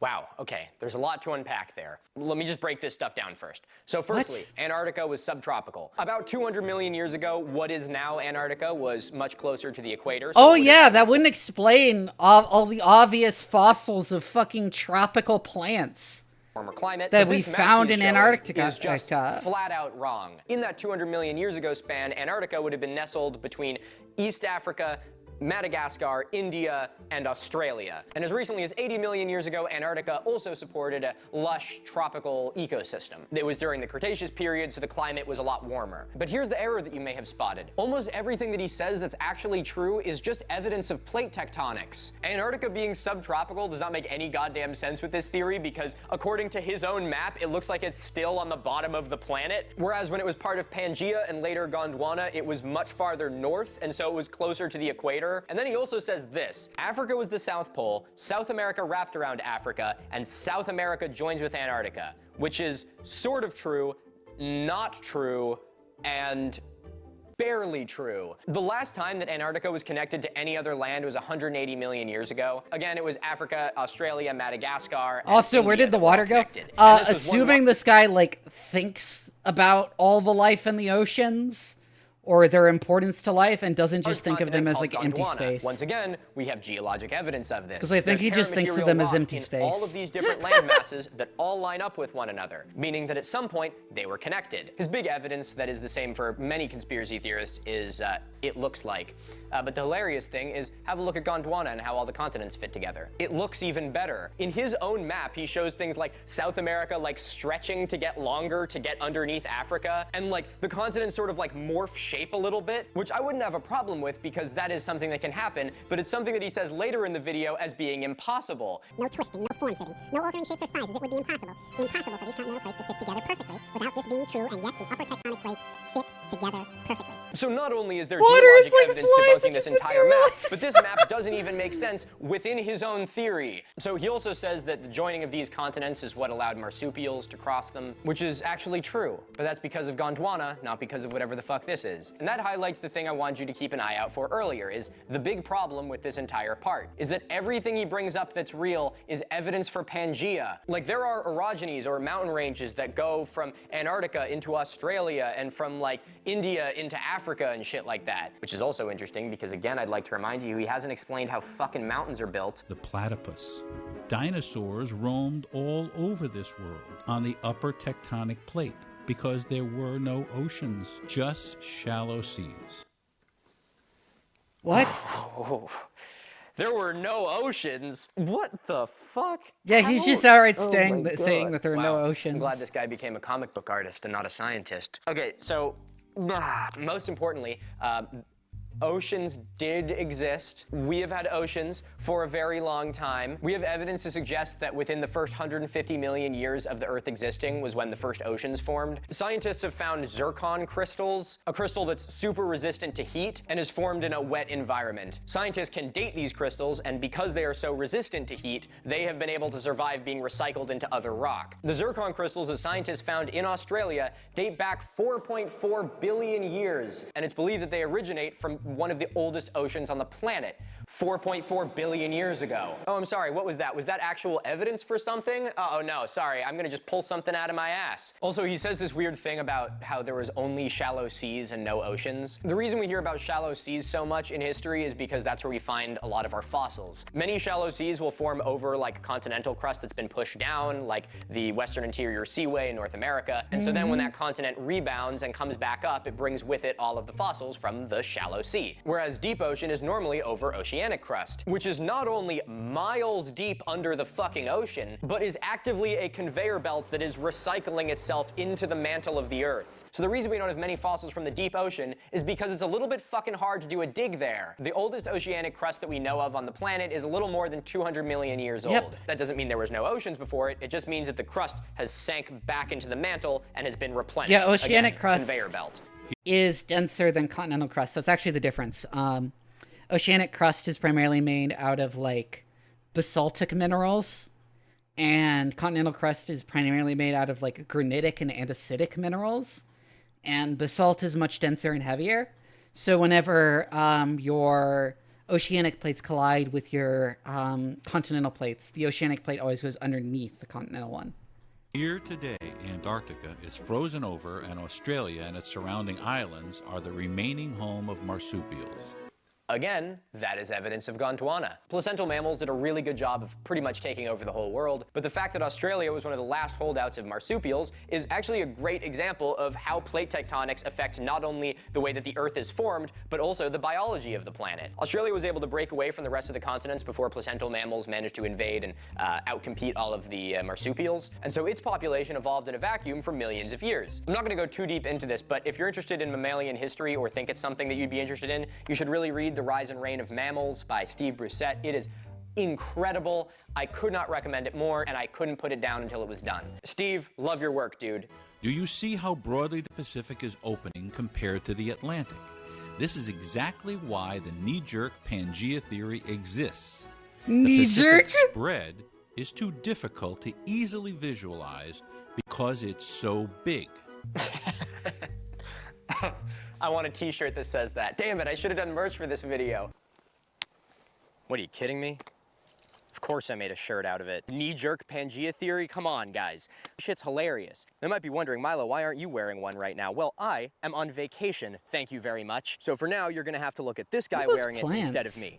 If you're wondering what it would look like if I was wearing this shirt, imagine it similar to this, but hotter. This bad boy will only be available until October 1st. So if you want to broadcast to the world that you are part of the conspiracy of silence, the link is in the description. Now, if you'll excuse me, I have a vacation to be on.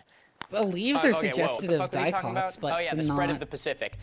He says it's too difficult to easily visualize because of how big it is. To that, I would say, is it that, or is it too hard to easily visualize Because it didn't happen. Every time he shows a map of the planet expanding, he conveniently happens to like gloss over the Pacific at the most interesting times, kind of showing how everything really fits together. He definitely touches on it, but I think it's really funny because like everyone knows that in the Atlantic, the continents were joined. You can fucking see that on a map. It's like puzzle pieces. But the thing you need to back up the most to make this theory make even a lick of fucking sense is how it worked in the Pacific, and he just doesn't do it. The Atlantic spread is so obvious that a child would recognize it. I completely agree with you, Neil. I mean, hell, even he recognized it. Check this map out. Thanks, Neil. I will check that map out. Lo and behold, no part of the undersea was found to be much older than 70 million years old.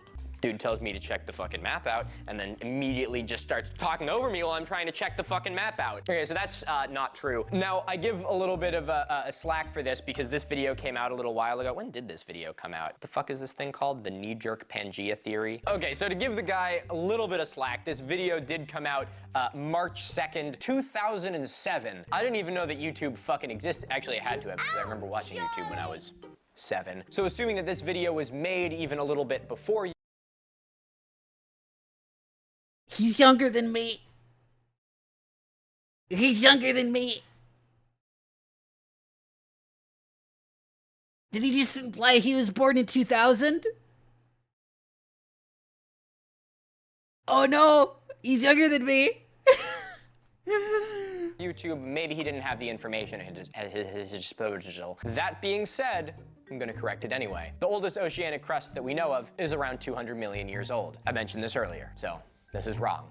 And also, even if it was right, that would just mean that the oceanic crust has been recycled, and so that's why it's young.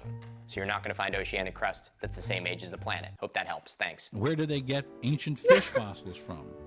From the land, like in Mississippi and Utah and France and China. What? No shit. Wait, hold on. This is something that he has to explain now. This makes sense with plate tectonics. The theory this isn't compatible with is the Earth expanding. If there's no such thing as subduction and there's no such thing as like the continents morphing, why the fuck are there fish fossils on the land? Firstly, and as I said earlier, the reason there's not many deep sea fossils is because the oceanic crust is constantly He's gonna say they're all from lakes. And a lot of ocean life likes to exist in shallow seas. There's sunlight. It can support a more diverse ecosystem. So because that's a more productive environment and because it frequently forms very close or on top of continental crust, there'll be a lot more fossils remaining. I can't believe he brought that up. That literally it doesn't make sense with his theory. Why would there be fish fossils on the land if the Earth is just growing and nothing fucking changes? What? I'm like baffled. He doesn't explain any more about this. Am I missing something? Like, this is literally just a mark against him. I don't know why he brought this up. Most of the undersea wasn't there 70 or 80 million years ago.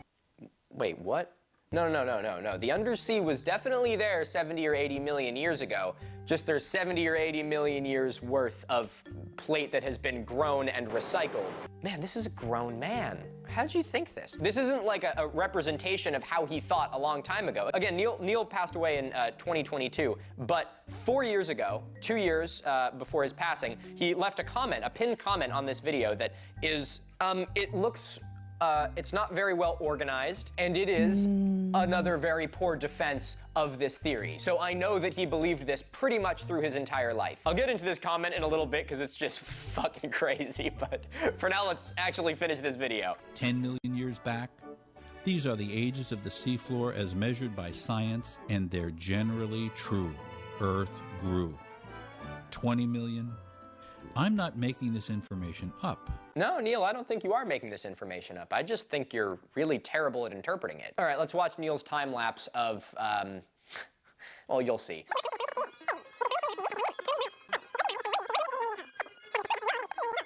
The upper plate, the continents, are as old as 2 billion years old. Yep, that's because the continents are big and they float and the oceanic crust goes underneath them, and so the continental crust is not recycled quite as frequently as the oceanic crust. Any more questions? Why does the scientific community desperately cling to and promote the idea that the ocean bottom is sliding under the continents and into a magma which is twice as dense as solid granite? Because the ocean isn't made of fucking granite. It's made of basalt, which is dead, sir. You stupid fuck. Unsupportable and scientifically unsound idea? They have to. Or else they'd have to observe and admit that the Earth is growing. Be nice to him, he's dead. Be nice to him, he's dead. You have to be nice. You have to be nice because he's dead. Okay. No, you don't. No, you don't.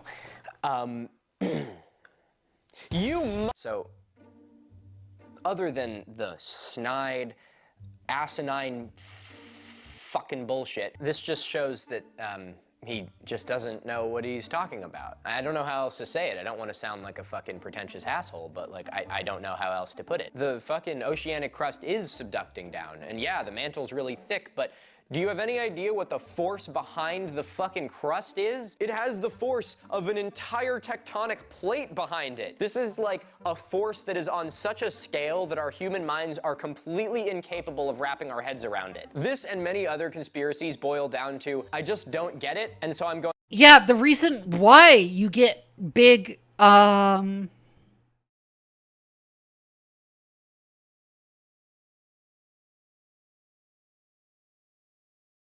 reason you get, like, all these big mountains is because the oceanic crust doesn't fucking sink down immediately. It, like, slides under the continental crust for a while.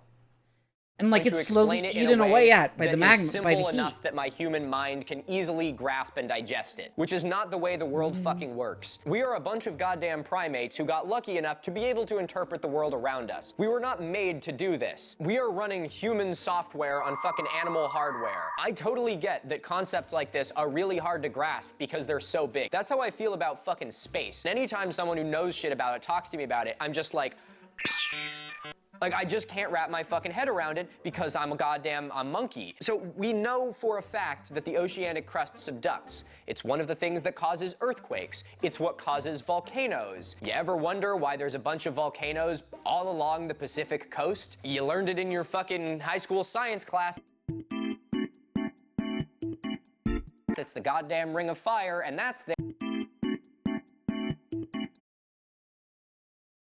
It's the true. goddamn ring of fire, and that's there because the Pacific plate is subducting under a bunch of other plates. All the volcanoes from fucking Alaska to California to the goddamn Andes Mountains are all because of this subduction zone. The oceanic crust slips into the mantle with layers upon layers of sand and sediment and dead algae, and as it dips farther and farther down, all of that melts and vaporizes and it produces gas, and all of that gas has to go somewhere. So a little ways in from where that subduction zone is happening, because the plate comes down and dips, it bubbles back up to the surface and creates volcanoes. That is something that we have extensive evidence for, and is something that cannot be explained with this theory. It's important to remember that science and the universe should and must be easier to understand as we go back in the universe's evolution. What? Are you fucking insane? The universe should be easier to understand as we go back? Let's just talk archaeology for a sec. What the I can tell you with fuck? the utmost confidence that the archaeological record does Pokemon anything jump scare. except get more clear as we go farther back. The farther back you go, the shadier and murkier it fucking gets. You have less information, less stuff has survived, and you're trying to interpret Ooga people booga! who lived even fucking longer ago with even less evidence. The Bites. environmental sciences are another great example. We have a whole bunch of evidence for all kinds of things that have happened throughout Earth's history. But take, for example, an unconformity, a place where there's a missing spot. I'm good. I'm about to work on some NPC stuff for their page. Neat. Suffice to say, I do have some ideas for campaign 3 and 4 now. Cool. Especially after watching a new series. Wait, I'm gonna put you between my boobs. Like, I'm gonna make you please. really small and put you between my boobs. Please do.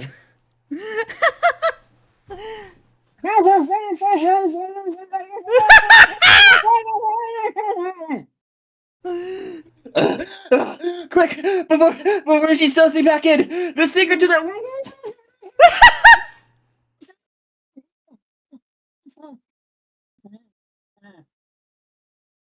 Oh my god, Paige.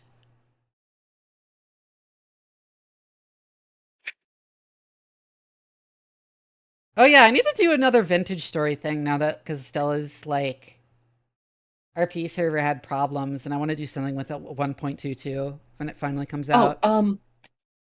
so I have been watching a new series of the booklets for Anime Night called Dead Mhm. Account, Mm-hmm. where it takes spiritualism to an interesting interpretation. You know how in proper mythology, like a haunting will normally happen when someone has a strong connection to a location or an item or something? Well, that's like a specific kind of modern Western Right. understanding of But ghosts, it but takes yeah. that and interprets it for the modern age. When But that people are is a so modern attached to idea. their online presences Oh, that they that's will haunt clever. their accounts. It is, but that is like a modern idea in the sense that it's from the 1800s. But yeah. But now I have an idea for one of the seasons for campaign 3 where it is literally one of those chainmail spams where if you don't do it because you don't believe in it, you will be zombified by a virus. That's whack. Oh, I'm gonna mess with you fuckers. I have ideas. I know how to be evil now. I know how to be evil. It's also very funny Evil. because the main character's power is fire because he's a flame baiter. Oh, fuck. Like he records himself like running up on people and beating them up for content just so that he can save up money for his sister's operation because any clout is good clout. What? Yeah. That's whack. Yeah. Oh, I got ideas. I got plenty of ideas. Speaking of, we gotta But yeah, talk we about should play that. Vintage Story. We I should have set up a Vintage Story thing. I really have Can't go laugh tried. at you. I tried on my own. You did? Even with all the settings turned down, it hurts my eyes something fierce, and I don't know how else to describe it. That's whack. Anyways, Razor Gem, thank you for the raid. Someone give them a shout out. Oh, somebody did give them a shout out. Anyways, Raiders, if you've never seen me before, my name is Doc Vivi. I'm a mad scientist VTuber and your favorite bratty cyborg cat. I like streaming strategy games, horror games, and RPGs, but really the game gives me an excuse to ramble at length about science on stream because I'm also a scientist in real life. Thank you for the follow, Razor Gem. We're Also, I'm currently here. just kind of like faffing about and doing whatever, like playing web games and watching YouTube because I finished Oh, Silksong. faffing about. Oh, Faff. oh, I'll fap you listen. about. I, good night, everybody. My commentary with the new Fuki is perfect. It is. It's really good. I love this new Fuki. It's great. My new model is so good. I can't wait to have it. It looks the new design is really cute. Yeah. Thank you. We also wanted to make the jacket kind of like evoke a little bit of the sun and moon aesthetic from Soul Eater. So there's gonna be a trigger where I just pull the hood down and like the face darkens and you just get to see the hood facade. Ugh. Razor Gem. You know what's funny? Because like I've played so much Megabonk at this point that I like never reach tier 3 without completing tier 3. Oh, So I've kind of like forgotten how I could give advice there when you struggle to beat tier 3. Because it's always like because like now just don't all die. of my struggles are defined by getting all the right stuff on stage 1 and 2. Just don't die. Simple. Make health bar of enemy go down. Make health bar of you stay up. Simple. Me. I give the best gaming advice. Pro tip. Don't die.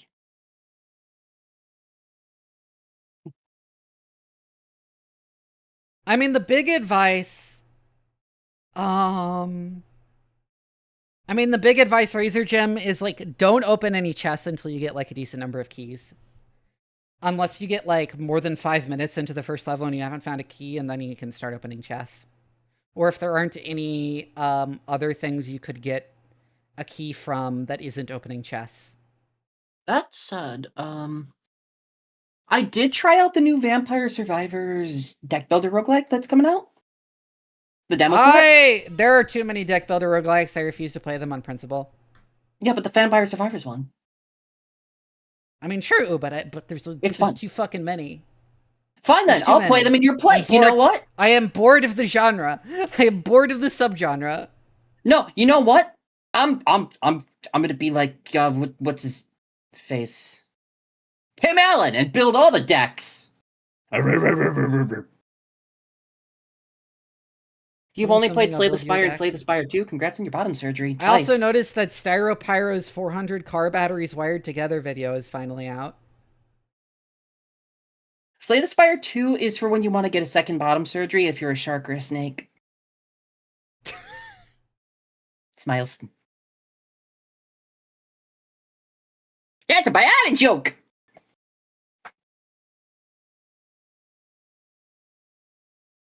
That's a real knee slapper, that one! Man, imagine how many bottom surgeries you'd have to get if you're an echidna. 4! 4 of them!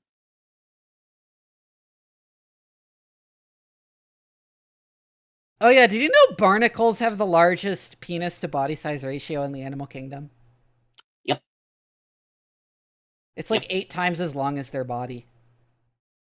Listen, when you have friends who are in the furry community, you learn some weird animal facts. You know, sometimes I get people asking, like, why I know this shit, and I'm like, I am literally a biologist. Like, what do you mean? I have people asking me why I know this shit, and I'm like, have you lived on the fucking internet? I know. Oh, Chaos Zero Nightmare I've heard interesting things about. Then again, I really can't sink my teeth into another gacha because I've already sold my soul to... I have never played a gacha and never will. I'll play them in your place. I've sold my soul, though, because if I got into gacha, I would spend so much fucking money on it. Mood! Why did my voice crack there? Sorry. Oh yeah, Paige, did you ever see my thread on why the idea that people in the Middle Ages didn't drink alcohol all the time is false? What?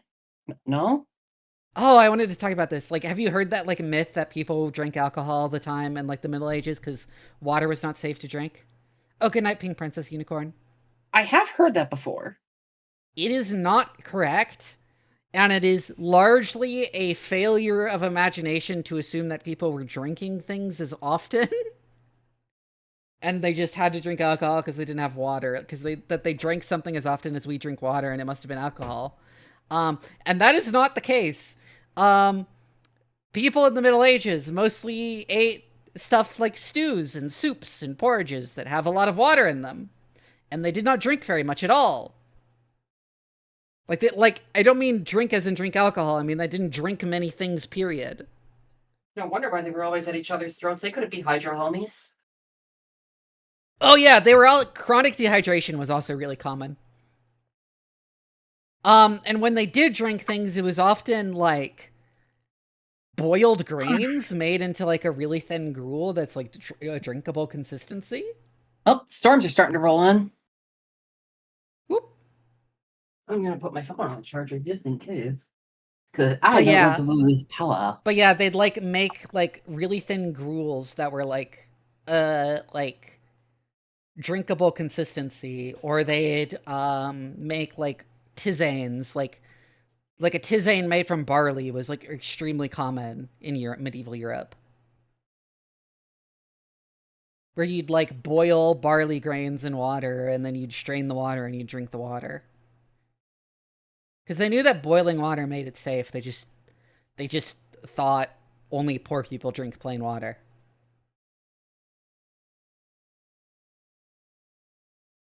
Only, like, the most desperately poor people drink plain water. You would drink other things in water. Also, even though they did drink alcohol more often than people now, it was usually heavily watered down.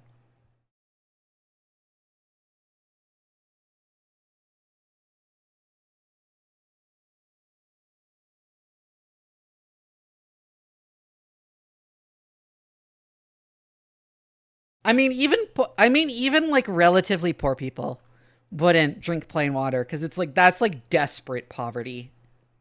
Like you see medieval writers like straight up talk about drinking plain water as something like the most as like you'll often see them referring to someone like surviving off bread and water as like indicating that they're the most desperately poor you can be. Bread is fucking delicious. Water's fucking delicious. Next question. I mean, that's also a thing is that like even if you boil water to make it clean, to make it like safe to drink, that doesn't make it clean and it's still gonna taste like shit. Yeah, raw. Next question. Like water didn't taste very good in general. Except for like mineral spring water.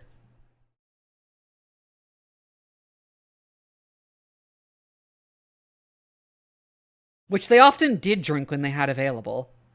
In fact, it was commonly like imported by rich people. Yeah. Hi, Hetza.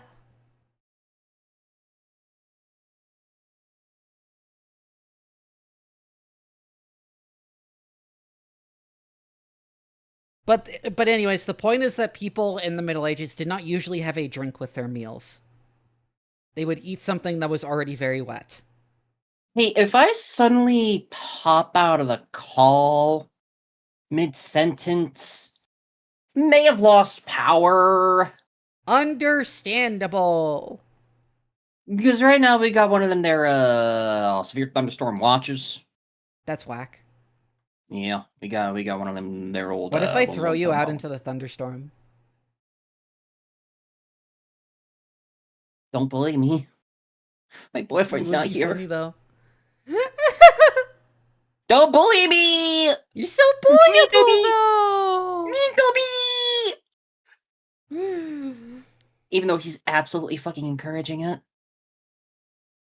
I'm gonna smother that man when I run into him. And then marry him. You should.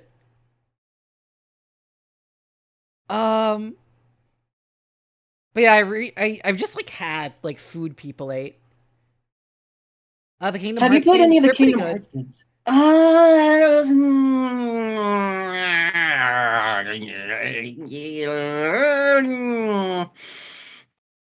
I have opinions. I have strong opinions. You know, that's not surprising, actually. As a big lore aficionado for games and all that, I have strong fucking opinions on Kingdom Hearts 3. Or as I like to call it, Oh yeah, I see another Milo Rossi video on vampires, and it reminds me of just like in general how much people mistake modern-ish folklore for like ancient folklore. Like they conflate like 1800s folklore with for like, Razor, things if people you in the Middle Ages believed. If you absolutely like the first two main games and have played some of the side games, it's worth playing to get some of those plot points tied off. However, 3 does bring a lot more questions to the table than answers. I am opinionated I'm not a fan of Kingdom Hearts 3. But I sat through it to try and understand the plot a little bit more. And I want to say that, and the reason, and when I was getting at with the vampires, is that like the like sort of like this common stereotype of the vampire now as this like intelligent like plotting creature, and so on. That's very much a later idea. Medieval vampires were more like they're just kind of zombies that suck blood. They're just sort of like zombies that suck blood. They climb out of their grave, they find like the nearest person to suck their blood, and then they go back in their grave. Triple Humana. Yeah, basically. I will. Well, I don't want to spoil it. Kingdom Hearts 3 is just one giant sequel bait when they promised it to be the end of a saga. And it's like, hey, guess what? We have more planned. You're not gonna live to see the end of the series, though. You're great. Yeah, they'll never like progress the plot again. We're not gonna progress the plot. You can go fuck yourself.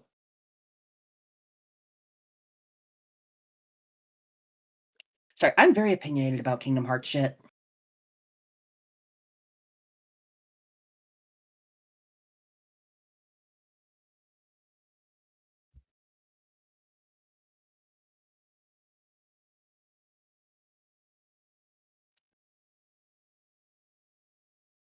Um.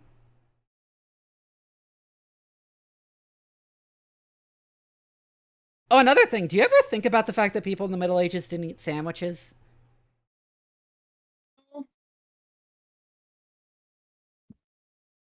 I tend to Or not that, think about the Middle Ages very often. or that bread loaves weren't shaped like that? I tend to not think about the Middle Ages very often. I would have thought with how much fantasy stuff you did, you would have thought about them more often. I prefer my escapism into high fantasy. I mean, true, but I find the Middle Ages interesting, and I like to incorporate that in my fantasy. This, well, yes and no. I don't actively look into the Middle Ages, but I do, acknowledge that they happened. Mm-hmm. High fantasies when there's sandwiches. Yeah, it's funny thinking about, because sandwiches didn't really, because, like, it seems, like, weird that they wouldn't make something as simple as a sandwich in the Middle Ages, even, and that we don't have records of anything resembling a sandwich other than, like, people did eat bread with, like, meat and cheese. But as far as we could tell, it was, like, meat and cheese on top of the bread. Or, like, they would, like, dip the bread in stew. But, like, a sandwich doesn't make a whole lot of sense unless you have, like, prepared ingredients to, like, combine. Right? That are, like, pre-cooked and preserved. And so, of course, it only comes about in, like, the 1800s. The idea of the sandwich.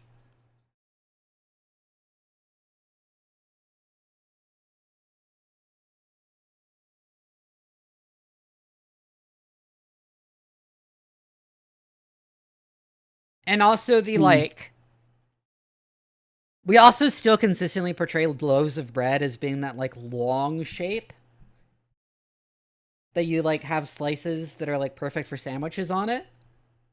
That is not how they made bread in the Middle Ages. Oh, yeah. Almost every example of medieval bread I've seen was, like, bun-shaped. Like, yep. It's round. It was for dipping and sopping. Yeah. Also, to answer you, Igneous Sigil, it depends. Because depending on where. Flatbreads are about... yes.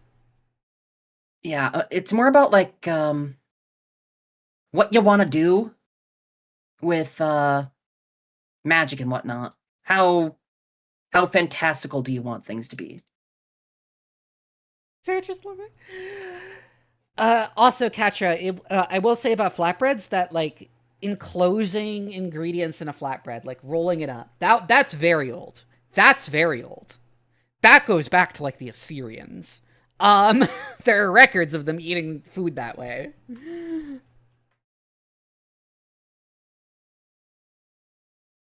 With, like, meat and onions.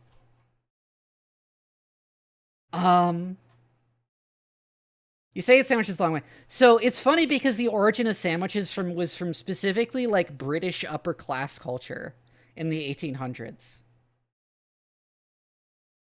Where it was like a novel thing to serve at banquets, and it sort of, and as industrialization allowed for the mass production of ingredients separately, that you just had to combine. Now, is it a full rumor that it was thanks to the Earl of Sandwich, who said, I want to... Jesus fucking Christ. I want to be able to enjoy my chicken while also playing poker. I think that story is apocryphal, but that is the social milieu that the sandwich originated out of. Oh, yeah. That said, it might have also come from the Dutch immediately earlier. It's not clear. It's not super clear exactly where the sandwich came from, just that it was definitely popularized by the British upper class as, like, sandwiches as, like, a novel thing to have at a banquet.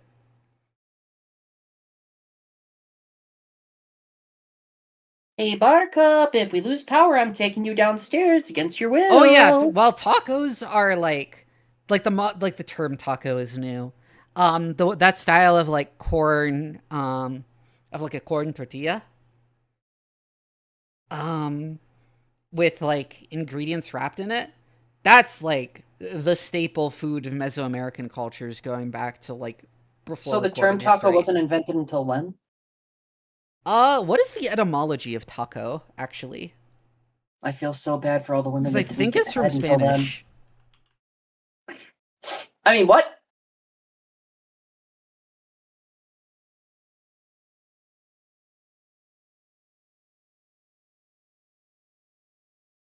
Oh! I said nothing. Okay, so taco is from the Spanish word for plug or wad, for coming from Mexican miners, noting its resemblance in shape to explosive charges. Man,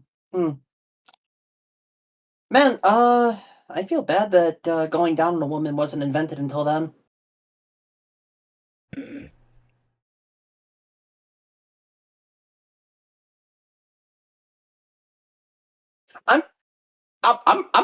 I really gotta stop being unhinged. Oh, another thing is that they didn't really store bread. They would just like make the bread and then they'd eat it.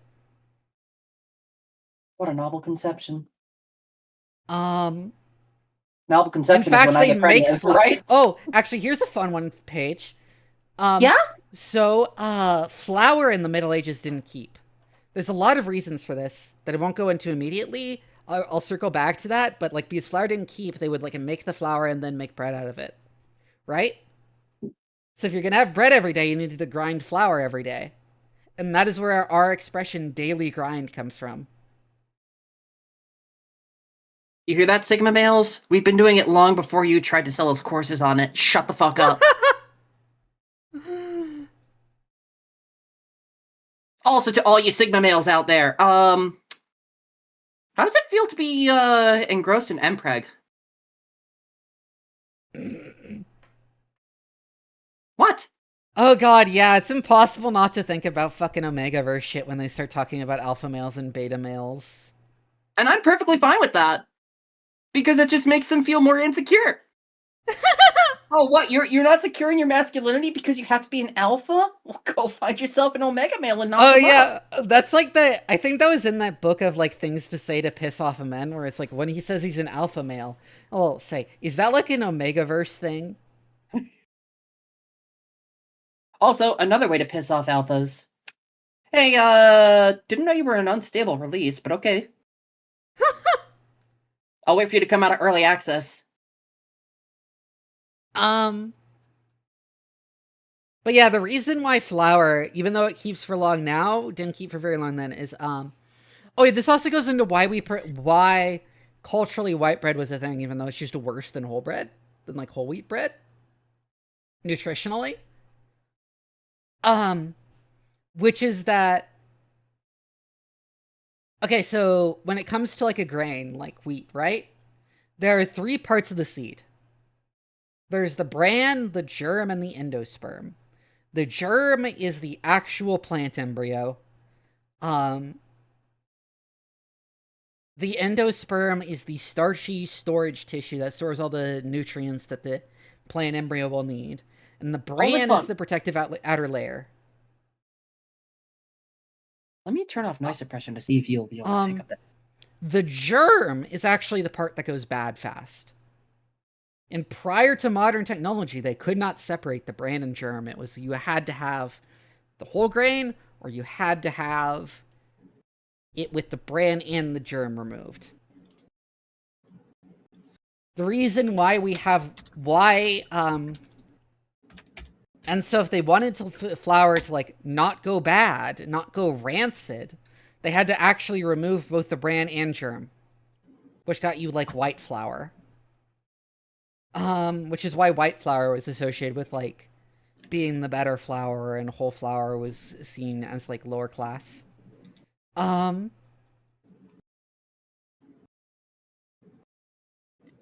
in the modern time, we can actually separate the germ. So we like separate the germ, bran, and endosperm, and we mix, and after grinding, we like mix the bran and endosperm back together. Did you hear that? To make whole flour? Did you hear that over Discord? No. Oh, the thunder made my windows rattle. That's whack. Yeah. Holy fuck. Surprised chat heard it. Letting you guys know, if I suddenly disappear, Alexandria's burning down again. Please don't burn my grandma.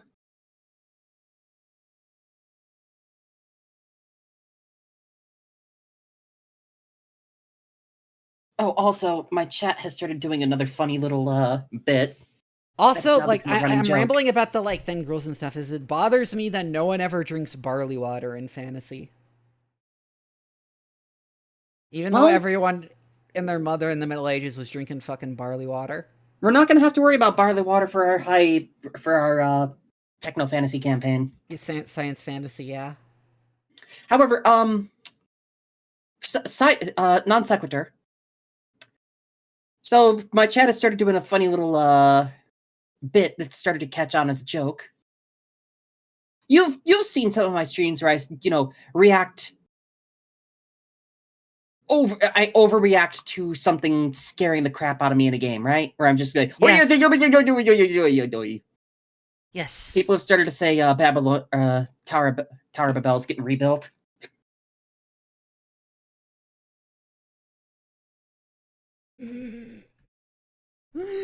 That's a good one. I will learn to speak every language. I will learn to speak every language so that I can YouTube poop. God. It's been so long since I've thought about YouTube poops. Another friend group is constantly sharing them. And of course there is the classic one that got shared recently because of its 9-year anniversary. It took me 9 years to collect all these cereals. Yum, yum. Behold the wall of cereals. It took me 9 years to collect these cereals. Put that hedgehog in the dick grinder.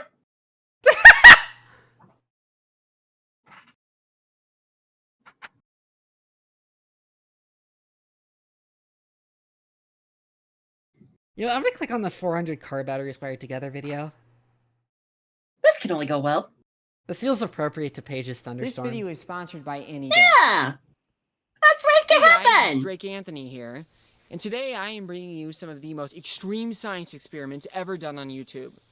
Behind me, I have 400 car batteries wired together. I'm sharing it on With Discord these batteries, I can I like pull a Coco electrical Melon, currents yay! far beyond the typical lightning strike, and for much longer durations too. I can guarantee you that this video will be unlike anything you've The laser guy with, like, inhumanly high testosterone levels that are a serious problem, apparently. ever seen in your life. Pretty low You cortisol. may have watched the video. He has, I like, did with 10 just to 100 20 car times as batteries. much fucking I did manage to pull some big testosterone as you're currents supposed there. to have. But honestly, I did not utilize that's the dangerous. full potential of those Yeah. batteries. That being said, That's high the data I cortisol. obtained from those experiments has prepared me to get the most out of my new ones. So in Which is short, apparently the new thing even the though Sigma I have male 4 times as many sphere batteries is as last doing. time, I'm actually expecting this bank to be 10 times stronger. Now, Which other the thing fact about- that he's like a little twink and he has ludicrously high testosterone levels kind of puts the lie of like testosterone makes you manly, right? about the first videos that made the YouTube overlords a bit uneasy. Now, don't bring out the pitchforks, that's all since been resolved. But in the interest of avoiding issues with this video, I feel like I should spend a bit more time covering the scope and safety of this video. So let me be clear that this is not a stunt. The purpose of this video is to explore the physics of extreme currents. I'm talking scales like you'd find in a national lab. But since this is all in my backyard, I get to have a bit more fun with it. And to be honest, much of this is just going to be me sticking random stuff in between the contacts to see what happens. And yes, I know this is a bit of a chaotic approach, but you know, this is really how a lot of scientific discovery happens. I mean, you know, the scientific method is great and all, but oftentimes, innovation is a product of just throwing things at the wall to see what sticks. So, why car batteries then? Well, as it turns out, That's true. A lot of like, though in general, it's like, yeah, well, in science to have like it be really considered really evidence of a theory. Oh, I see what Paige linked. you have to Low like cortisol. make a prediction that is tested. That is like tested and found to be correct or whatever. Like that's how the scientific method works. I'm oversimplifying. Anyways, a lot of science starts from people just sort of mucking about and collating data and saying like, okay, think this, and using that as a basis for their predictions that they later test. Car batteries are actually a great way of getting into electrical territory, where footage doesn't exist. When it comes to making huge currents, most people think of using capacitors. But interestingly, car batteries don't fall that far behind in terms of max currents. The benefit with car batteries is that they can dump those currents for far longer than a brief pulse. That means that with a bank of, say, 400 car batteries, not only can I produce the most current ever shown on YouTube, but I can do it for many thousands of times longer than the next contender. And let me tell you, there are so many interesting and important aspects of physics that show up at this scale. And I truly believe that all of this is going to offer an unprecedented look into the nature of extreme currents. So much so that I really think it's going to change the way that you look at electricity.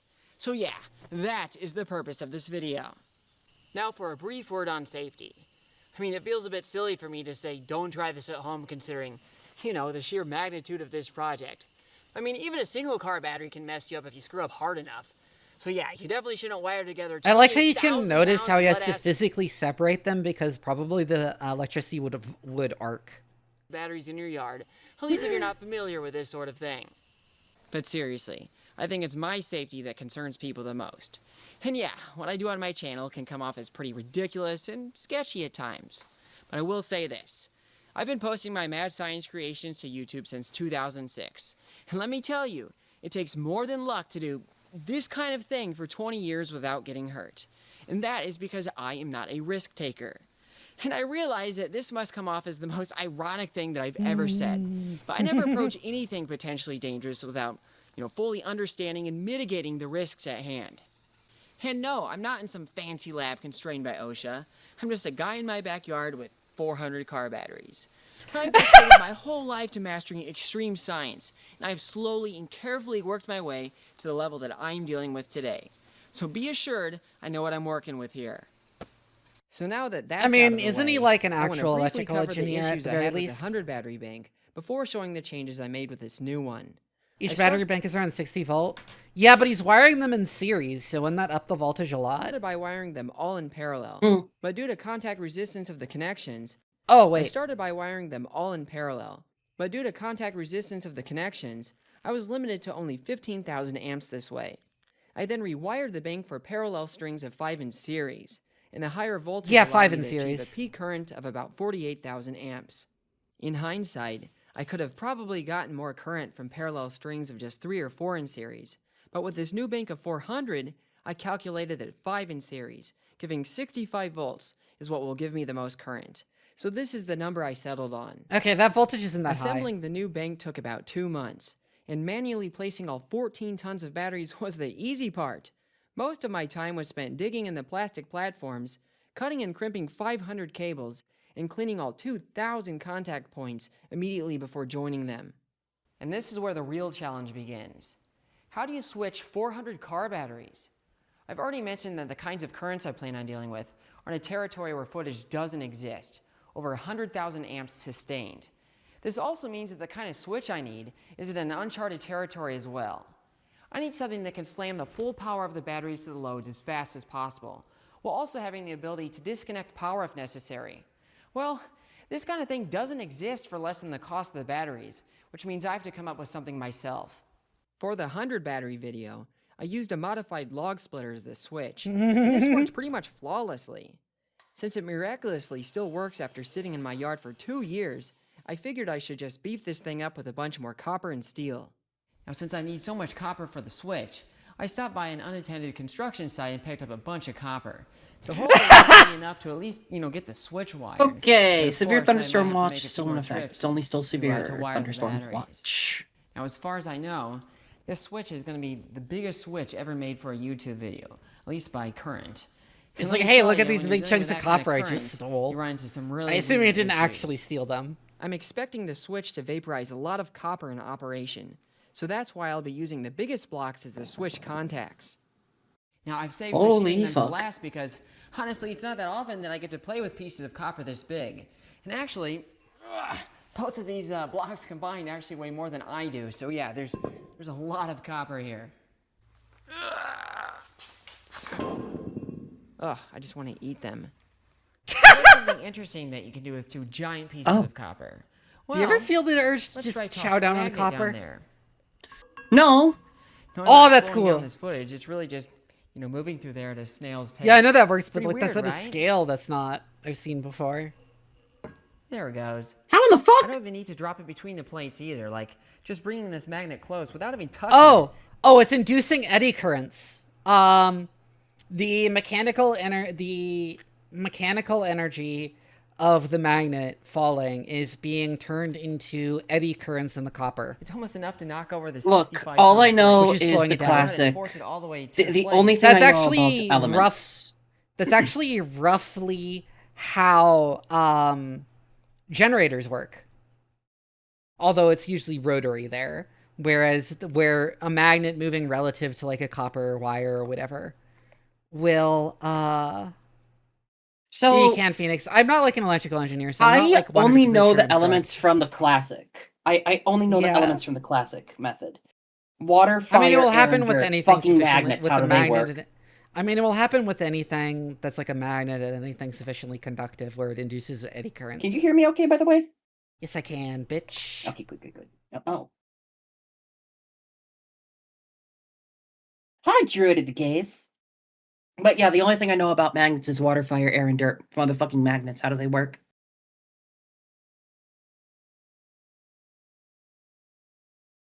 I'm brain rotted. It makes electricity and conductor, yeah. Look, this is why I'm the It doesn't hapless wanna just assistant fall to off. Vivi. It's really slow down there. This too is Yuri. It's like it's moving through syrup or something. Yeah, sure, get in voice here, Phoenix. We have the mad genius scientist and her derpy little sidekick assistant. Okay, this is super cool. This is super cool. Like, I can't type as fast as I. This too. I can type as fast as I can talk, but Is like Yuri. the physics of the eddy current and stuff is like super fun. Yeah, electricity is not my area of expertise. Yeah, neither is mine, but I like to fuck around with it a lot, so I learn a lot. Yeah, we know you're but- more of a fairy type, Doc. Damn, she's ignoring me. I see how it is. Donald. I'm licking your head. So yeah. Eh, So, what? So Ew. the fun thing here is that so when a conductor moves through a magnetic field, so like copper, aluminum, steel, iron, whatever, when it moves around next to a magnet, the magnet puts a little electric current into it, because when a magnetic field gets cut through, it makes electrons move. Make sense? Yeah.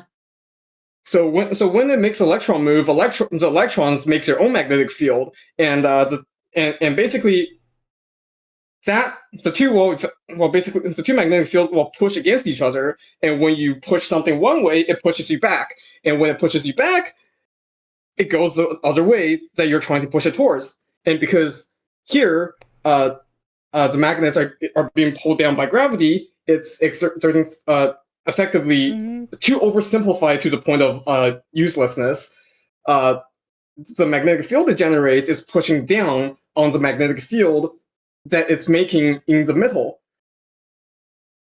Still Yes. following? Kind of? So because it's pushing down on the metal is pushing up against it, just like how when you push down on a table, the table pushed up against you.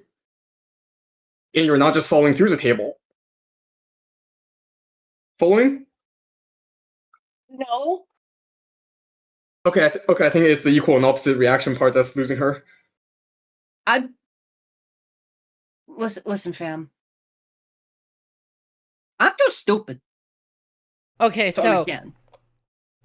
like, okay, a magnet, it isn't just like the object itself, right? It's like there's a magnetic field around it, basically, right? It has magic, Understand that? yes. That when a magnet moves over something that is conductive, specifically moves, not when it's just sitting there, it induces electrical currents in that conductor. Right?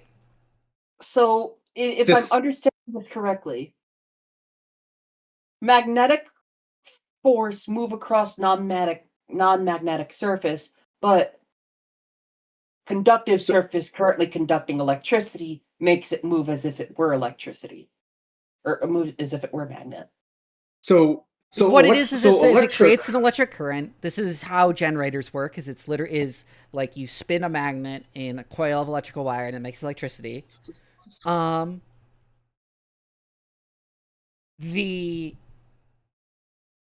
And when electricity is flowing, that also makes an electromagnetic field. In fact, electricity really is an electromagnetic field, not just the movement of electrons, but there's an electromagnetic field there, right? And that now pushes against the field coming out of the magnet. And they're pushing on each other, sort of, which slows down the magnet. Again, I was oversimplifying and in it the to aggregate, the point of... you can think of it sort of as the energy of the movement of the magnet is becoming electricity. Again, I was oversimplifying it to the point of uselessness, but like to abstract the idea. Mm-hmm. Effectively, when the magnet so the important thing is that magnetic force and electrical force are very much intertwined to the point where they're technically the same force. They're really. The same thing. Yes. They are the same force. Mm-hmm. Like on a fundamental level. So when a magnet moves, it drags electrons with it.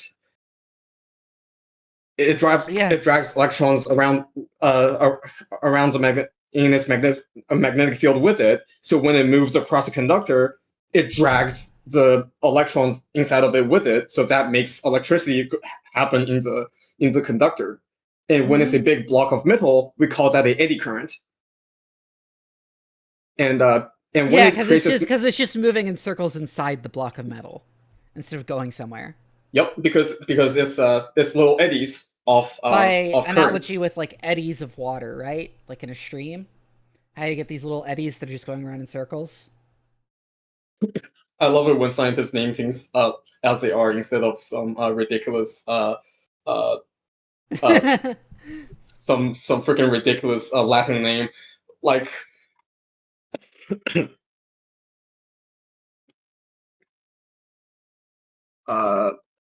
But yeah, in other words, walls? It's causing electrical current to flow around in like circles in the metal, and that is making it become a little bit magnetic, which is pushing against the magnet. It's a really neat effect. So remember how in high school maybe you might have had a there's often like teacher a school science experiment where you have like a copper wire around like usually it's like one of those like rolls of toilet paper. You just sort of wind a copper wire around it and you put some electricity in it and you drop a penny through it and the penny falls really slowly. I was more talking about the electromagnets, but yeah, basically the idea. So like when electricity runs in a circle, the electric field generates its own magnetic field because again they are the same force.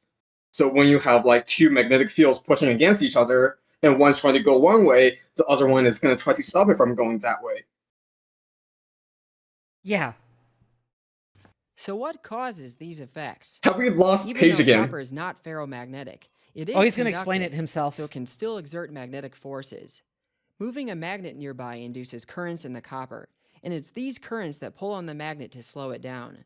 Silver is even more conductive, so these effects are even more pronounced in silver bars. There's a reason I am showing you these demos. Generally speaking, this intrinsic connection between electricity and magnetism has profound implications about how the universe works. More specifically, hold on. what's to come with the battery. I have something to put in the sidebar. This is me trying to process right now. The dial-up internet sound effect? The currents I'm expecting will produce just with smoke coming out of my incredible ears. forces. This will make for the currents Also, yeah, I'm you can expecting will see him produce show how it's incredible- generating foreshadows electricity what's by to come using with the the movement batteries. over a magnet to, The currents I'm light expecting up a will little produce LED. incredibly strong magnetic forces. This will make for experiments that look nothing short of witchcraft. That is, assuming I can even tame them in the first place. When I started tearing down the switch to make my upgrades, I noticed that steel shavings were sticking to it like a magnet, so I decided to investigate. So I got this compass here, and if I put it next to this this steel stock, it's a little affected, but it's not like, you know, super strongly. Oh, But if I come over is here this the steel stock and from? get just in the vicinity of this old switch here, you Oh, can see that It's been magnetized! this is so. Oh, this reminds me. So you know It's been those turned into a industri- permanent magnet. That's crazy.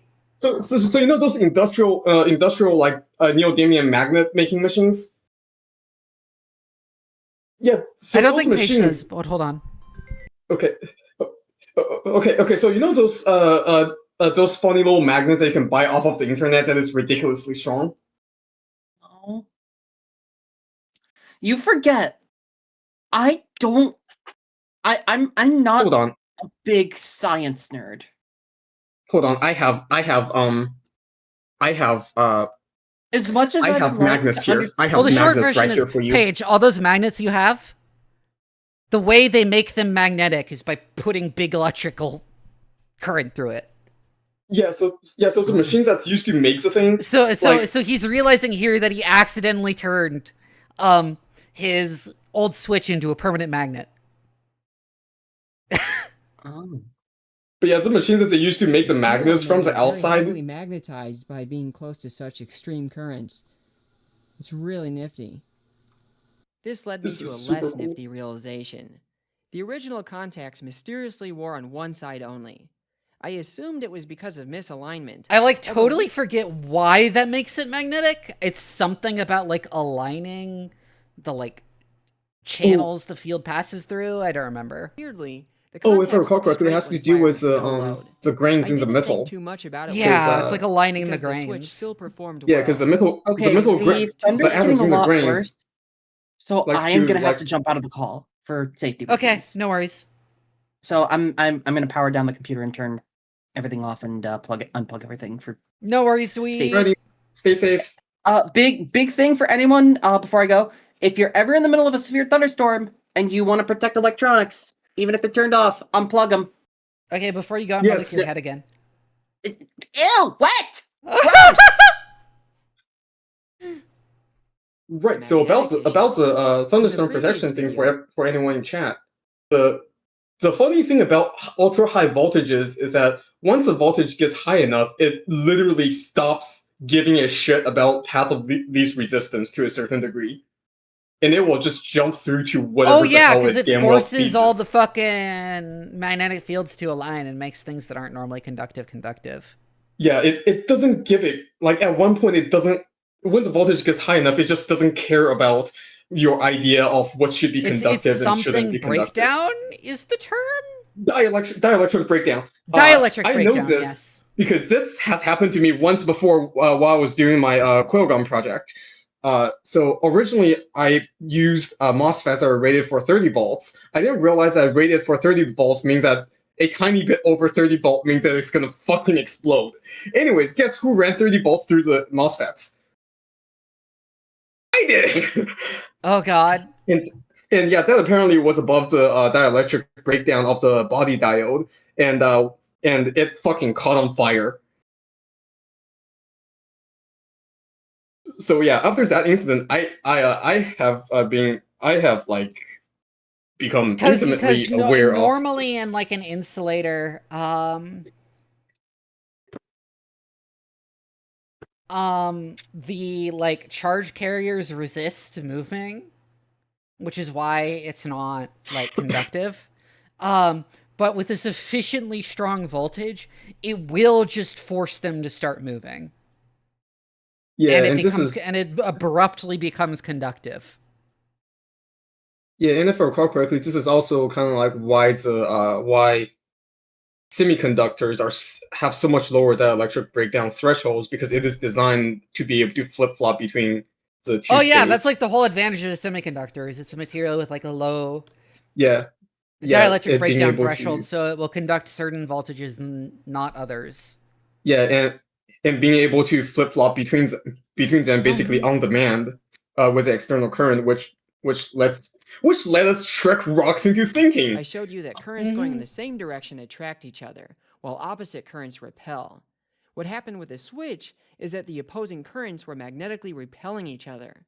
The one side burned through was due to asymmetry in the cable arrangement. The daunting thing is that these forces And also that once they undergo dielectric breakdown, they behave as like very good conductors. Whereas most things that undergo dielectric breakdown are poor conductors. Oh yeah, And the they thing still he's currently turn most talking of the electricity passing through them into heat. with a square of current. That the means thing that he's by currently tripling talking about current was compared to current last repelling time, itself. the This magnetic is all forces would another be very 9 interesting times thing stronger. that This could cause, was a compared to very last time, interesting real world comparisons that you might know. Audio wires or like high frequency RF, they have to be like the fancy braided cables that braiding in and out of itself. Specifically because at that high when the switching frequency is high enough, this exact same effect happens at much lower voltages. To the point where like if you have a solid conductor, all the current goes into the skin and the resistance jumps up to a ridiculous amount. And which is why they have to use braided wires to effectively force the current to use the entire conductor. In some of the super high frequency electronics like audio or like audio and RF electronics. That's whack. Super cool. the Yeah. Oh, Daedalus, current doesn't cause dielectric breakdown. It's voltage that does. Yeah. You can have as high voltage current is- as you want, and you won't get dielectric breakdown. The current limitations you have in a lot of electronics, if I recall correctly, is mostly due to thermal limits. Because if you have more current, Yeah, then it it will can dissipate bleed. It heat. will bleed more as heat if the higher the current is. Yeah, if it Um,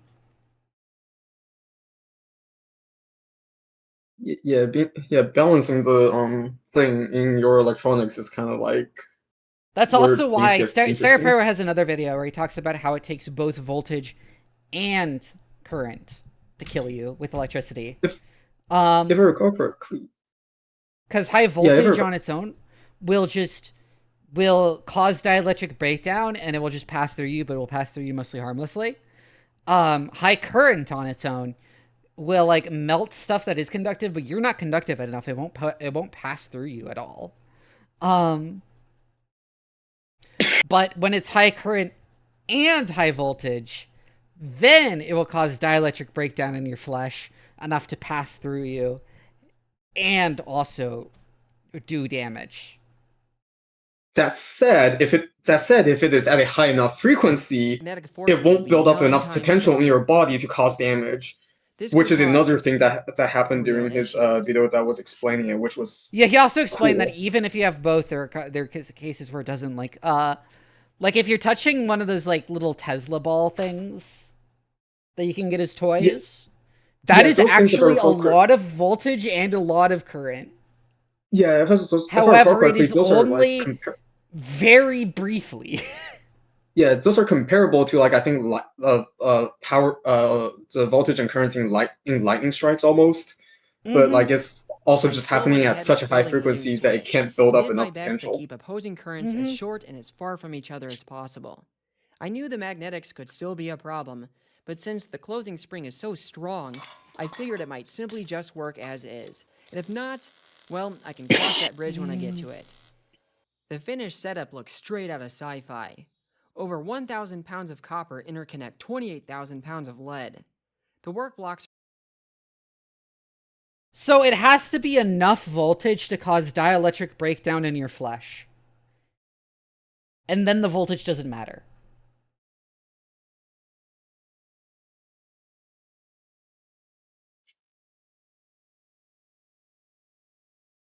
And then it's like only the current that matters.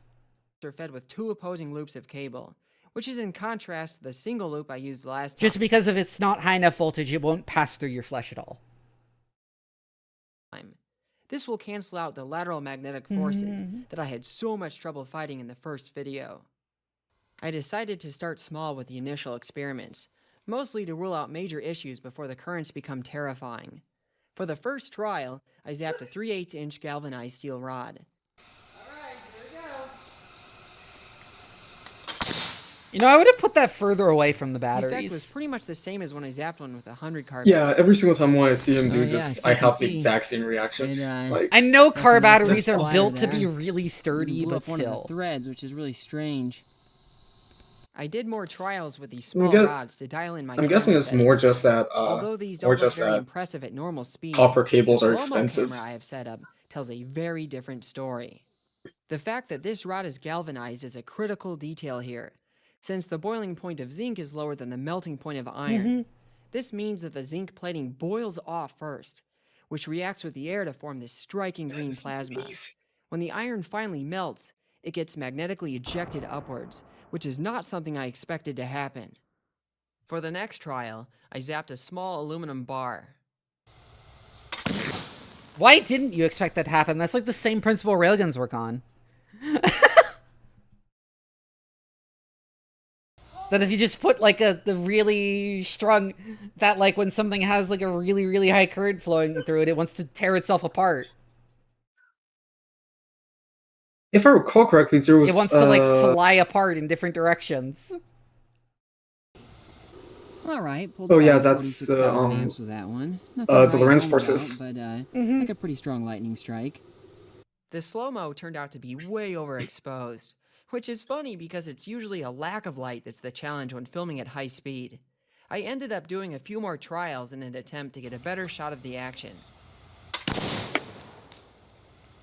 Apparently, he's not getting up to that point yet. And but, yeah, that's how I always think- explain how the current actually has to flow through the projectile in a railgun, which demands like contact between the rails and the projectile. Because the whole point is it's the Lorentz forces, which are like when you have a system that involves a whole lot of current flowing through something, it really wants to tear itself apart. It really wants to fly off in different directions. Look at that. It That's, got pushed up, and then that's it. I think it also has, if I remember correctly, it also there. has to do with the alignment of Definitely a the magnetic force that currents. pushed it upwards like that. Because if they're pointing the same It was directions, they should difficult pull to get the into each exposure other. right with aluminum, You should see this since it later burns when so he gets to incredibly bigger bright. But test at least I was able samples. to make out some of Then the you can finer see the details of cables plasma like literally firewalls in bunch this into each one. other. I zapped a similarly sized titanium bar for the next trial.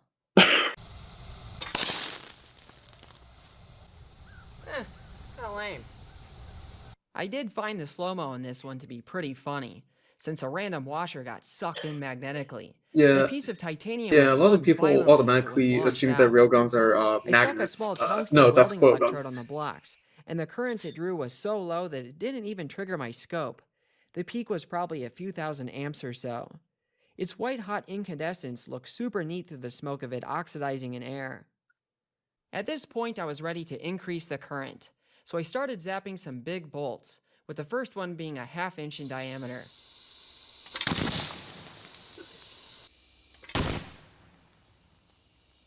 I pulled a peak current of 54,000 amps there, which is higher than anything I pulled in the last video, but it's still far from what I wanted, so I moved on to 3/4 inch bolts. Holy shit!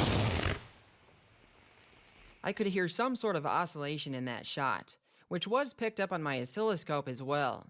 The slow-mo showed some sort of bouncing around on the contact blocks, but it wasn't clear what was causing this.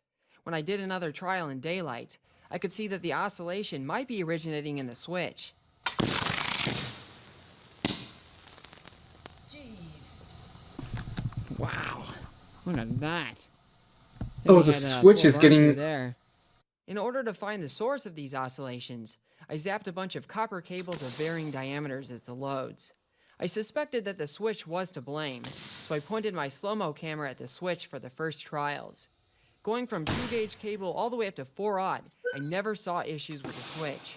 There were sparks from the initial much like Shizzy turn-on, has his physical but the issues, plate yeah. stayed closed. Yeah, at like this level of electricity, you really do see the union of electricity and magnetism. Like in normal everyday scales, they seem mostly separate, but here you can just see that they're the same thing. Next, I repeated the trials of increasing cable sizes, but with the slow-mo camera pointed at the blocks this time. What I found was super surprising. It sounded like the cables were exploding, but most of them weren't even burning through. They were being magnetically ripped out of the clamps. This force came as a surprise to me, since I chose a wiring arrangement that cancels out lateral magnetic forces on the loads. Clearly, whatever mysterious upward force remained turned out to be incredibly strong. When I made it to 4/aught cable, which as a Yeah, like I said, it's how a railgun works. reminder is the biggest American wire gauge size. But yeah, you But- can't make it This effect cancel was quite out. dramatic. Yeah, I It's think the violently point is bent that upwards. he tried He to managed to arrange it suck in a all way of the that is supposed to ferromagnetic fully material cancel from the out, but I'm line. guessing It Yeah, too did like, not he didn't but it actually didn't. burn do the- through, and instead he didn't But do it the didn't, mathing and to it the was still upward axis. trying In to this launch shot, itself. I measured a peak of 76,000 amps. Guessing it's because real-time it's view of this clamped shot on showcases top of some the of contact pros and block, cons so of the low voltage essentially there's a arrangements of the U-shaped bank. bridge for It the cannot current shock me, to which flow is through. What I That's my assume is guess. there's some little bit of air in that, and then that causes the system to destabilize. nice.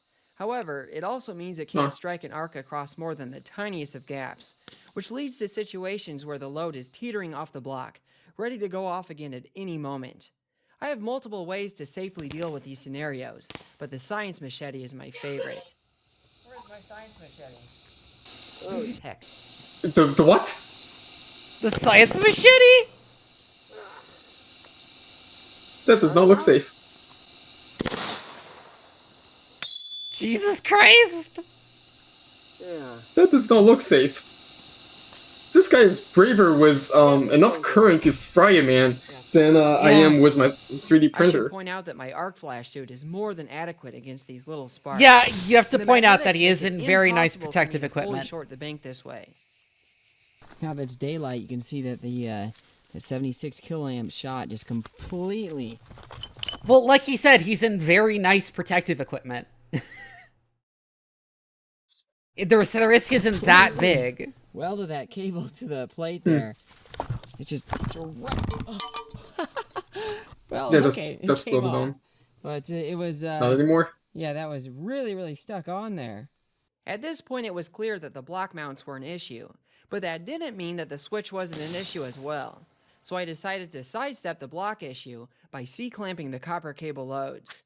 Now I need to bring up why I've been using spring clamps instead of C-clamps. If you watched the last video, you saw that when I zapped bolts, I had a lot of trouble holding them on the blocks. The fact that I was using spring clamps to hold them down, and not C-clamps, infuriated a lot of viewers.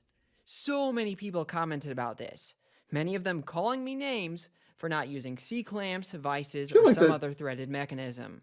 It's my fault for not explaining this the first time. And I get it, C-clamps are so much stronger, right? Well, the fact of the matter is that you cannot use C-clamps to hold a round, rigid object on the blocks. C-clamping a bolt onto the blocks will always lead to the bolt being ejected before it melts. It does not matter how hard you tighten them, this will happen every single time. There are a few reasons for this. For one, the outer surface has an oxide layer, which means that the contact regions have lower conductivity, and thus heat faster than the bulk metal. Plus, in the Yeah, you case did of very round see something objects, made out of rubber. the current has to pass through a small area as Yeah. it jumps from the blocks, which also Then also dramatically increases the heating. You near needed the to be able contact to points. apply continuous To make clamping matters force even worse, after its hot geometry is metal changed. is more resistive than cold metal, meaning more energy is dumped into the hot areas, leading to thermal runaway. All of this results in the contacts quickly exploding off, shrinking the contacts to the point where they're no longer held by the clamps. Spring clamps, however, follow through with the shrinking load, holding contact with the block until the load finally melts. Of course, this is unless the magnetic forces are stronger than the clamps. That being said, C-clamps are still useful with flat objects, or loads that can be spread flat like stranded cable. The reason is that this moves the part of the load that melts to outside the grip of the clamps. Thus, for these next trials, I C-clamp stranded cable to the blocks, in order to see how the switch would behave with a well-secured load. The first test with zero-gauge cable gave an interesting result. I would have looked and like dipped sounded the like a ends of the perfect C-clamps shot. in rubber. Something to note is how fast the spark shoot I don't think out from dipping it in exploding rubber cable. would really help that much The in slow-mo this shows that context. the cable did indeed burn through, and judging by the spacing between the blocks, the cable end was thrown back at a speed of at least 190 miles per hour. However, the scope shows that this was actually a bad shot, since it was split into 2 pulses of about 76,000 amps. Since the load was well secured, this implies that the switch bounced. Zapping 2 zero-gauge cables in parallel gave unmistakable proof that the switch was indeed bouncing. As violent as this looks in real time, the slow-mo is far scarier. The switch managed to launch a toroidal plasma vortex into mid-air before blowing open. Honestly, I think I'm better off not knowing what kind of temperatures are involved to allow an ionized copper plasma ring to exist in air. Regardless, it's obvious that the plates are getting completely blown apart here, Holy which is shit! most likely a magnetic issue. That is For the the sake of level of data, energy I involved zapped in even fucking thicker nuclear cables, systems right and there. the switch plates continue to Yeah. get blown apart. The Like, C-clamp I think- struggled to hold down the cable in a couple I trials think like as the well. The scope showed that I was reaching peak currents of the nuclear nearly physicists 90,000 who like amps. reacts to And this although this is stuff triple mentioned the that like currents of a typical lightning that this strike, stuff like it's still gets far less than what I had hoped for. Clearly, to the I point need to where find a like way to keep this like switch there's enough closed. current to The simulate fact that there are opposing worst case currents on meltdown opposite sides of scenarios the or switch means that there are like tremendous magnetic fusion forces that push the conditions. plates apart. Some napkin math Well, implies yeah, the that these vortex ring forces is are on the immediately order like, of oh, a that's like ton or fusion more. conditions. This is on Yeah, top like, of that whatever is- explosive forces that is exist absolutely from the amazing. Is superheated that plasma that forms in the switch. no? How can I could it be- combat this? Could it have like The Z-pinch first idea effects that in came to there? mind was to slap some huge springs on there, because at some point a brute force tactic like that has got to work. But something about that just didn't feel right though. And then it hit me. I shouldn't be fighting the magnetic forces. No, I should be working with them. I realized that the switch plates would attract each other if I could manage to get light currents going along both plates. The easiest way to do this, at least using what I had built already, seemed to be by rearranging the switch cables from an X-shaped configuration to a Z-shaped one. That way, there would be a component of current going along the length of the plates, which would magnetically bring them together. After thinking about potential issues of this arrangement for a while, I decided to just try it out and see what happens. Rewiring the switch took me 4 entire days. The current will probably want to pinch through the out and center. see what happens. Ugh. Rewiring the switch Yeah, that would took be me 4 scary. entire days. That since I system had would to tear itself re-clean every apart contact point violently. that I'd exposed. An unfortunate reality of Yeah. this project Hold is on, that any wait. changes to the circuit are very time-consuming. The initial tests with smaller loads like steel rods Yeah, and that would aluminum explode. bar were promising. So after these, I went back to zapping 4-aught cable. The first cable behaved in a strange way. Both C-clamps were completely ripped off the blocks, and the cable... Have you seen like when they put like a fucking can of soda in a Z-pitch? I don't think I actually about that. If I recall correctly, when you get to later in the video, he crushed a pipe with effectively the same that exact effect. With the Z-pinch? That's crazy. Yeah. Yeah. Where you can see how the can has been like crushed and stretched because of the pinch. I think so, because if I recall correctly, the pipe was crushed, folded in on itself, and pulled into a like half banana shape as it's getting launched off into the air. Ooh.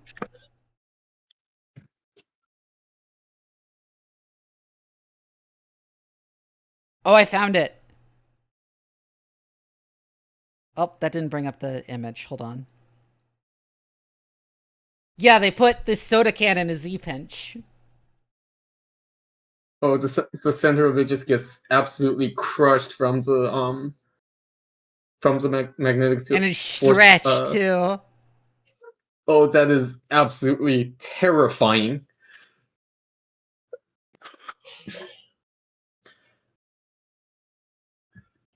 basically exploded without... I think I'm gonna wrap up the stream, though, because I'm getting really tired. I didn't Understandable. sleep super well last night. I mentioned that. So I'm probably gonna go to bed a bit early tonight.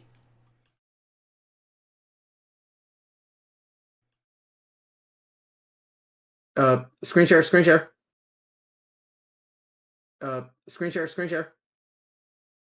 Oh, right. screen share, screen share. Oh.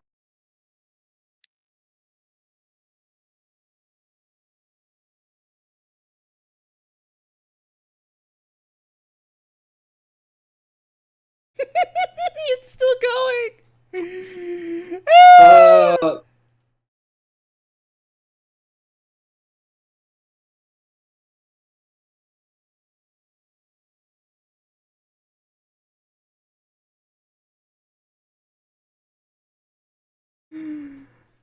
Okay. Well, that's gonna be going for a while. Yes, it is. That's right, Hesper.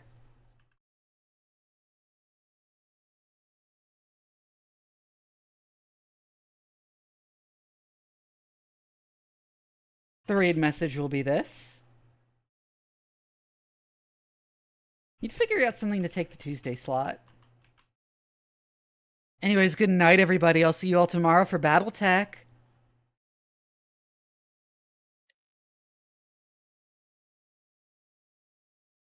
Good night.